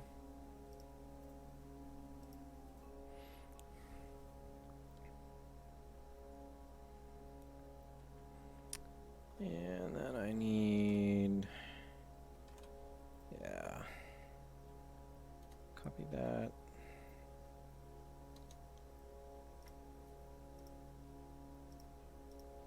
That goes in the ground.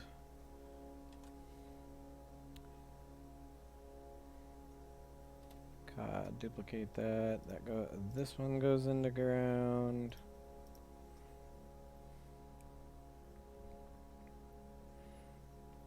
And then it goes to negative voltage, right? Yeah.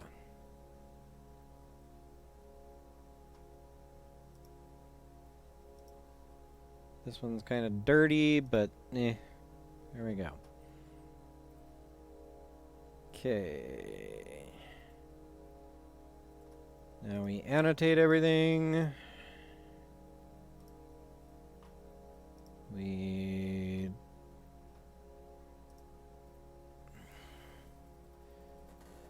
pin connected to other pin, but not driven. What do you mean?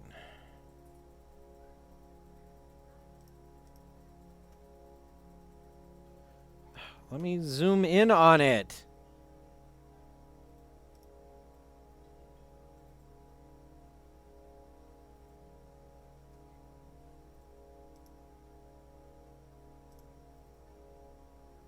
Okay. None of those are important. It's basically telling me that, hey, bozo, these are power pins and I don't have any power for them. But that's because my power is coming from off board. I still don't know why this one has issues, but there's always one ground on one of the audio jacks that has issues. It's weird.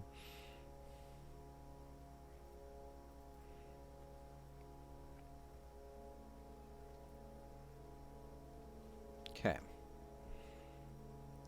Now I need to go into here. Can I assign values or just footprints in here? I think I can just assign footprints in here.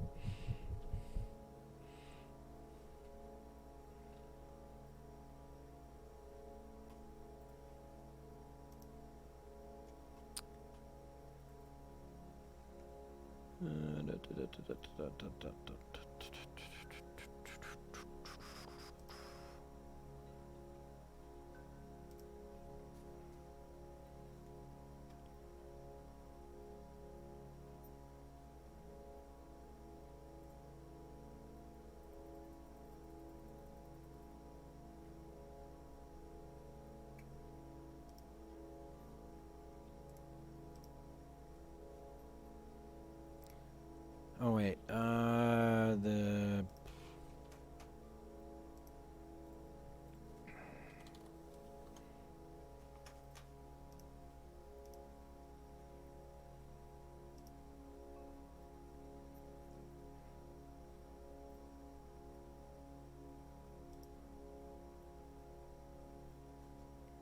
Whoops, not those ones.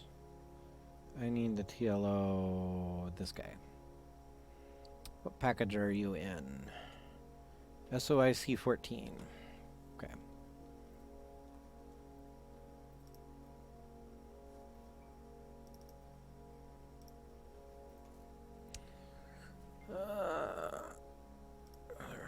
Resistors.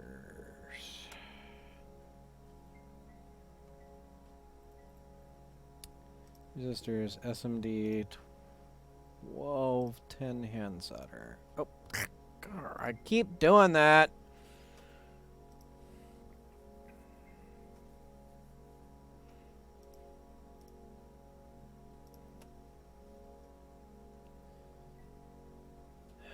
Resistor, SMD 1210 hand solder. Thank you. These ones are going to be... Where's my custom? Custom library.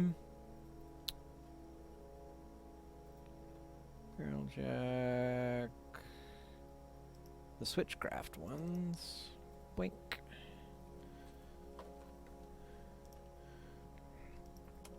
Might as well make these the same 1210s.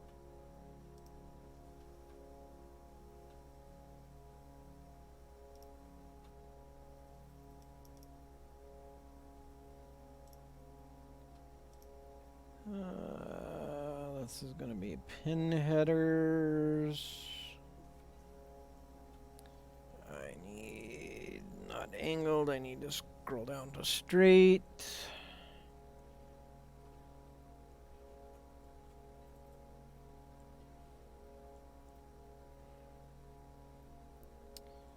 I need 2x8, 2.54 pitch.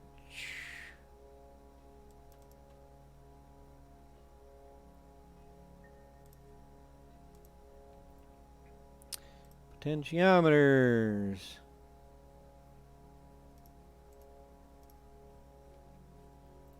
See.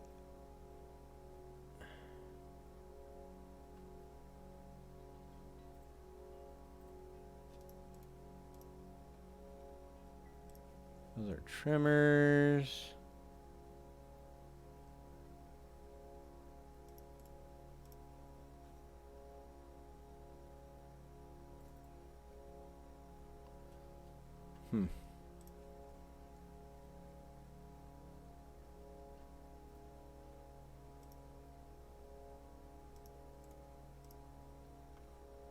Nope.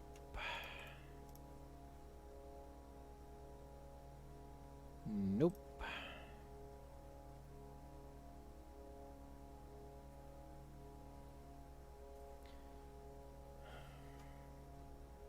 Okay, what ones did I pick? The PDB. The PDB 81 or the PDB 18 or the 181 series. The PDB 18s.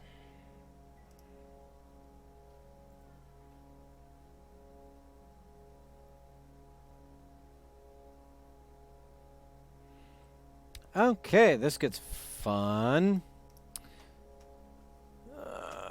So now I get to make my own footprint. Yay. Custom library, new footprint.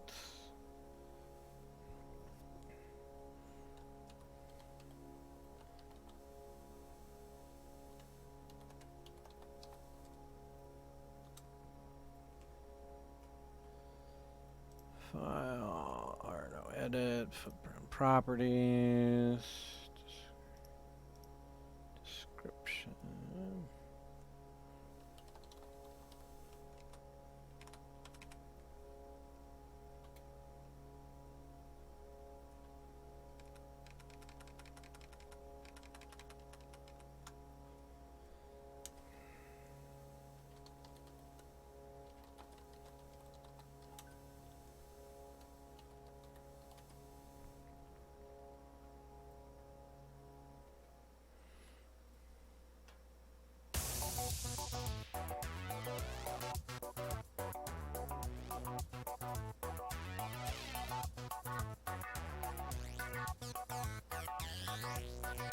Go back to this.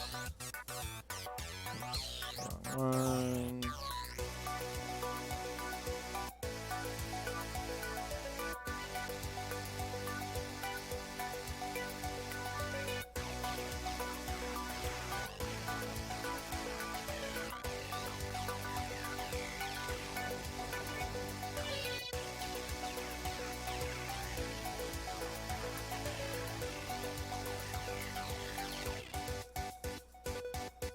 Okay, vertical. All right. I just want to make sure. Edit.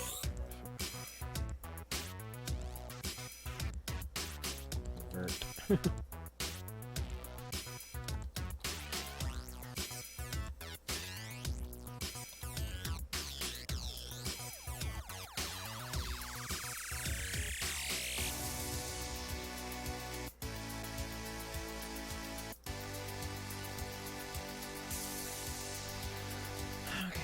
Now comes the joy of this. The spec sheet on this guy. They have a recommended footprint.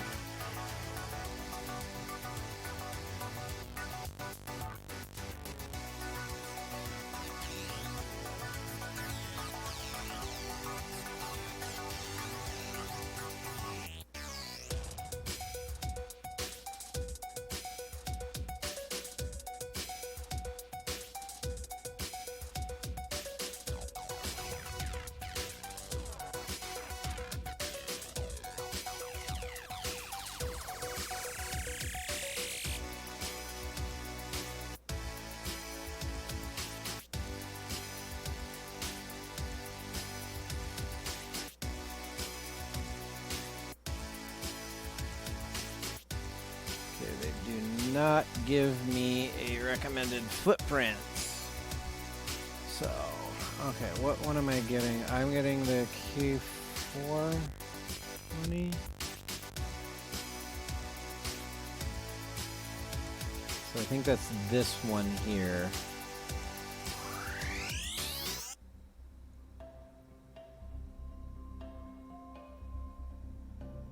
$181, yeah, okay. So, this guy. So, for those of you who have difficulty reading spec sheets, because a lot of times they'll do what you'll see here is everything in this PDB-18 series potentiometer is in this spec sheet. I'm ordering the 181K series. So, this is the K series. Everything after that K has to do with how many ohms and stuff like that, and length of shaft and stuff like that. But what I need to do is I need to build a footprint for this.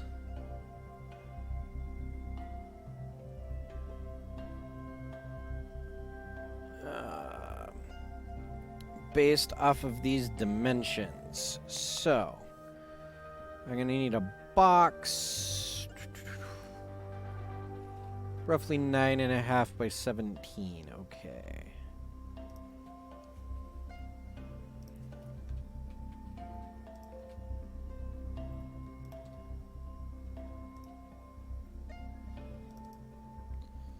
Yeah, I don't want it filled though.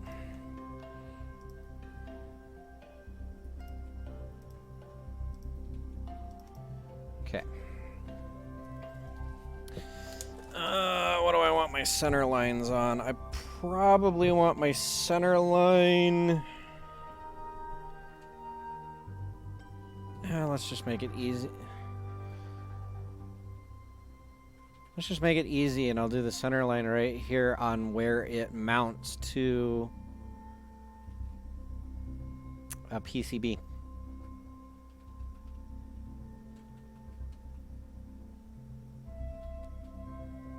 So my 0 line will be right here, where it would bulkhead mount to something. So we need to edit this line. You are going to be on 0 for your X.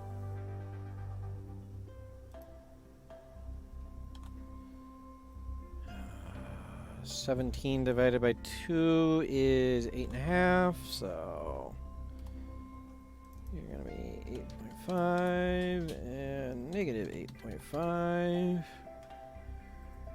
Whew. That's a decent sized pot.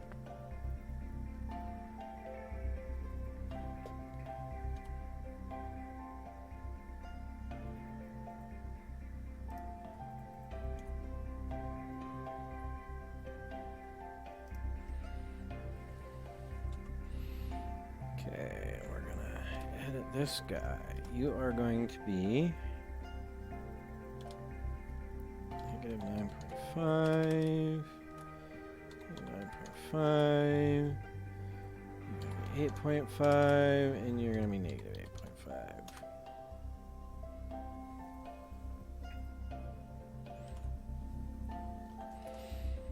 So these lines represent the body, so I know when I'm putting it on a layout that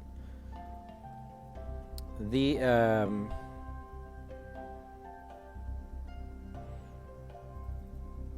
I can't put anything in this space, otherwise it'll interfere. So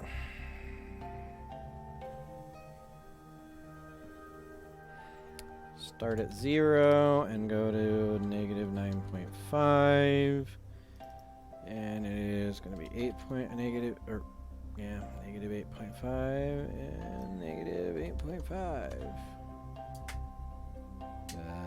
That didn't work.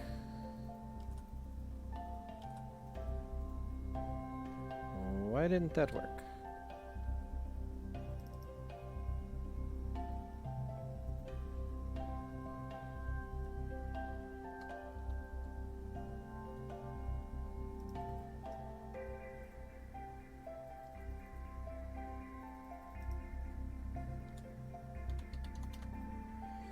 Because I did that wrong.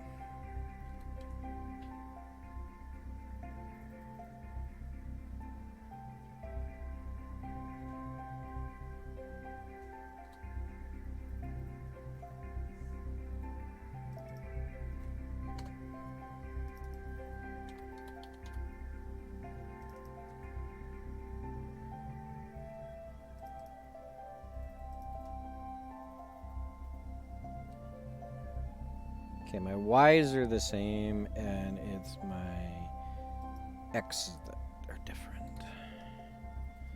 So 0, negative 9.5, this is 8.5, and this is 8.5. Alright, so there's the body of my potentiometer.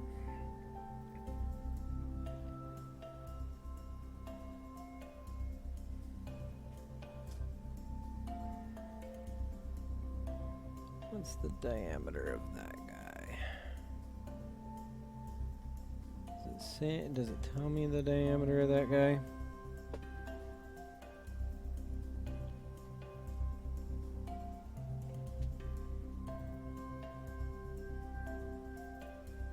M7.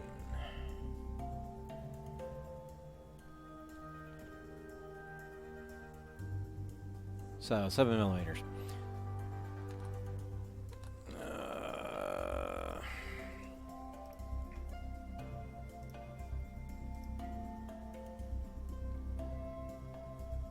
Okay, we're gonna start on 0. 4.5. Yeah, that is 6.5 and endpoint.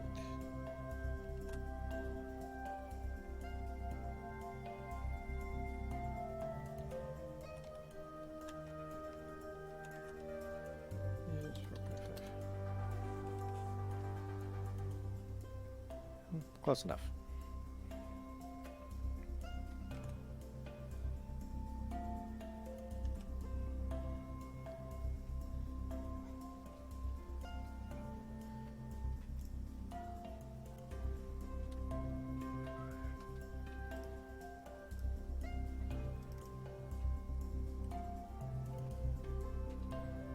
Delete that one. Okay, so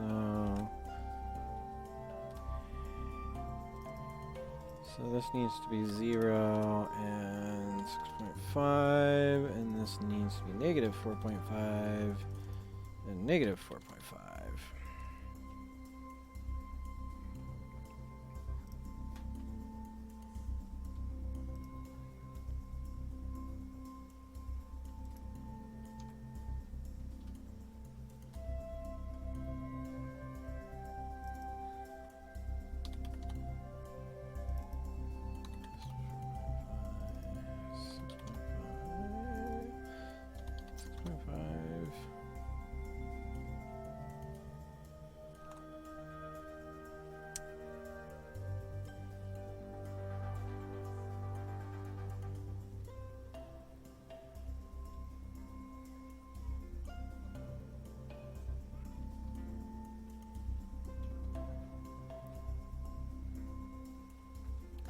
What's the length on the one that I picked? 20 millimeter. Okay.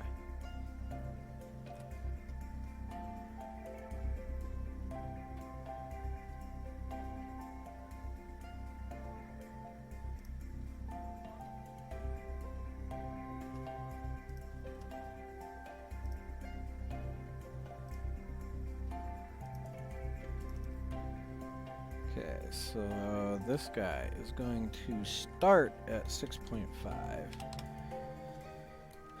It's going to be at negative 3.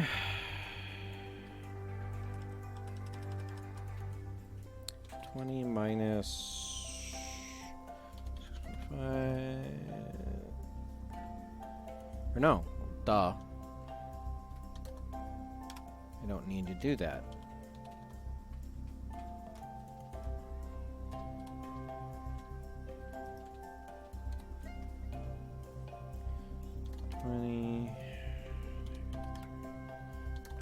Positive 3.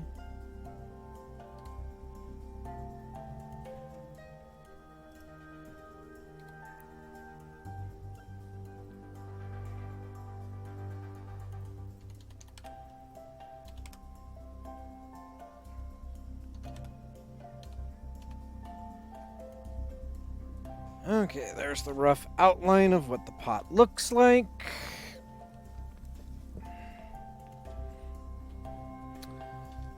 We will save it just in case things crash. I will now bring in 3.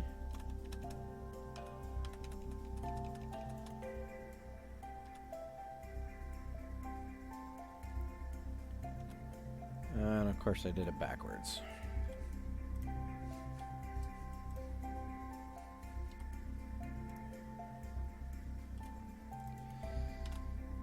Okay, how big are those? Those are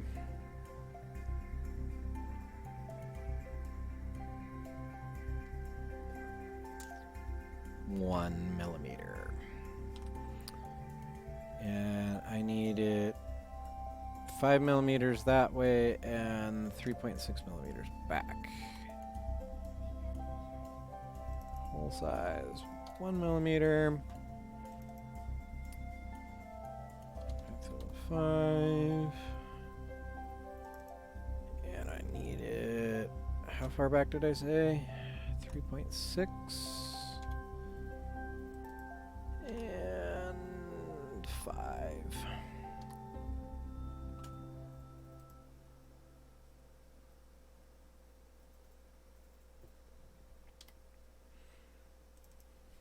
One. 1.7. 5.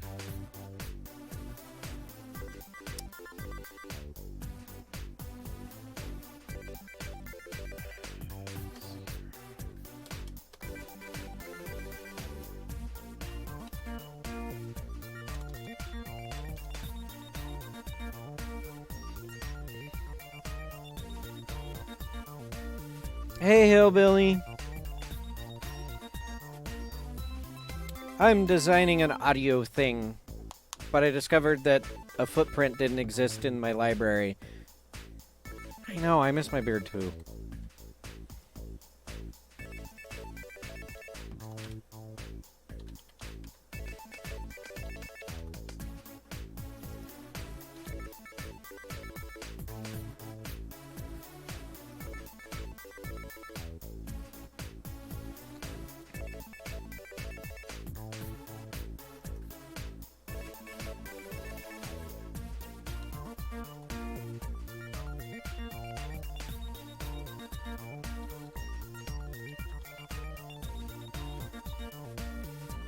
Okay, what? Alright. So it's negative 3.6. Okay. Negative 3.6.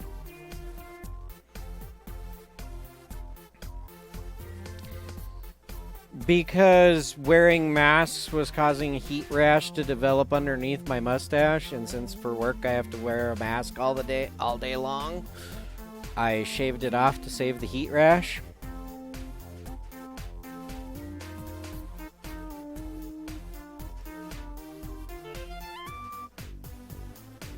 Because I'm not one of those jackasses that just because it is uncomfortable, I'm not going to wear a mask.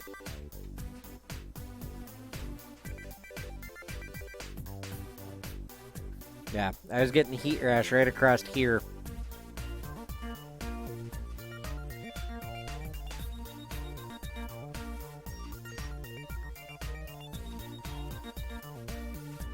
Okay, that should be it.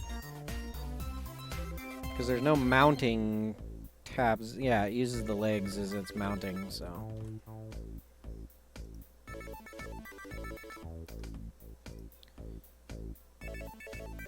So exit out of that. Come back into here. Come back into this guy. Oh. So these 3 pots are now going to be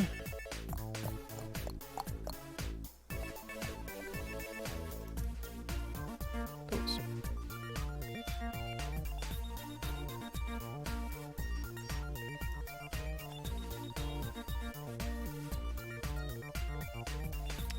That. I need that.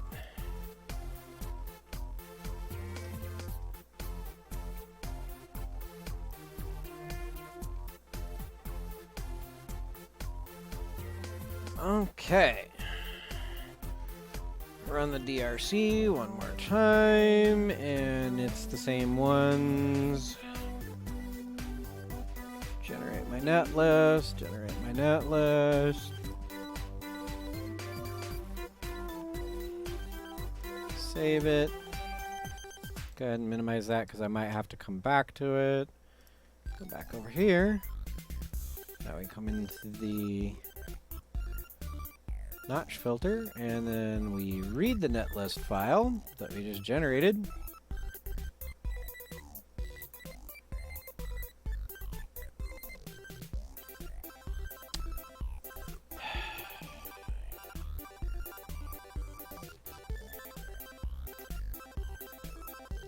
Close. Okay, we gotta go. See, this is why you leave it open.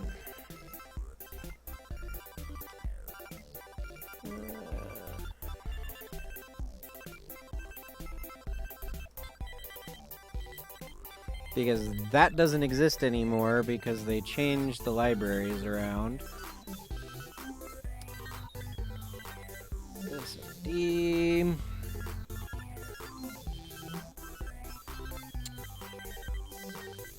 I need it to be a SOT 23.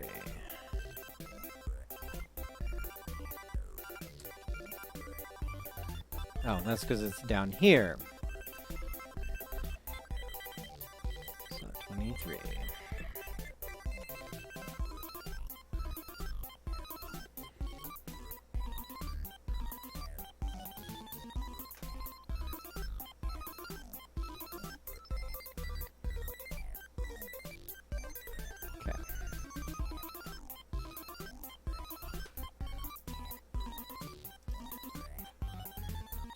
Regenerate my net list.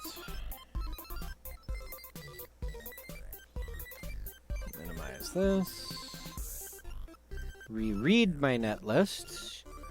Hey, look, no errors.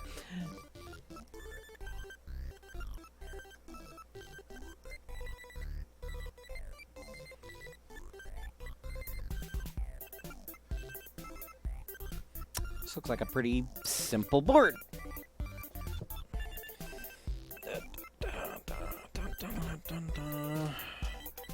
Okay, move to my edge cuts. Let's start defining my board.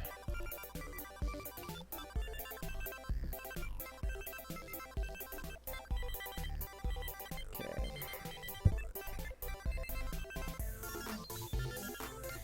One point of view is going to be on 0, 0.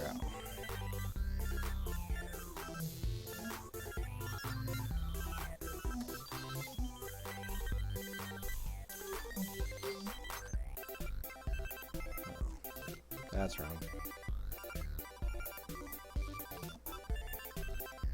That should have been the 25, and that should have been the 0.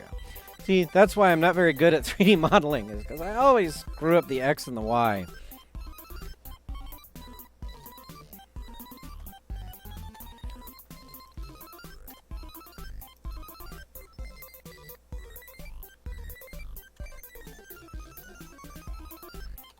And it can only be 100 millimeters long. Did you see what happened there? This software is smart enough that if you leave a negative sign in front of the 0, it removes it, instead of breaking all reality. So you can have negative 0 in this software. Okay. You need to be at 0, 100. This needs to be 25, and this needs to be 100.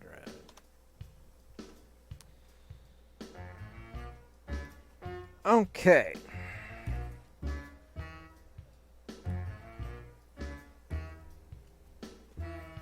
So what we got now, that is our rough outline of our board.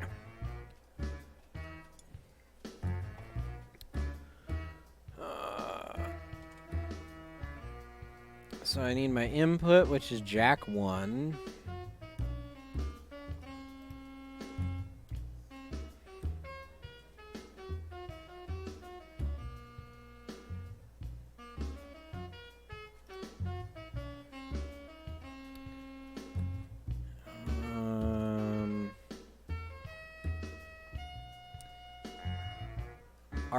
We'll do RV1 next.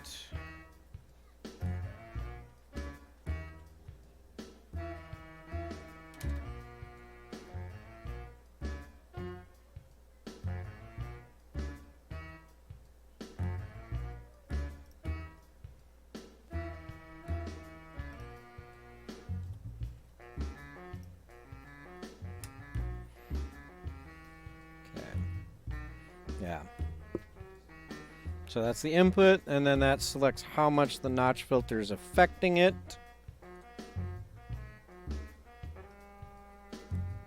And then comes the joy.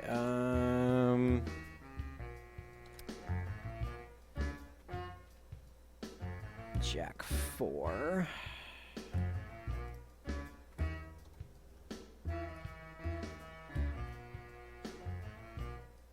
We'll do CV in, followed by RB2, which that's how much the CV voltage affects it.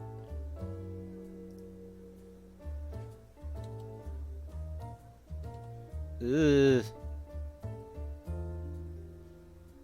And then if we don't have CV voltage coming in,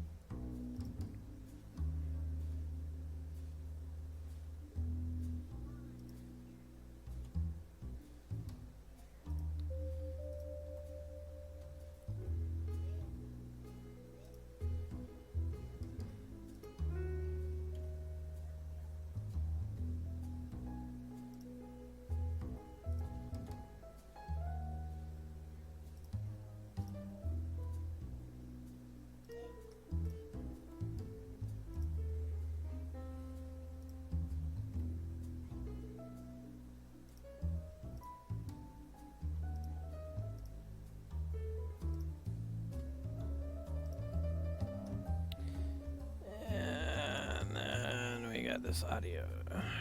This will be the output audio jack. Okay.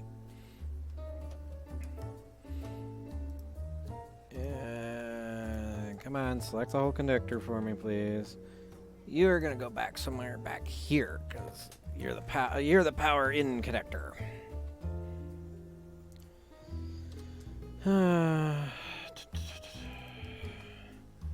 0 and 6.5.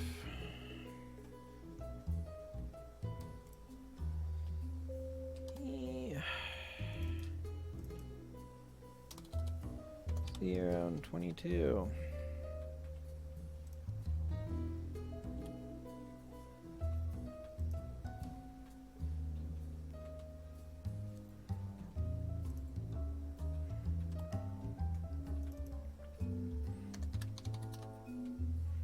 Ian 41. 0 and 57.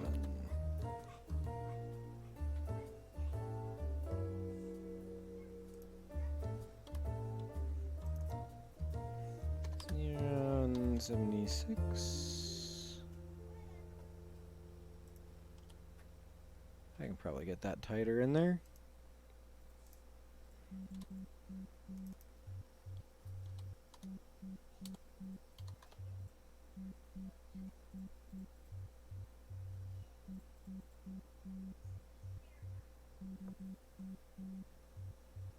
I'm going to skip this one again for Mike because he hates that one, or it makes him feel funny.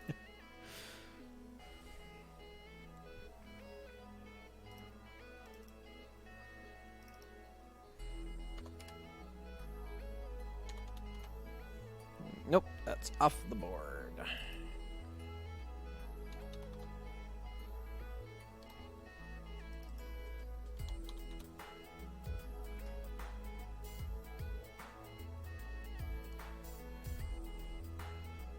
Okay.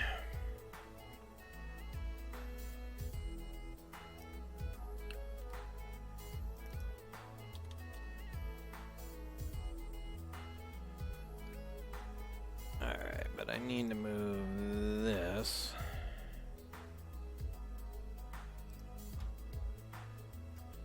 So it still ends up on the board.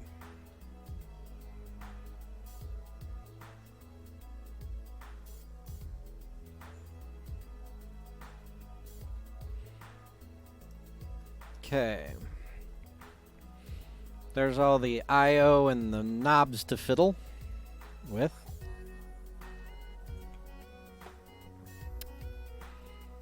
Alrighty.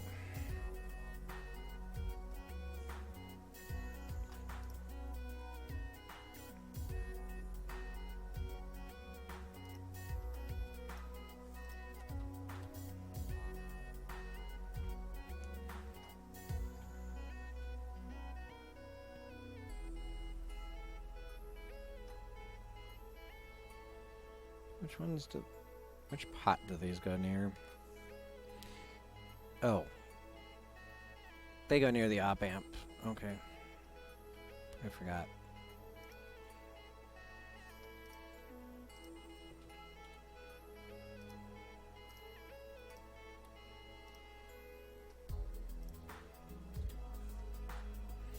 Okay, so this is kind of the centerpiece.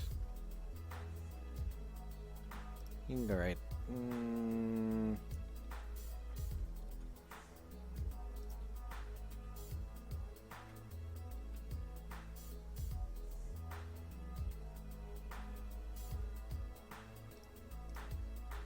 How deep did I make?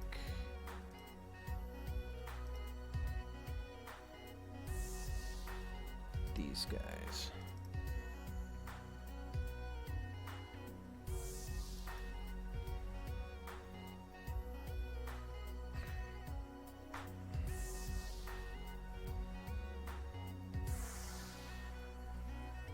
About 30 millimeters.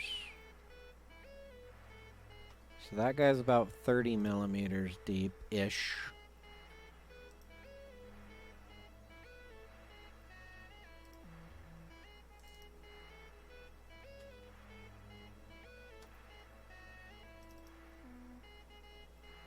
That one's 40 millimeters deep, okay.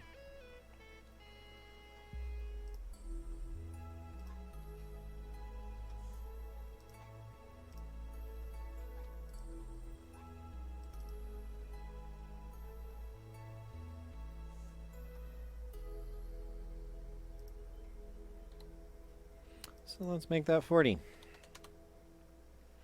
Let's give myself a design constraint of restricting this to a 40 millimeter board. And if I make it under that, cool. If I don't, well, whatever.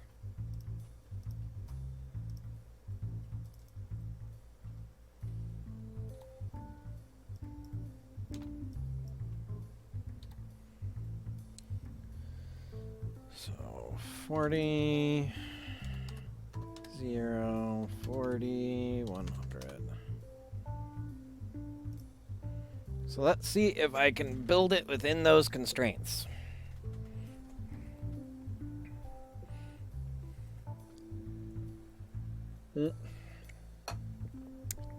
After I go and get more water.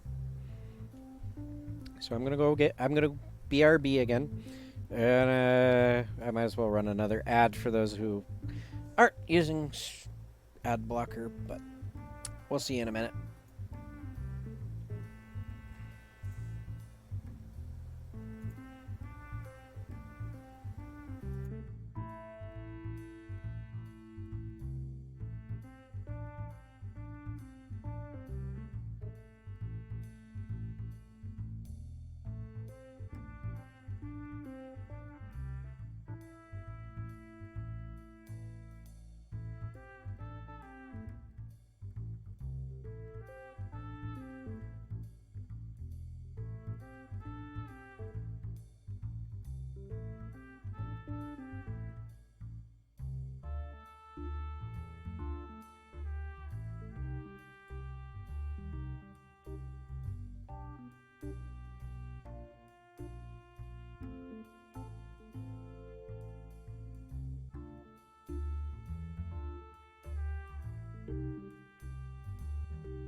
And we're back.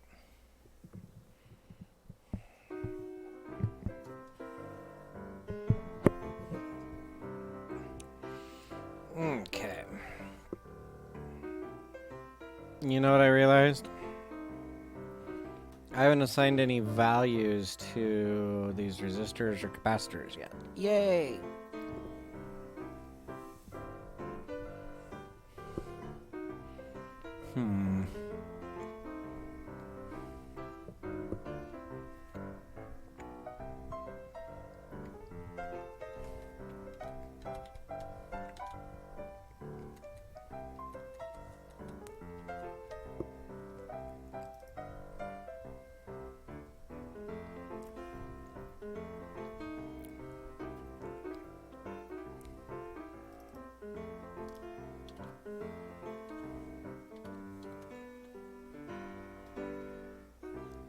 Let me just double check that I did those right.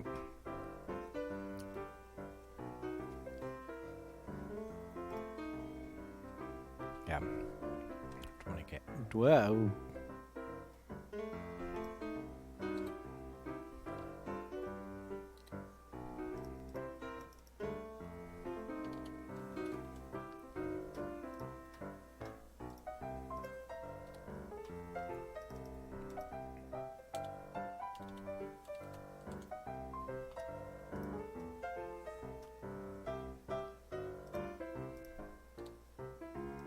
I wish there was a fast way to do this. Like assign the... Like assigning the... What do you call it?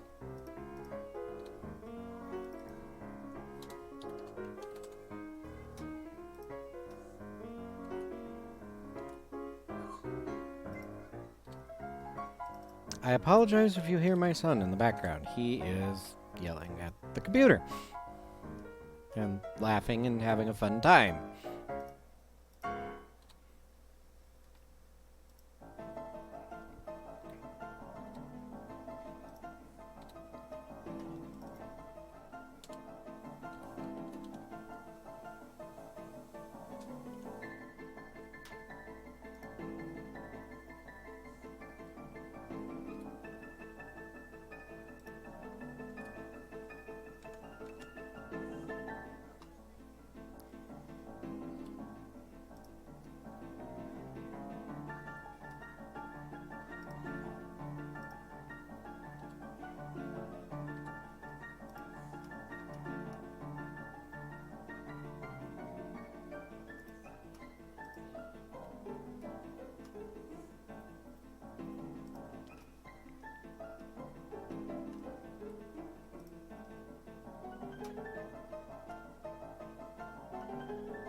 There, that just looks cleaner.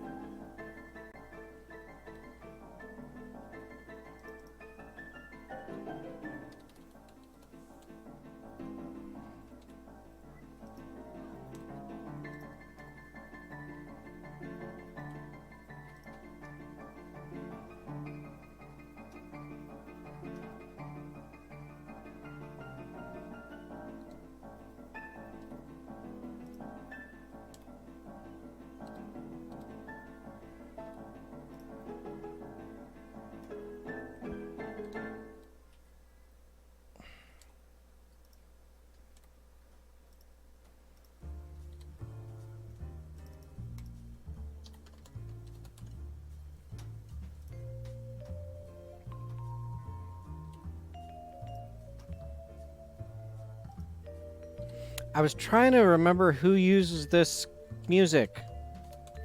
And guess who it is? It's KB.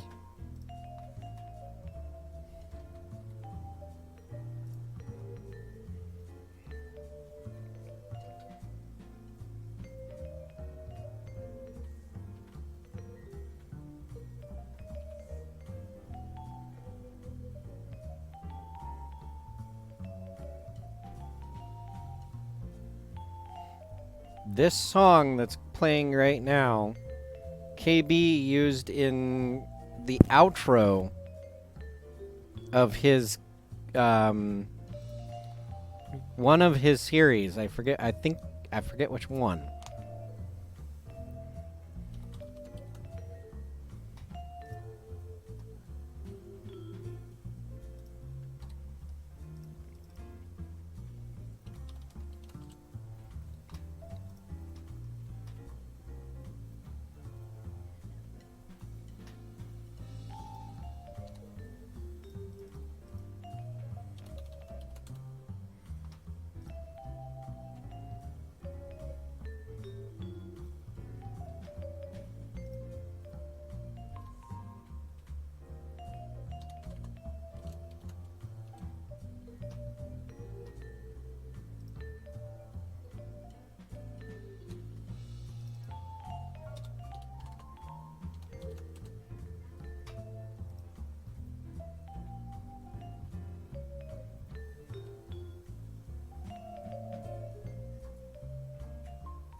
Okay, I need to...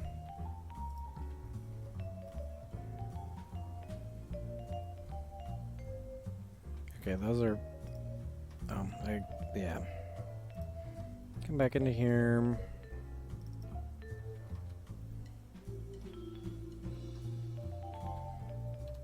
Yeah, this is 10 UF.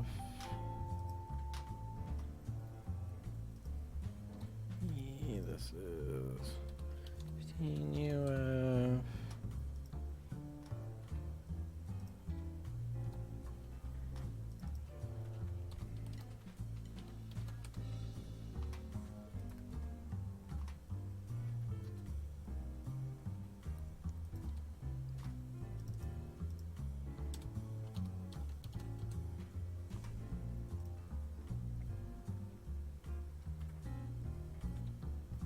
Okay, I need to figure out how much that one was.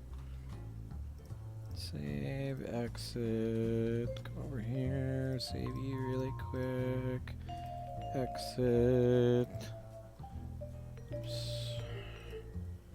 Open recent, do that.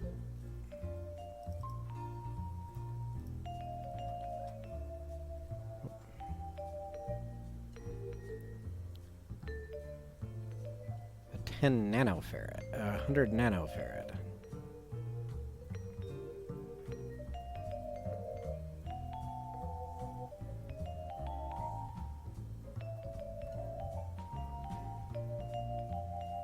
See, he's only using 10 UF, I'm using 100 UF, but that's okay. But he's using 100 nanofarts.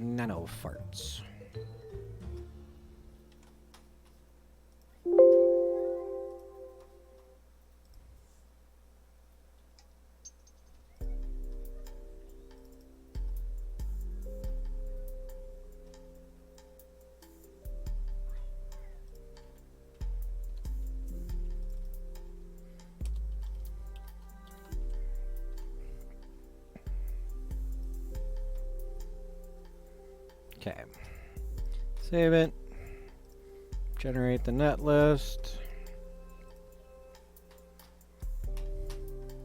minimize it, go back here to the PCB, reread the net list, update, yes, close.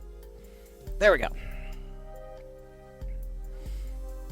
Now it's got the actual values with it.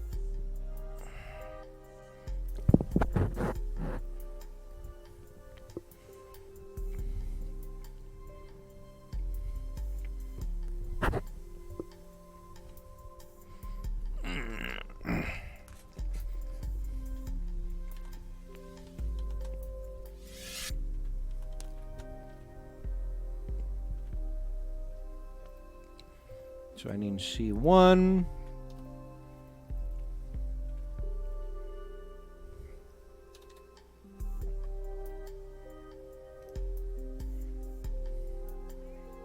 come in.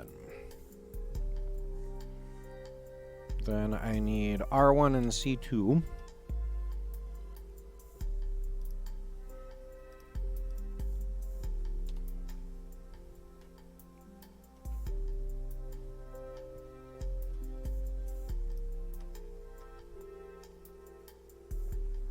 There's C2. There's C2.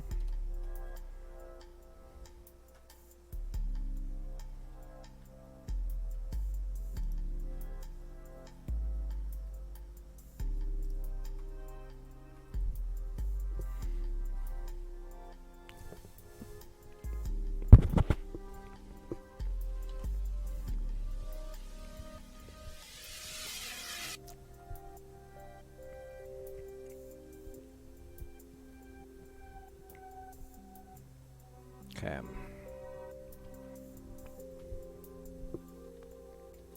R2, R4, R7.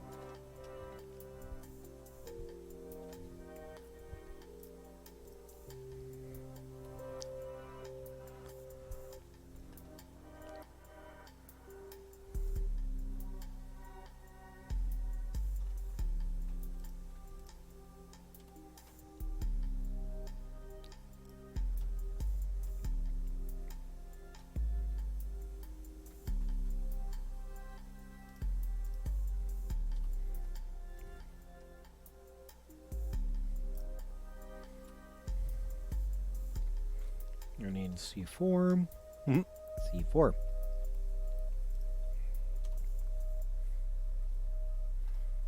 Okay. So all that stuff kind of goes up there.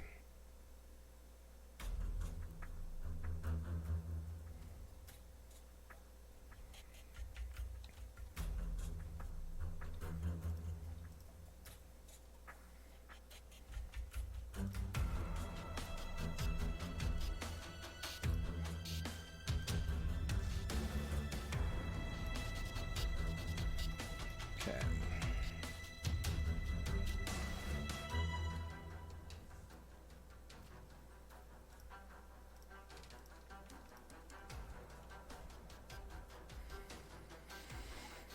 Okay.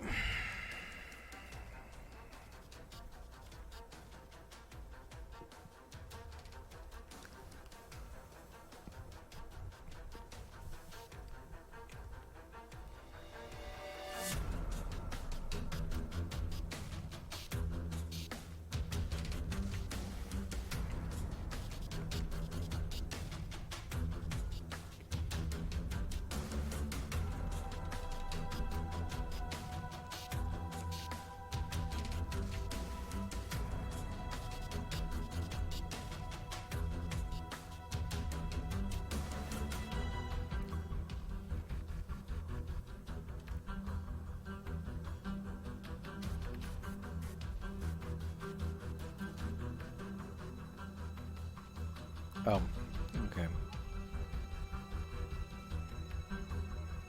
So I need 1, 2, 3.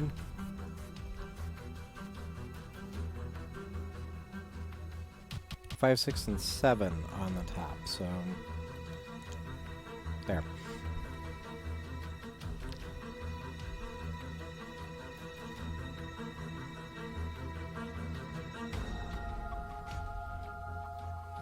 Okay, and then let's see what... Oh, I need to do design constraints. Net classes. I need to add a new one. 0.5. 0.5.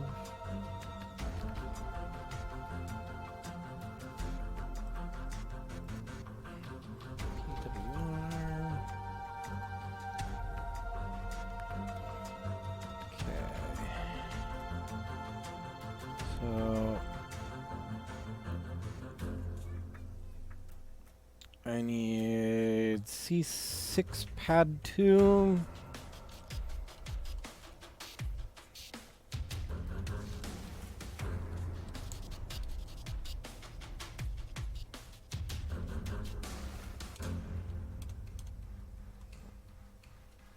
obviously GND.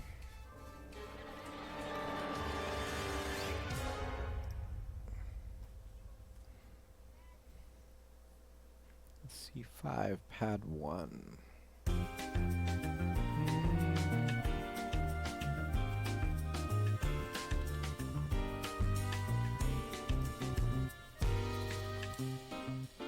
Okay, those ones need to be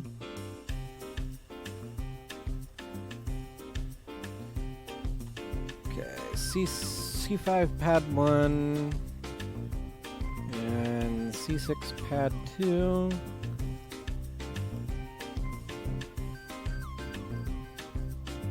Hey Jam, how you doing? Seattle treating you okay?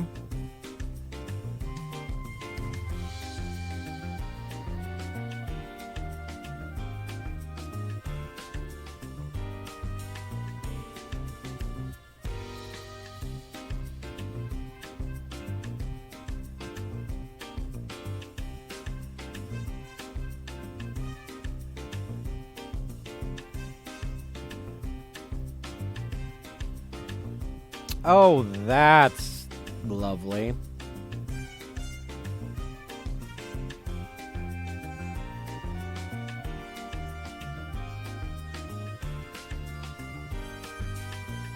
That's probably going to cause an error in my DRC check, but I don't care.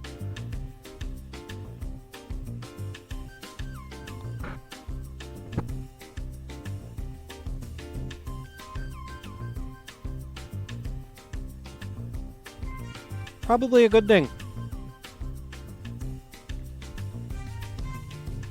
To hunker down for a little bit.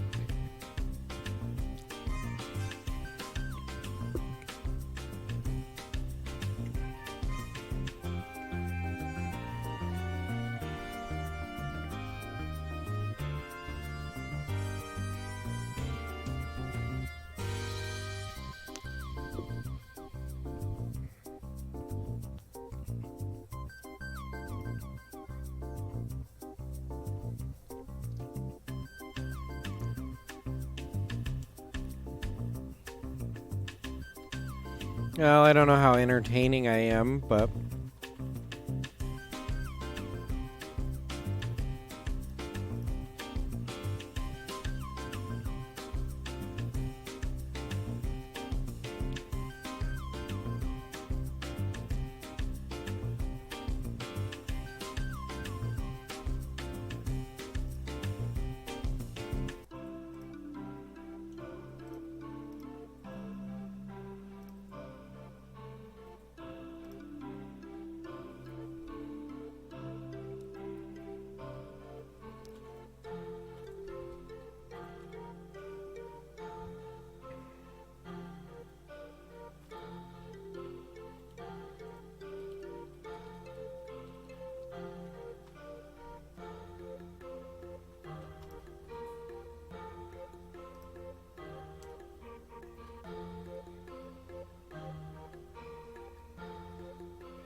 okay.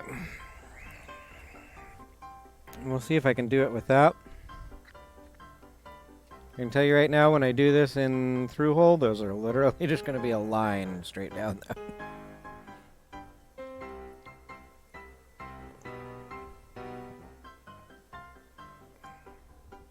Although, looking at the net list, or the rat's nests, might be pertinent to flip those.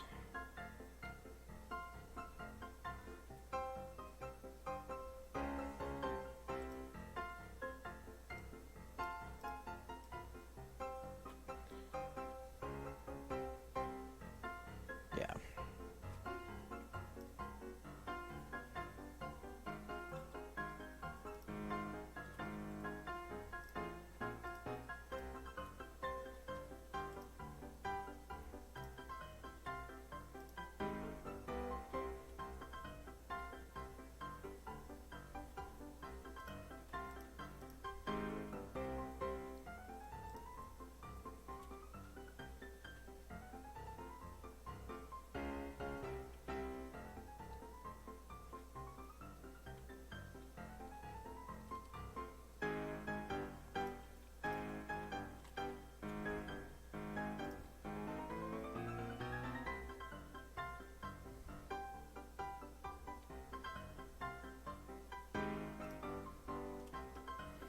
trying to be space efficient here.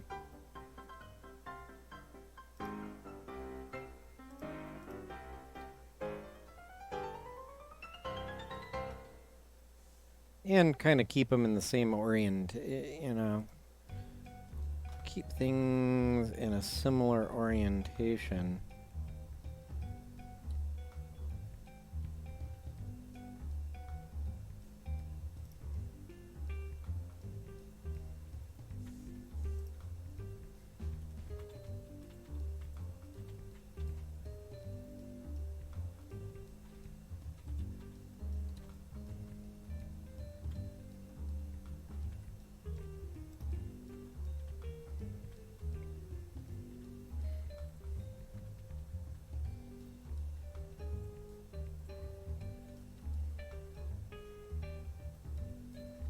Wow, did you decide to pick your hotel in downtown Seattle?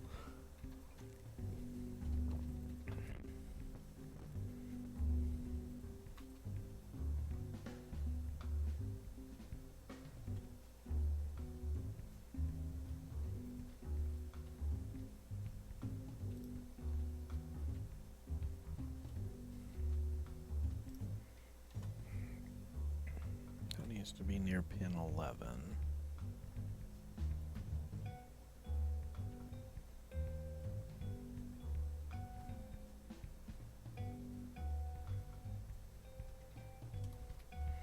Oh, see, I'm not allowed to stay at the Hilton when I'm in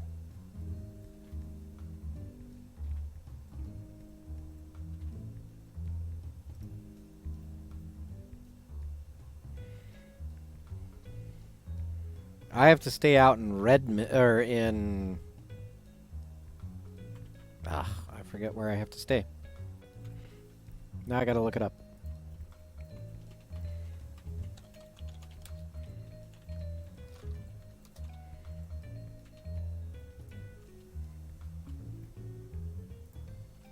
Oh, I have to stay in Bellevue.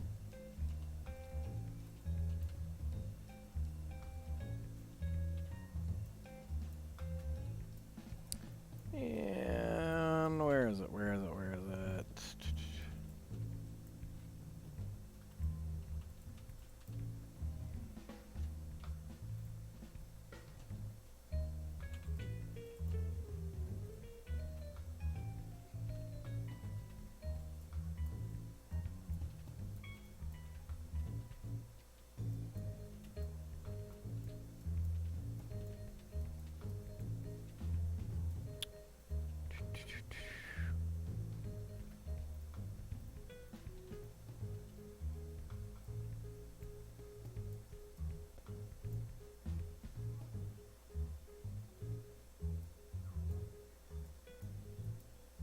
Where is it?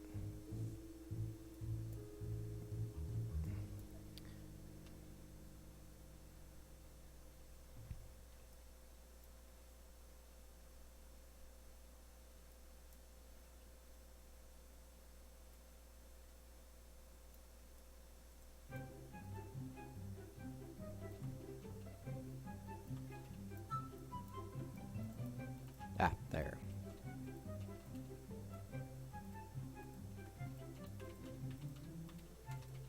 The Silver Cloud Inn in Redmond, Washington.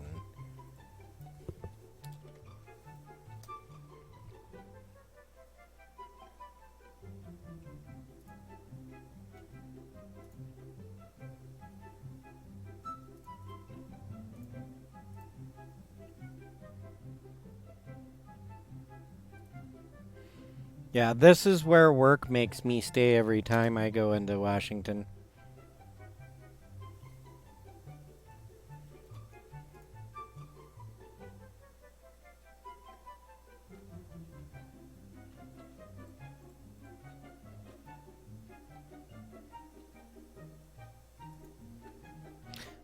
That sucks for a link, but oh well.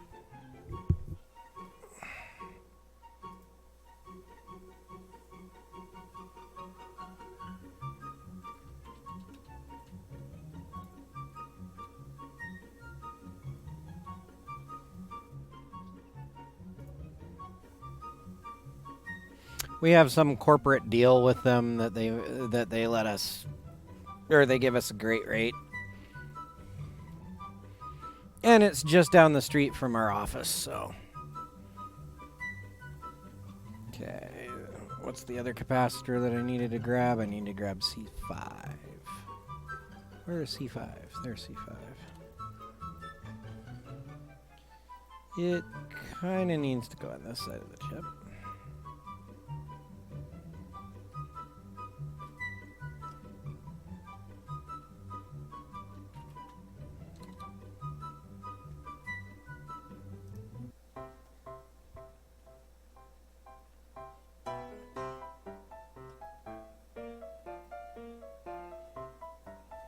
I wonder.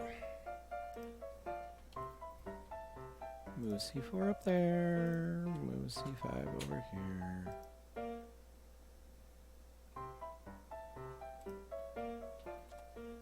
Move the chip up there. Put you down here somewhere.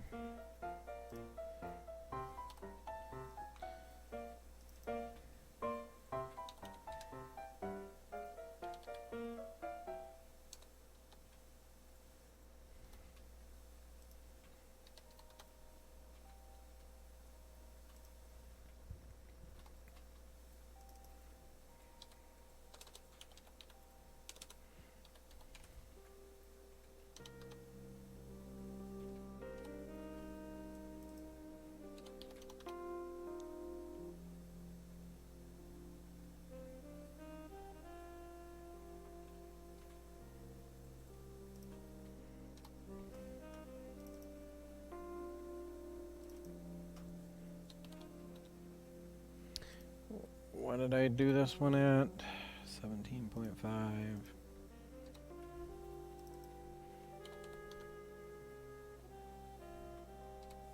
I have no idea where you went. Come back here, please.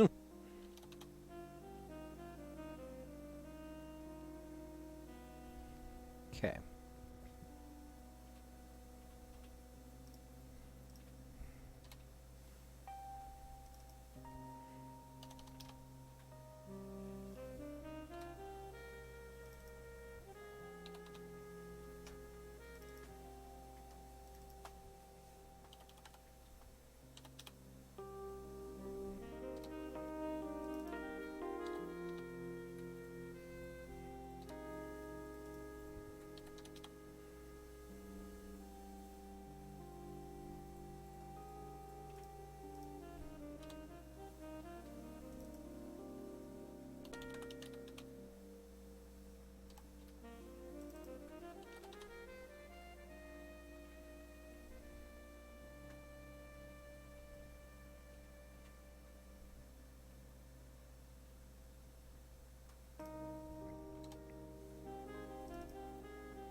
Yeah, give it a little bit more room.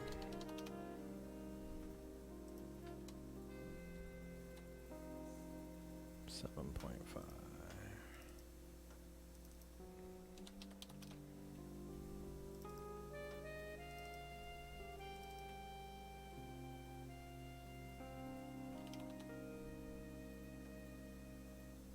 What did I do this one? 32.5.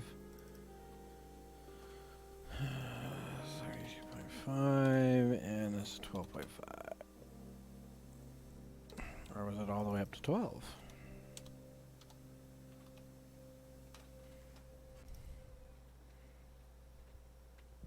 Okay. Those are all in. Position.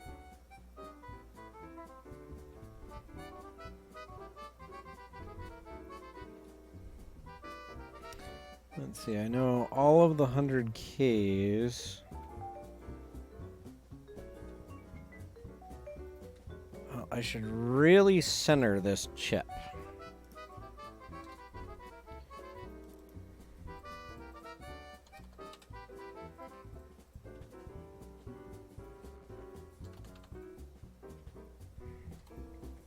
Got that backwards.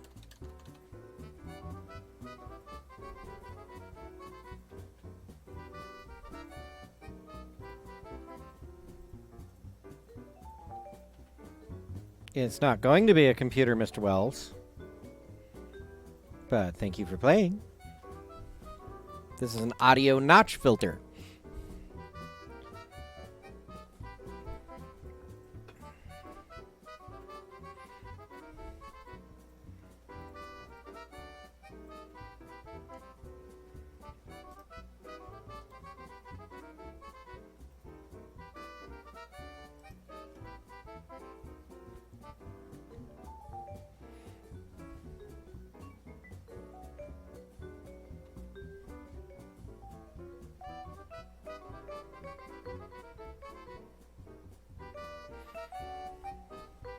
No, this is much simpler than that. So what I got is I got an audio jack that brings audio in. There's a DC blocking capacitor. I then have two audio paths. One goes up this way to a pot. The other goes into this operational amplifier filter array. And then it comes out here into the other side of that pot. This potentiometer lets you choose how much the filter is affecting the audio. And then there's one final unity gain amplifier stage before it goes out. So that's the audio path. But then I also have this is power coming in with decoupling caps. Then I have a control voltage that comes in and comes through a potentiometer. Or I have another potentiometer that I can set a control voltage. It comes through a buffer amp and then controls these transistor pairs, which act like voltage-controlled resistors, essentially, which vary the gain on these two op amps to change the filter. So it's literally one chip and 4 transistors. Now, if I wanted to get fancy, I could get this in a multiple package, but I don't want to get fancy. I could have probably found a quad in a single chip, but I don't want to fight with it, so I'm not going to.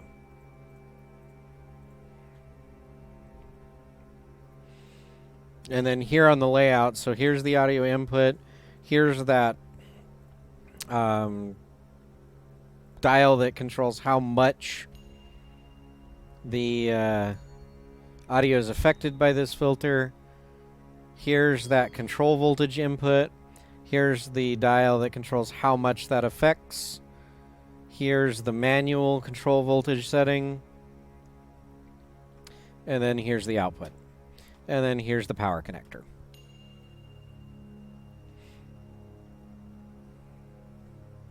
But it's still going to be a small board. It's 100 millimeters by 40 millimeters.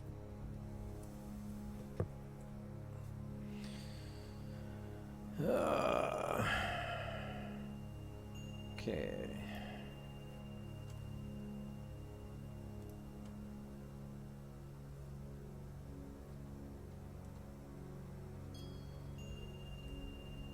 That is a block down here somewhere. Maybe not that close. Maybe as a block right there.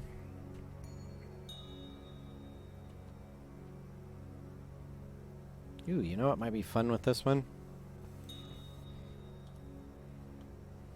You up there. You there.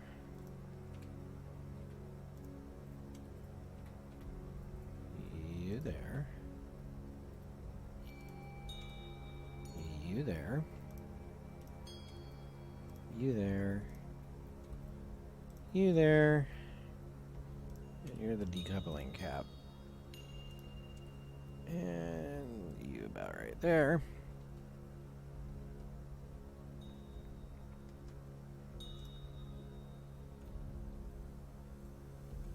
I know, right, Warg? He did such a good job on this. This is Kevin MacLeod, if anybody is wondering.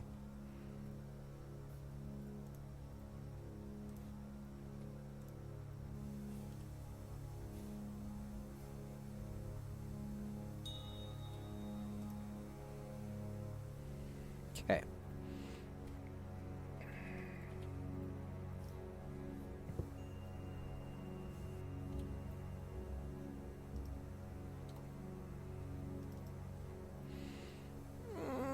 Okay, we'll just stack them all up on 23, and we'll start you at 4. 23 and 8. Nope, 9.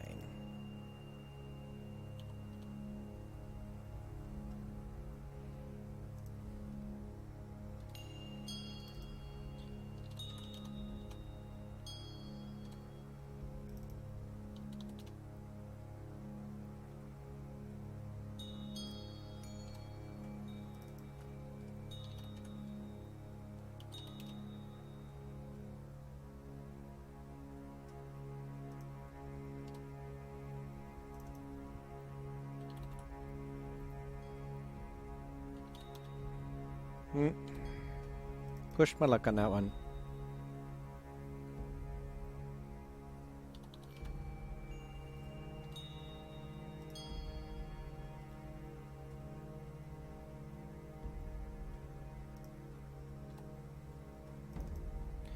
And actually, to be more specific, the name of this track from Kevin MacLeod is on his Organic Meditations album called Cypher. Or in this track is called Cypher.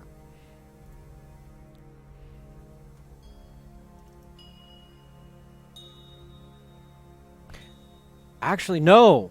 Excuse me. This might not be Kevin MacLeod. This might be that procedurally generated music that I listened to at one point.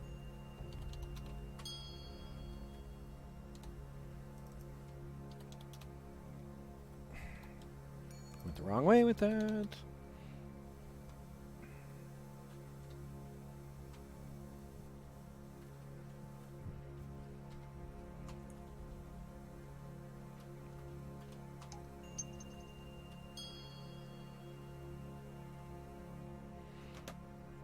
So, yeah.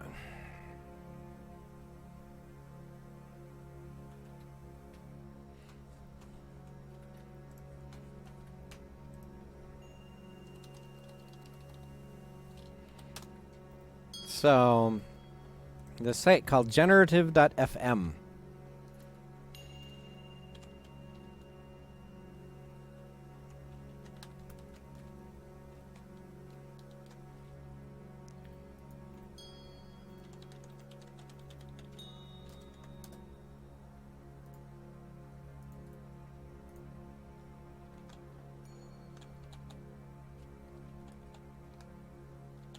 Oh, come on. Get me back to... Thank you.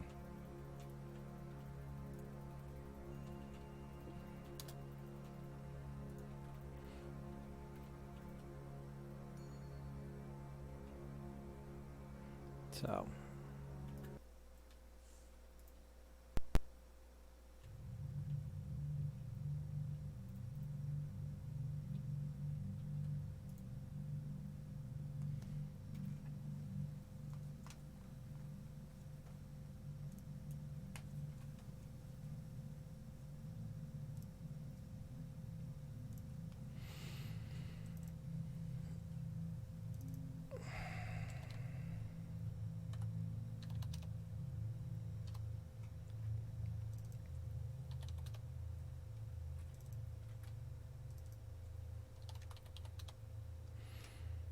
Okay.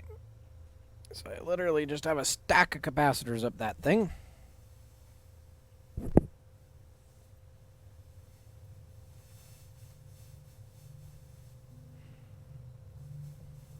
Okay, I've got an audio line near an antenna here that's causing issues.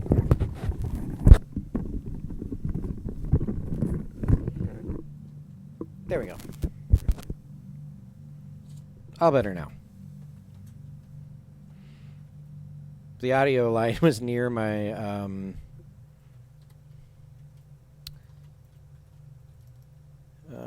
let's make you 25.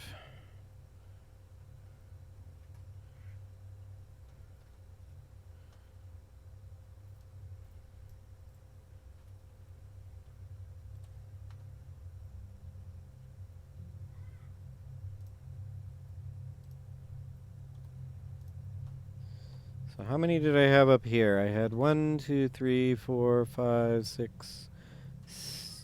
1, 2, 3, 4, 5, 6, 7, 8. How many do I have down here? 1, 2, 3, 4, 5, 6, 7, 8, 9. I have 9 down here. 9! Mwahaha.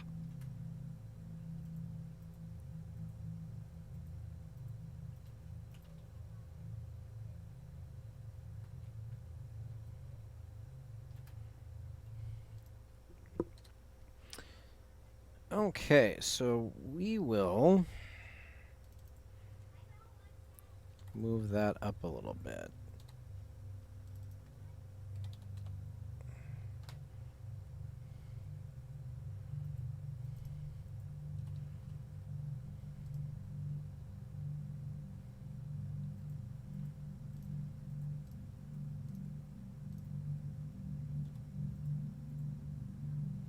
Oh, what is that? Oh, no. That resistor can go down there. Yay. Or up there.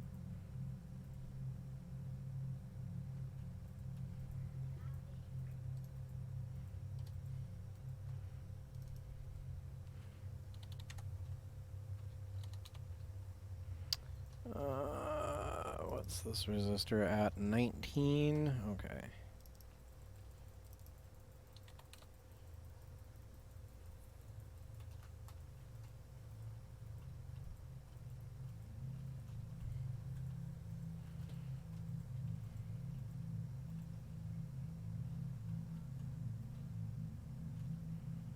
Okay, so this guy, that's its ground, so okay.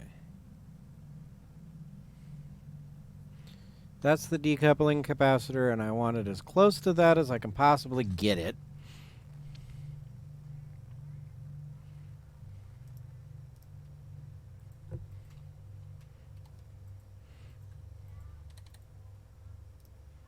Okay, which way are the labels going on these? Labels are going down on those. Okay. Just like your mother.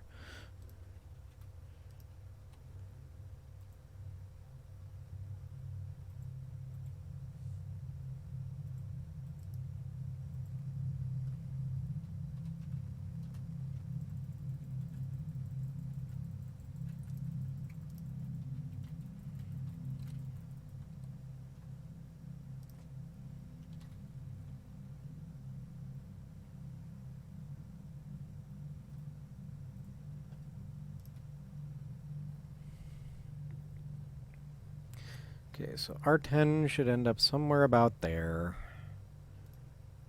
R9 should end up somewhere about here.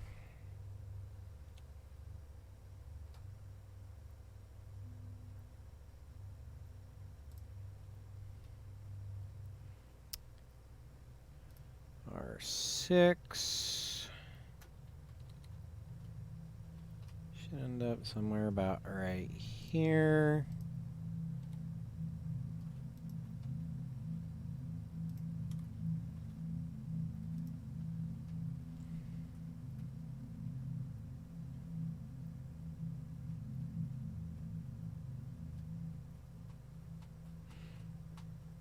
Yeah, it is weird. I see, and I have the exact opposite, Warg.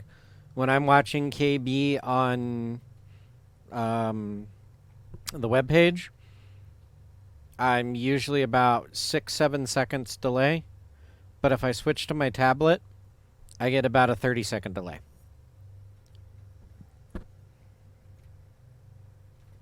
Or I mean, Scratch that. Other way around. The web page is about 20 to 30 seconds behind. My tablet is only about 5 to 6 seconds behind. Don't get it.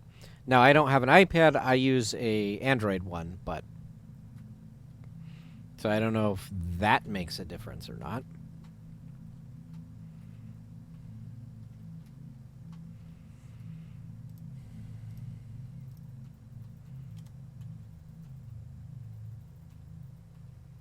Okay, rotate you around.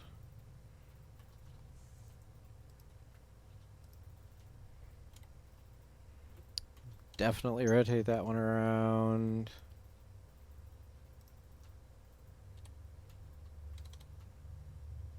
Rotate that one around.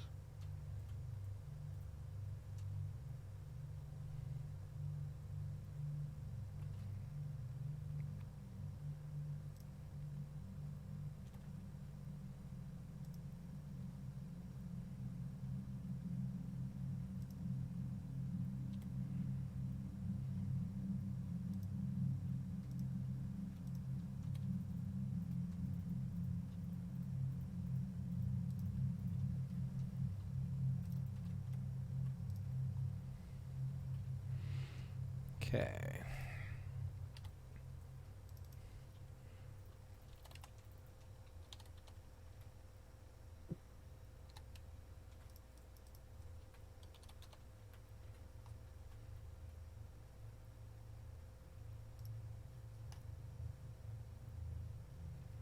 I have plenty of room, so let's make that 58.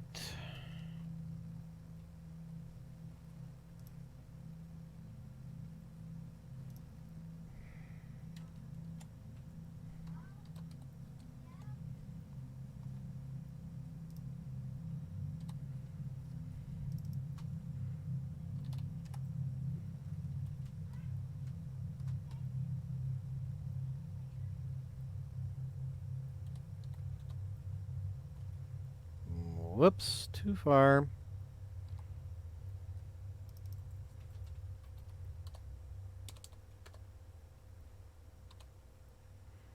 Too close.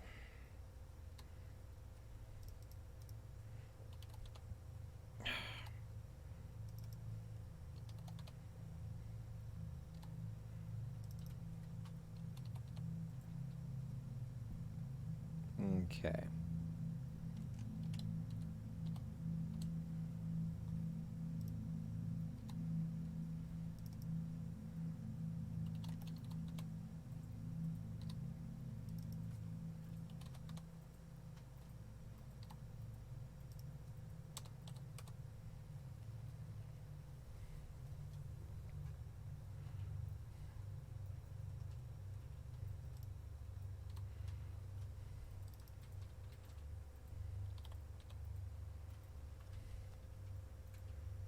Just to give me routing room around that chip. Okay.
Yeah, that's what I'm guessing, is it's just different things are feeding up different feeds.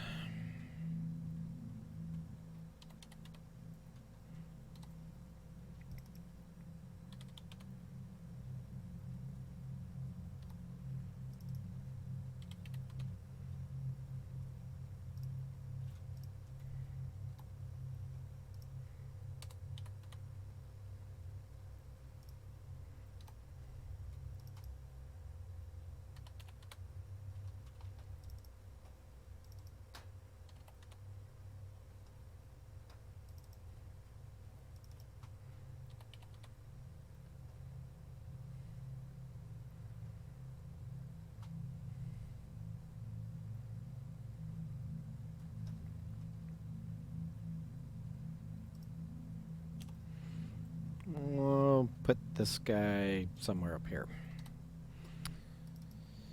So we'll put you at 34 and 18. Good enough for me. Oh, actually.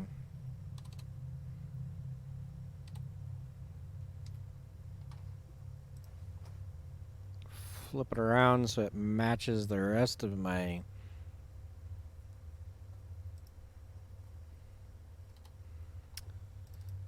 So we'll do you at 36 and 36.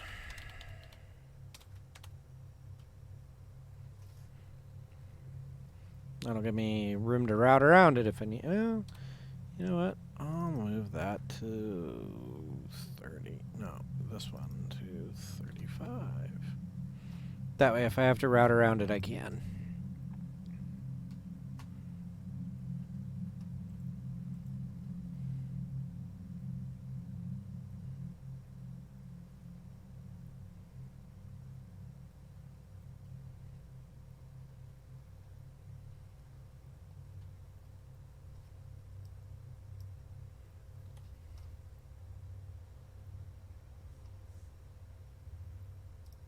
Okay. Q1 and Q2 are paired together.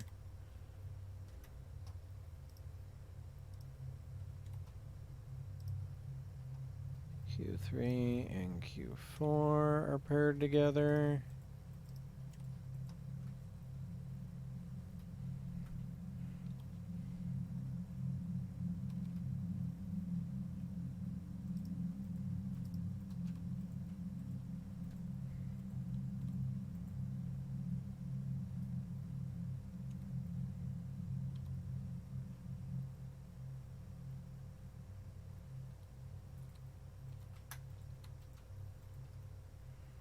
Okay, that looks like it's the clean. That's the cleanest I can get those.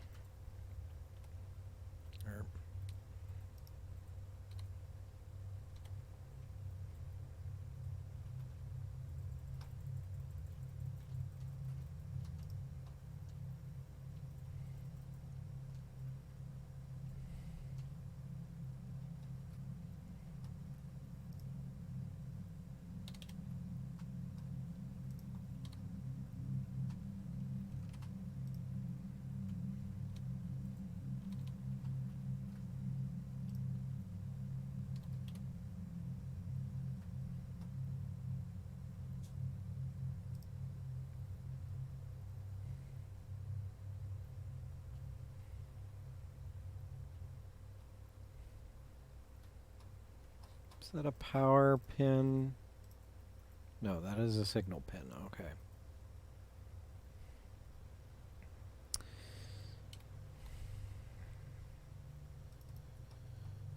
So we will put you at 36 and 46. We will put you at 36 and 52.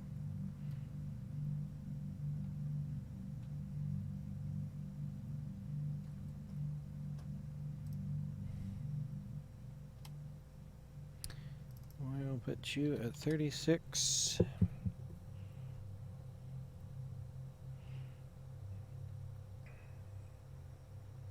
(46 to 52 is 6, so 58.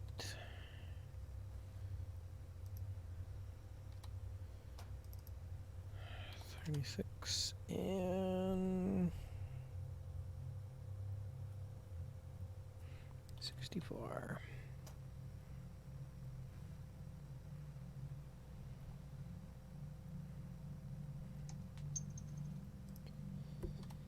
Maybe make that 35.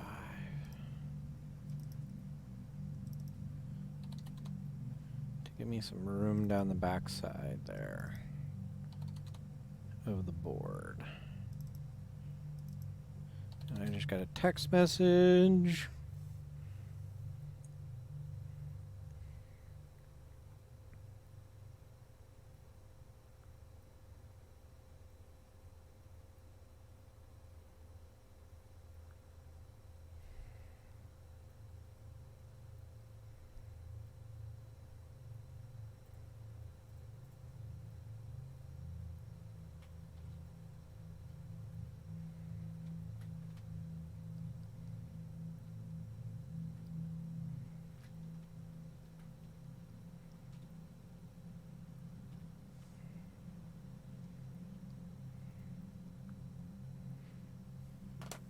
Windows 10 just updated and screwed my dad all up.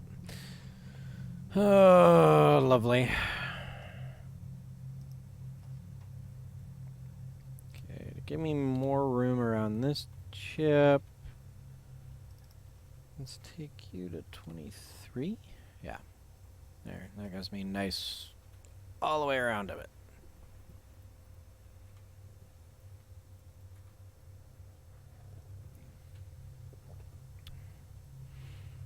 Okay. Now we start with the signals. Okay, signal comes in, goes there, comes out of there,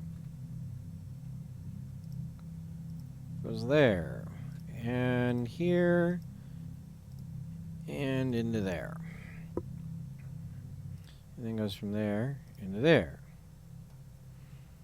But then we also have this that comes down like this and into there.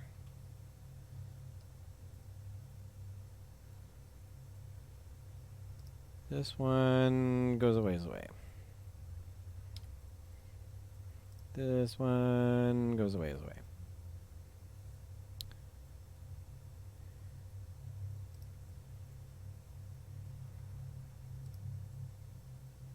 No, do what I want. Thank you.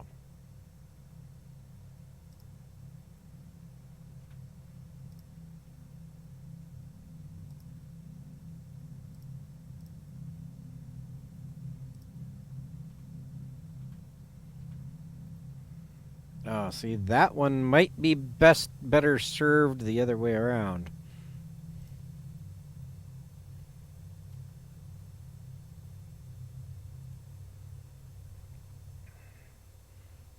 See, this is where it gets fun.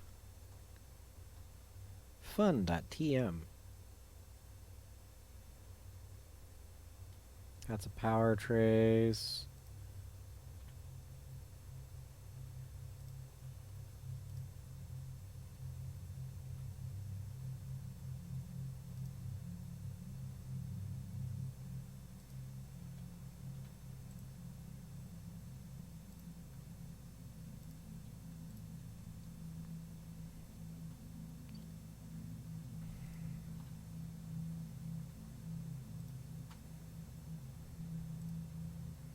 Where does this one have to go? That one can go up there.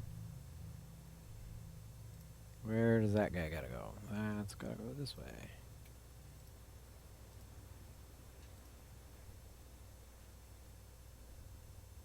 As well as to there.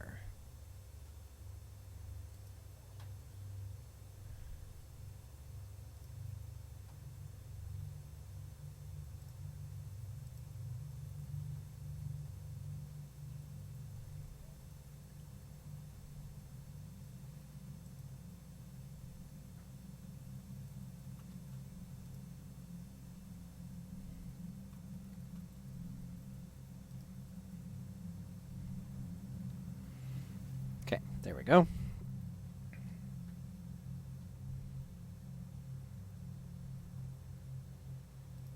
You to you, you to you, you to you, you to you, you to you. Actually, no. Don't do the grounds. Actually, undo those last two because I don't know what I'm going to do with them yet. Okay. So now comes this fun.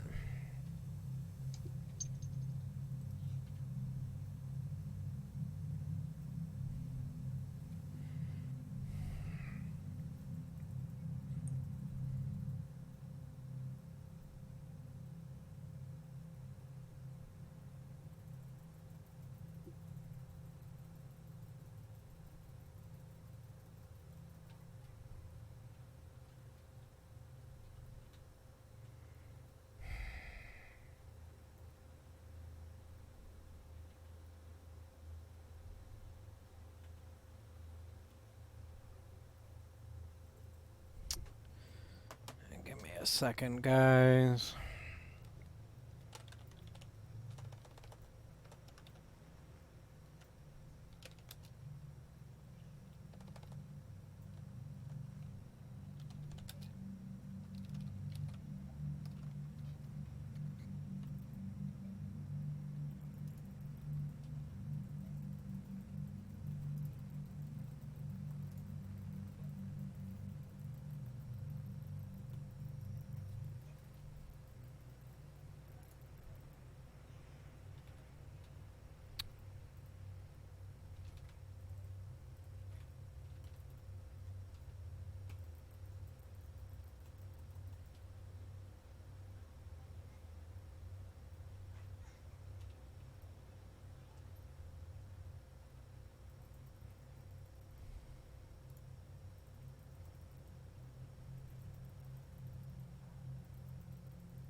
Yeah, my dad's got McAfee on his system, and it's not an add remove program, so...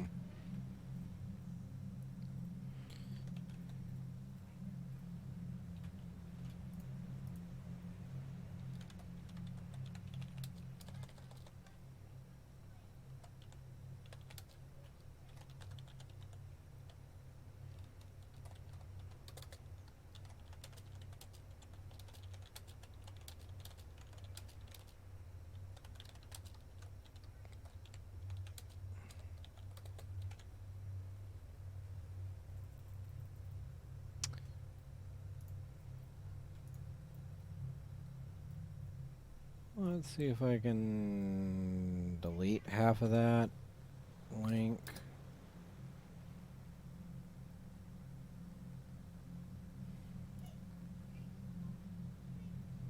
God, they make their links even a pain in the ass.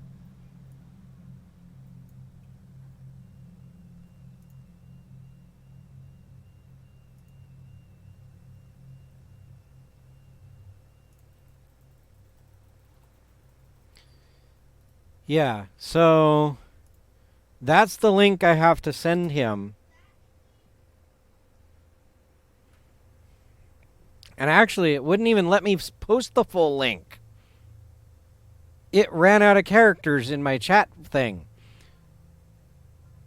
And if you delete any of it, it says, fuck you, that's a wrong link.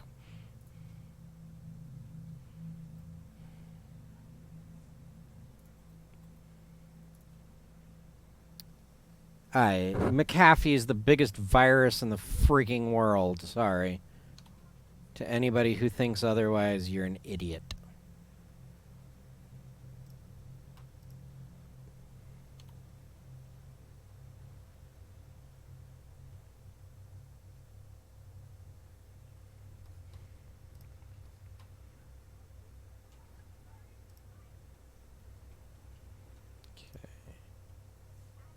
Okay.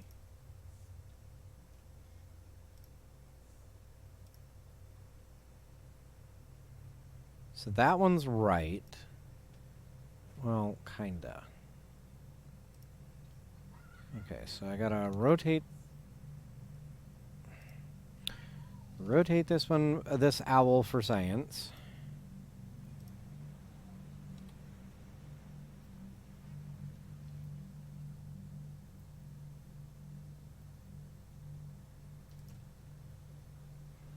Okay. So now that one's right.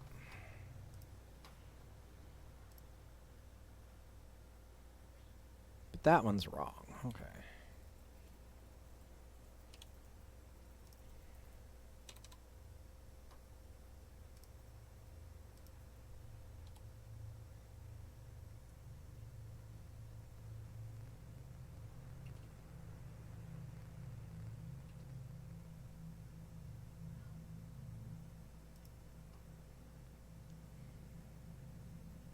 Yeah, I know, Jinx, but I just sent him an email with that whole thing.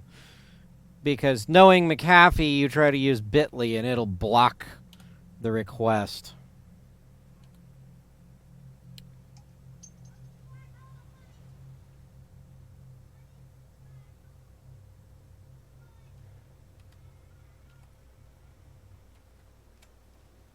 Redo. Hi. Do you want McDonald's? Sure.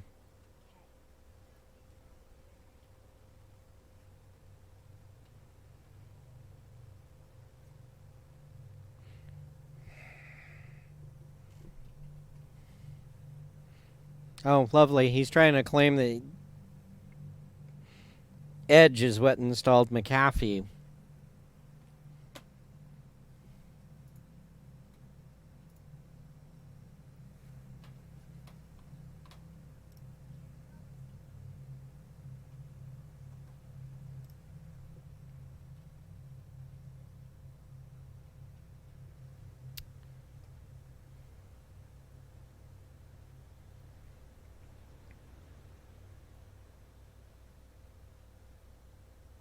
And he's going to Geek Squad.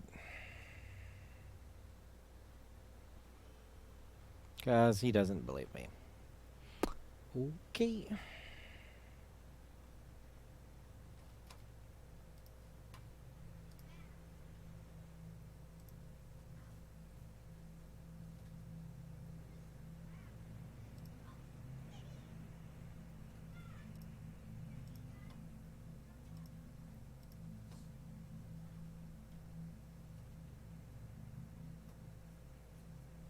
you want a Big Mac or a quarter pounder?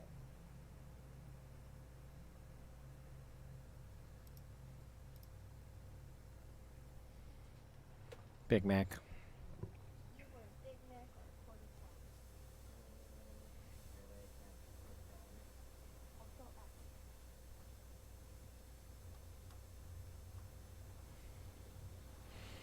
Okay, let's get back to this. That goes there.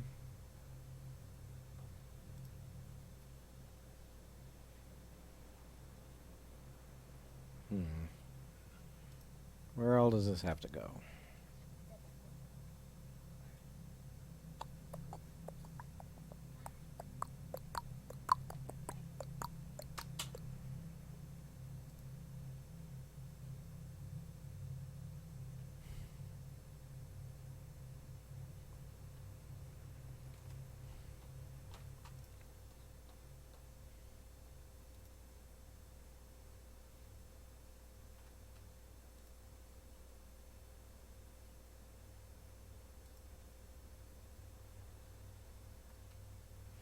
Oh, that's a power trace, so I'm not worried about that one right at this moment. But I gotta keep it in mind.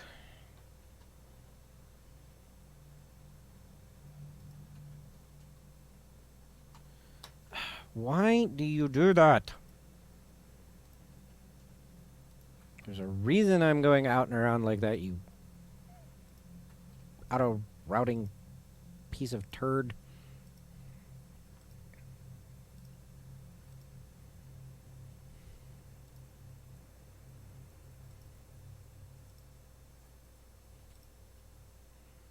So I can do that. And then I can bunch all these up together.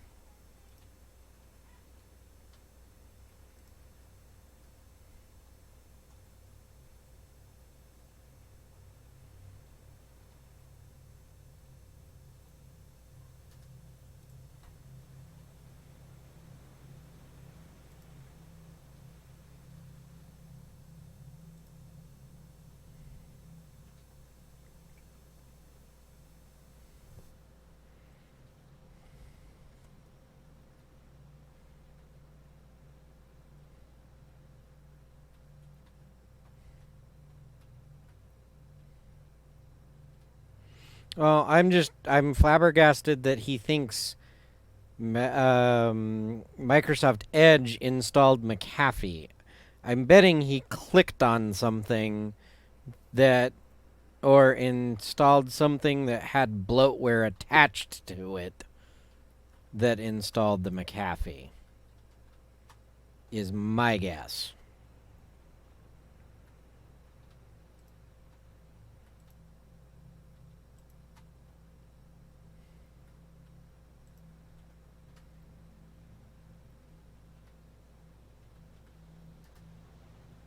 Oh, fun. That's going to be a fun trace to get where it needs to go. Ooh, I can sneak it around like that, though.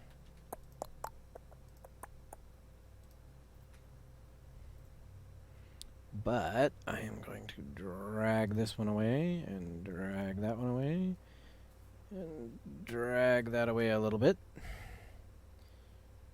Drag you over directly in the middle between the two pads. And then drag this guy back up.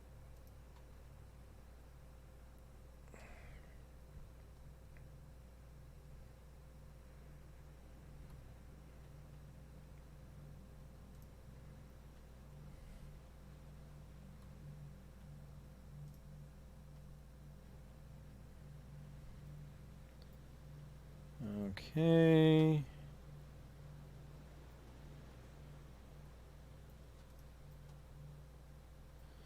Because, yeah, I know Microsoft would not install McAfee. Because they've got their own. They've got Windows Defender.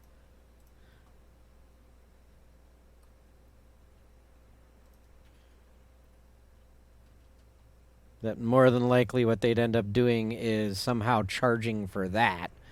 For like a monthly service fee or something. Instead of push a third party.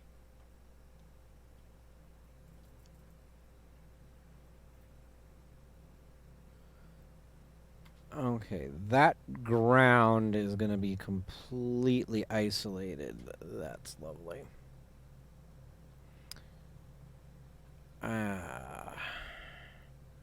Hopefully I can get some ground fill in this area.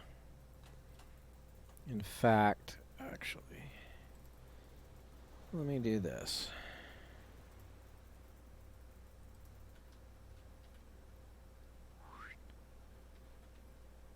Via.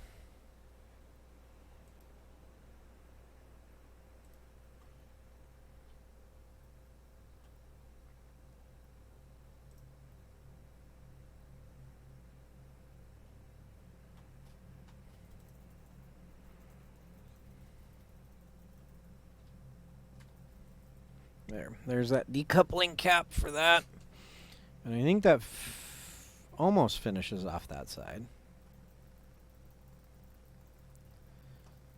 That's a ground, so I don't have to worry about that one. But you come out like this, come out like this, come down like this, come over like this, come like this, and go in there. That means I can...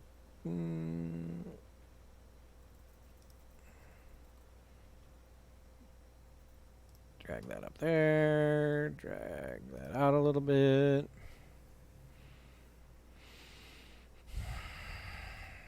That's a ground, that's a ground, that's a ground.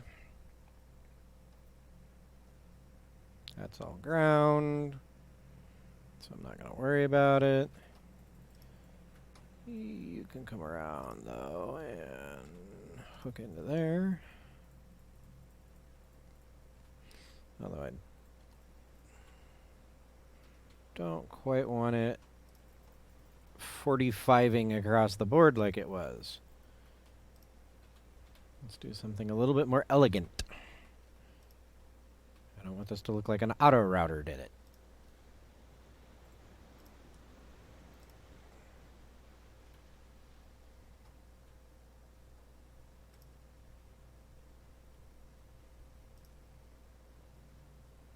Oh, joy.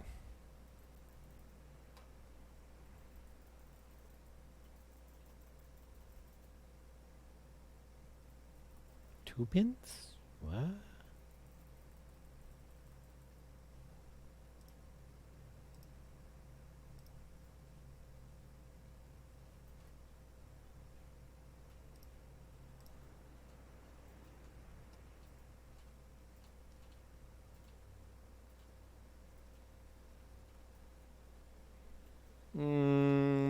Let's undo that.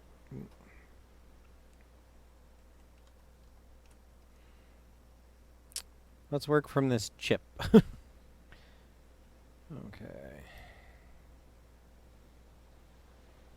You come around to here. You come around to there. That's going to have to be via'd down to the ground plane. You can go there.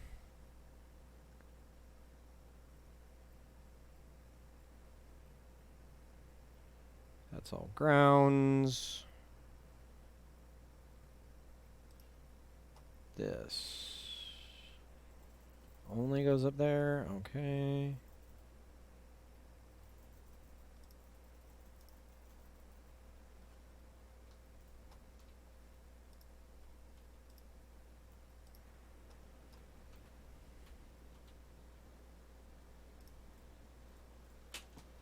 Those two connect together. And then go somewhere else. Let's start working this backwards here.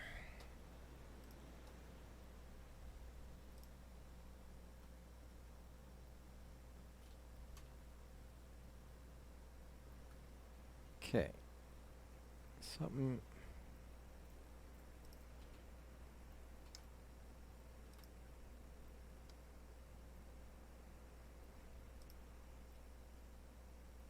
Oh, well, that's easy. Those are connected.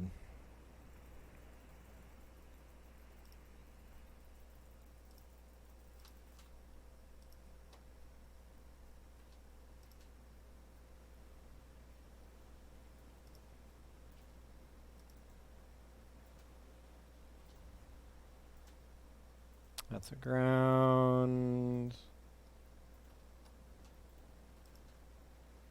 That one's an easy connection too.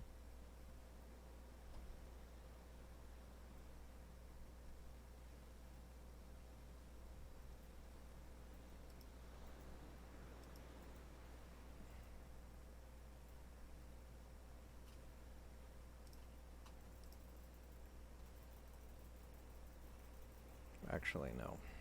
Take it around the outside of that. No. Take it around the outside of that in case.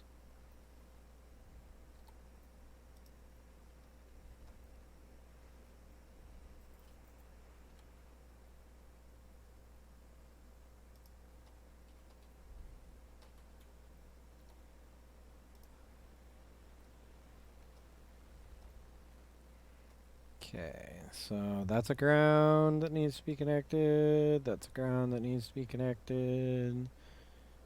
That's a ground. That's a ground. Okay, that's a ground. So I need to connect.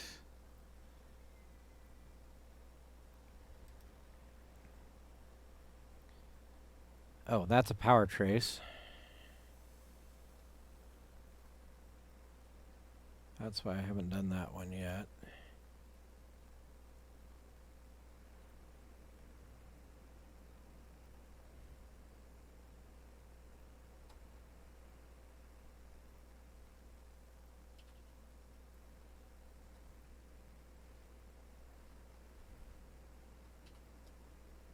Okay.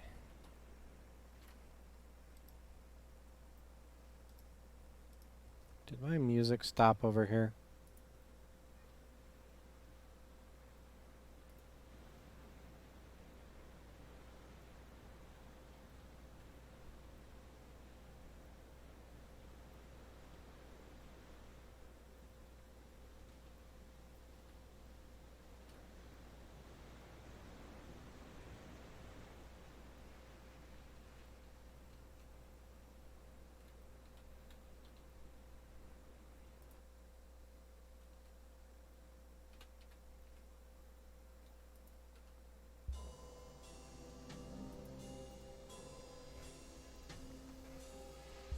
Okay.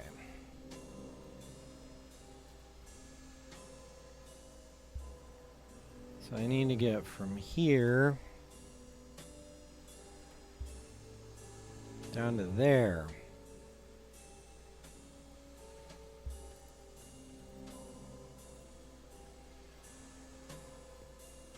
Hey, we did it! We did it! Muy bien!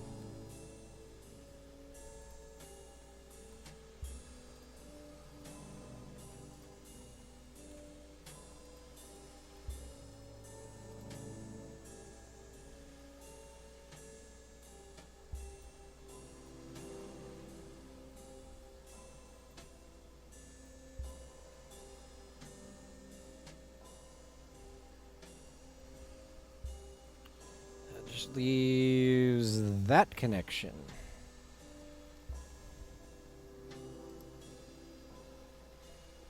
Which can come around like this and hook in there.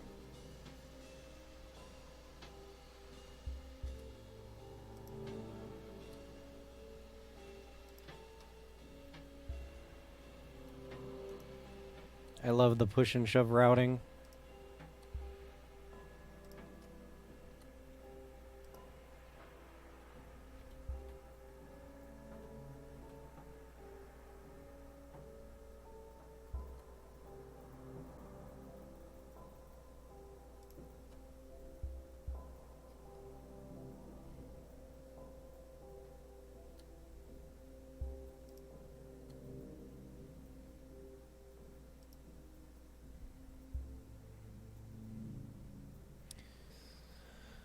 Okay. Oh, I still need to get the control voltage signal around. That's a power pad, right? Yeah, that's a power pad.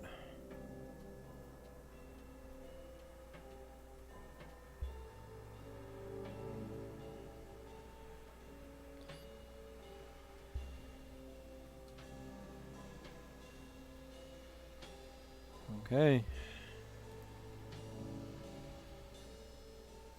So that control voltage signal. Whoa. Went kind of crazy. But I think we can get it here. I think with a little bit of cleanup.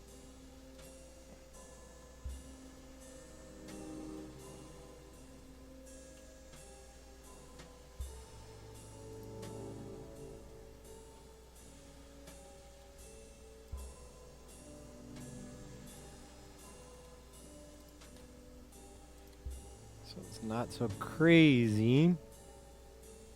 It has these things in it.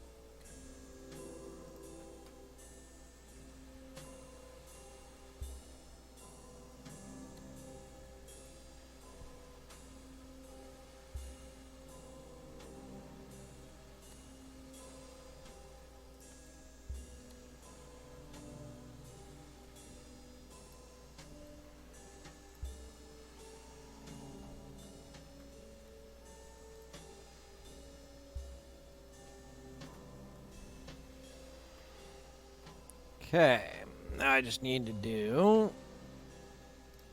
power, which is gonna come from here to here.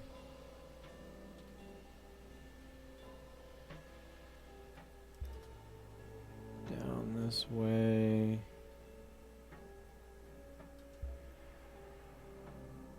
Ugh.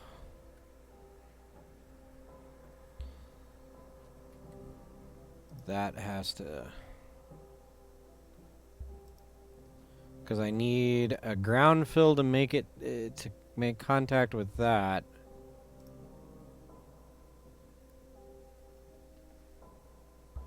Regardless of anything else.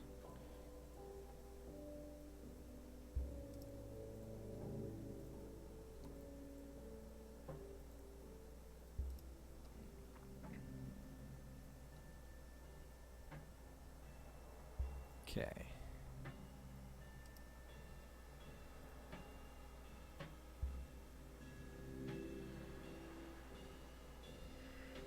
Do a via.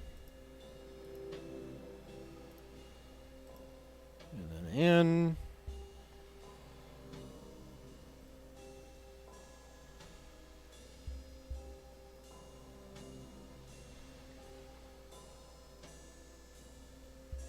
Then I need to go to that pin, okay.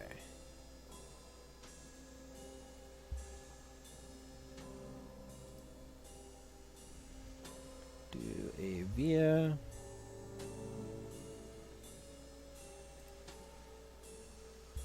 To there.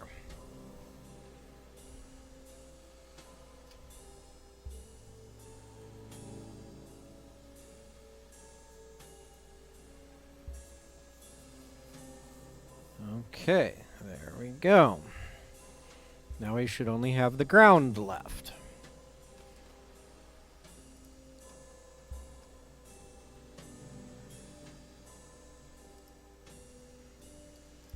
GND, okay.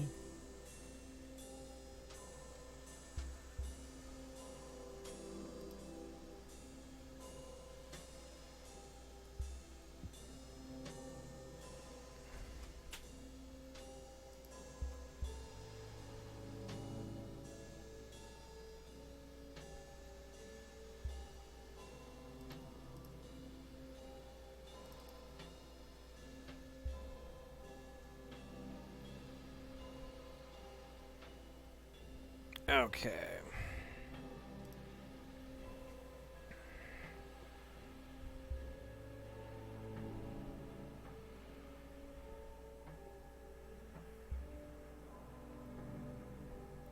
So these just need, oh, cancel.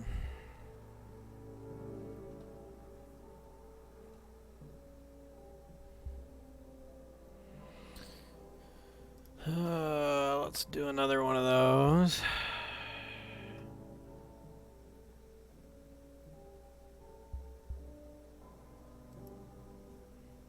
It's gonna be ground again.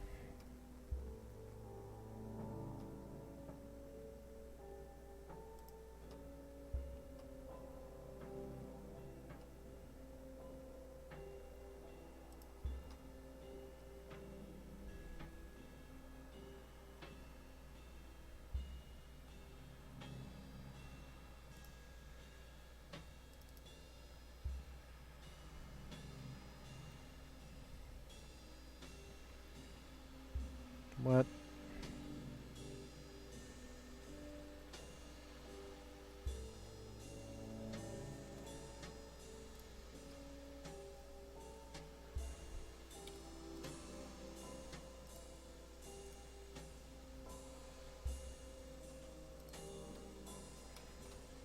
Somehow I missed a trace, but that's easy enough to fix.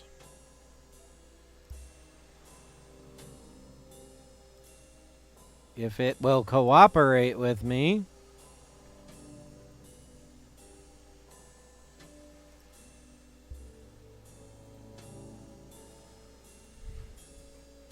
Okay.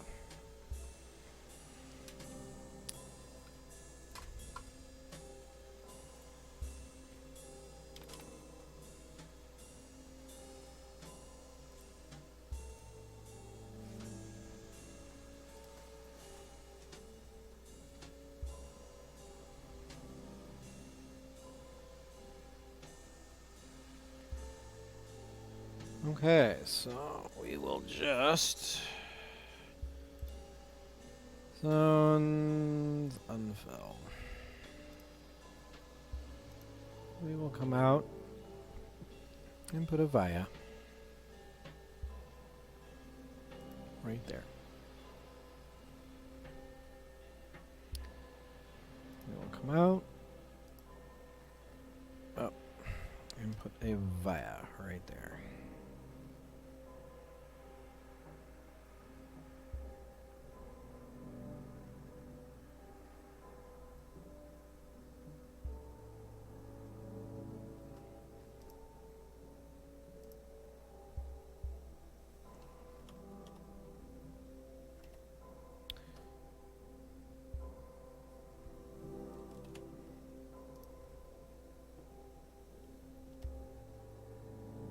I'll put a via right there.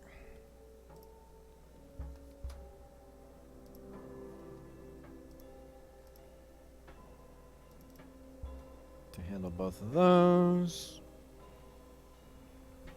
And then I think the same thing happened over here.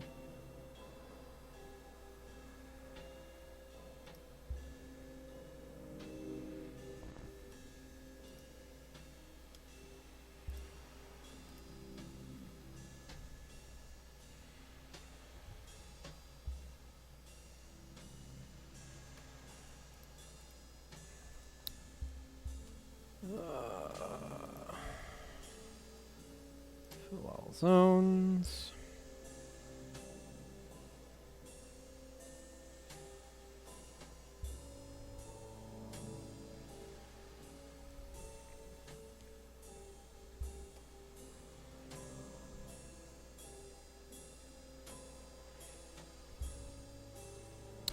So it looks like everything connected.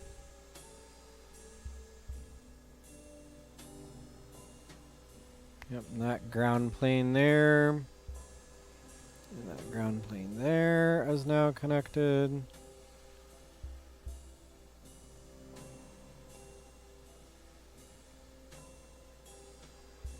Okay, for...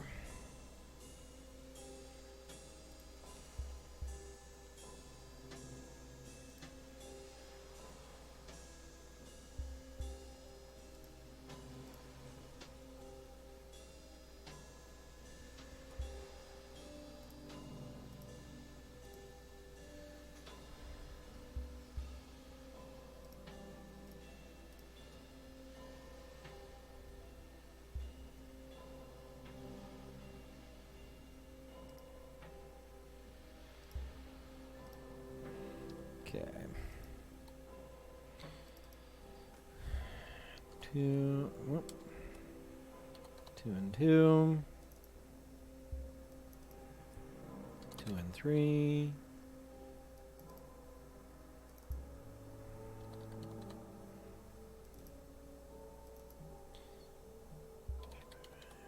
2.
So that'll allow me to put more ground fill on the top layer.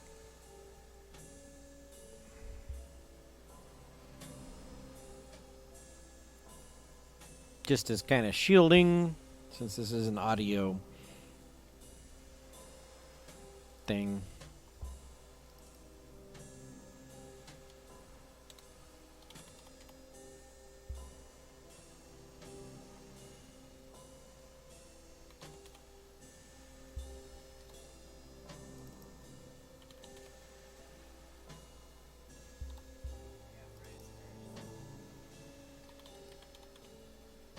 Okay.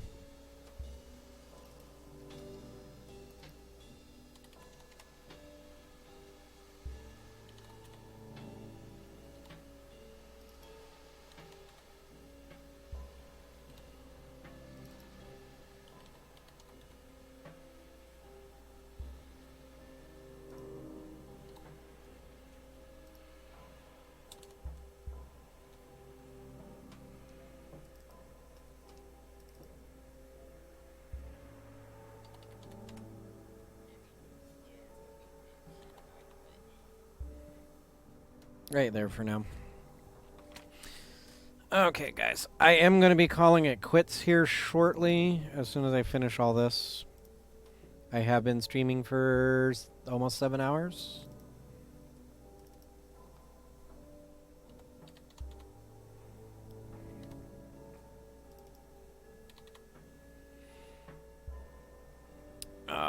But I wanted to get this board done. Oh, I still gotta run checks on it too.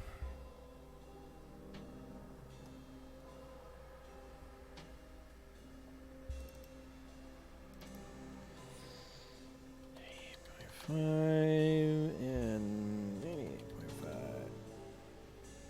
Where'd you go?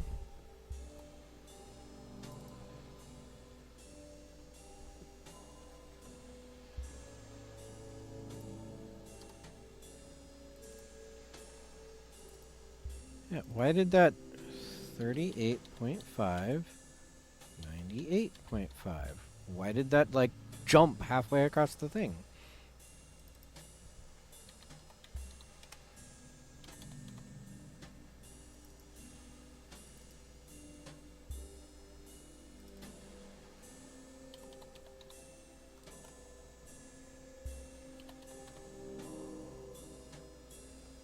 Okay.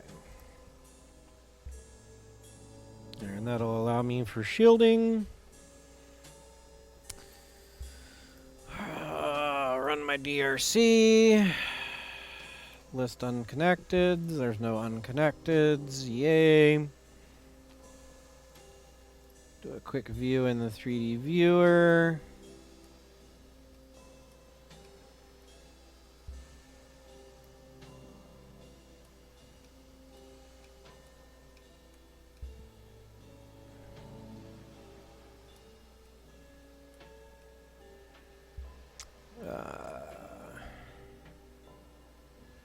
I'm gonna move that designation.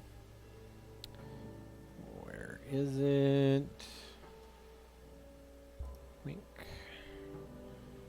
Move that.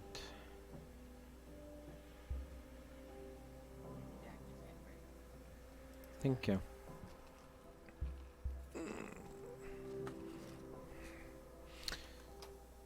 Save it, view it. There we go.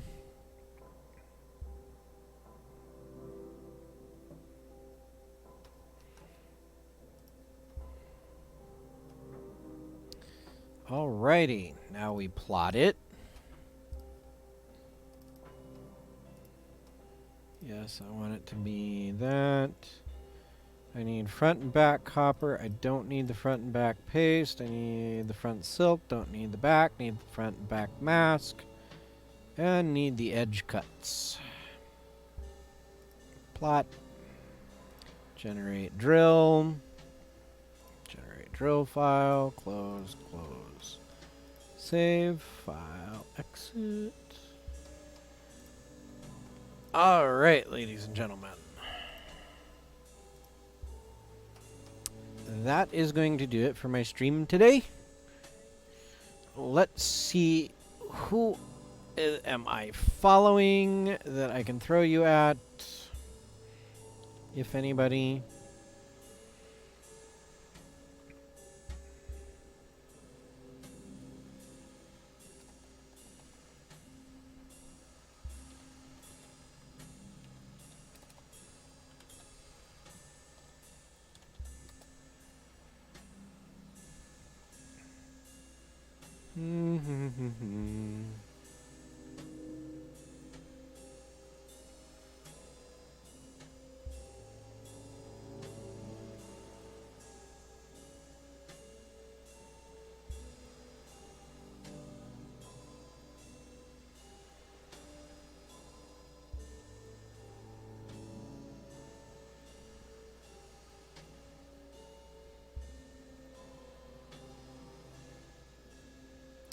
You know what? I'm gonna throw you at Jamorian.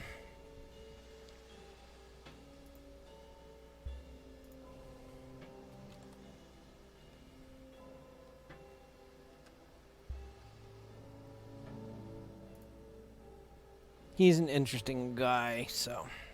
But again, thank you all for joining me today, and I hope you had fun.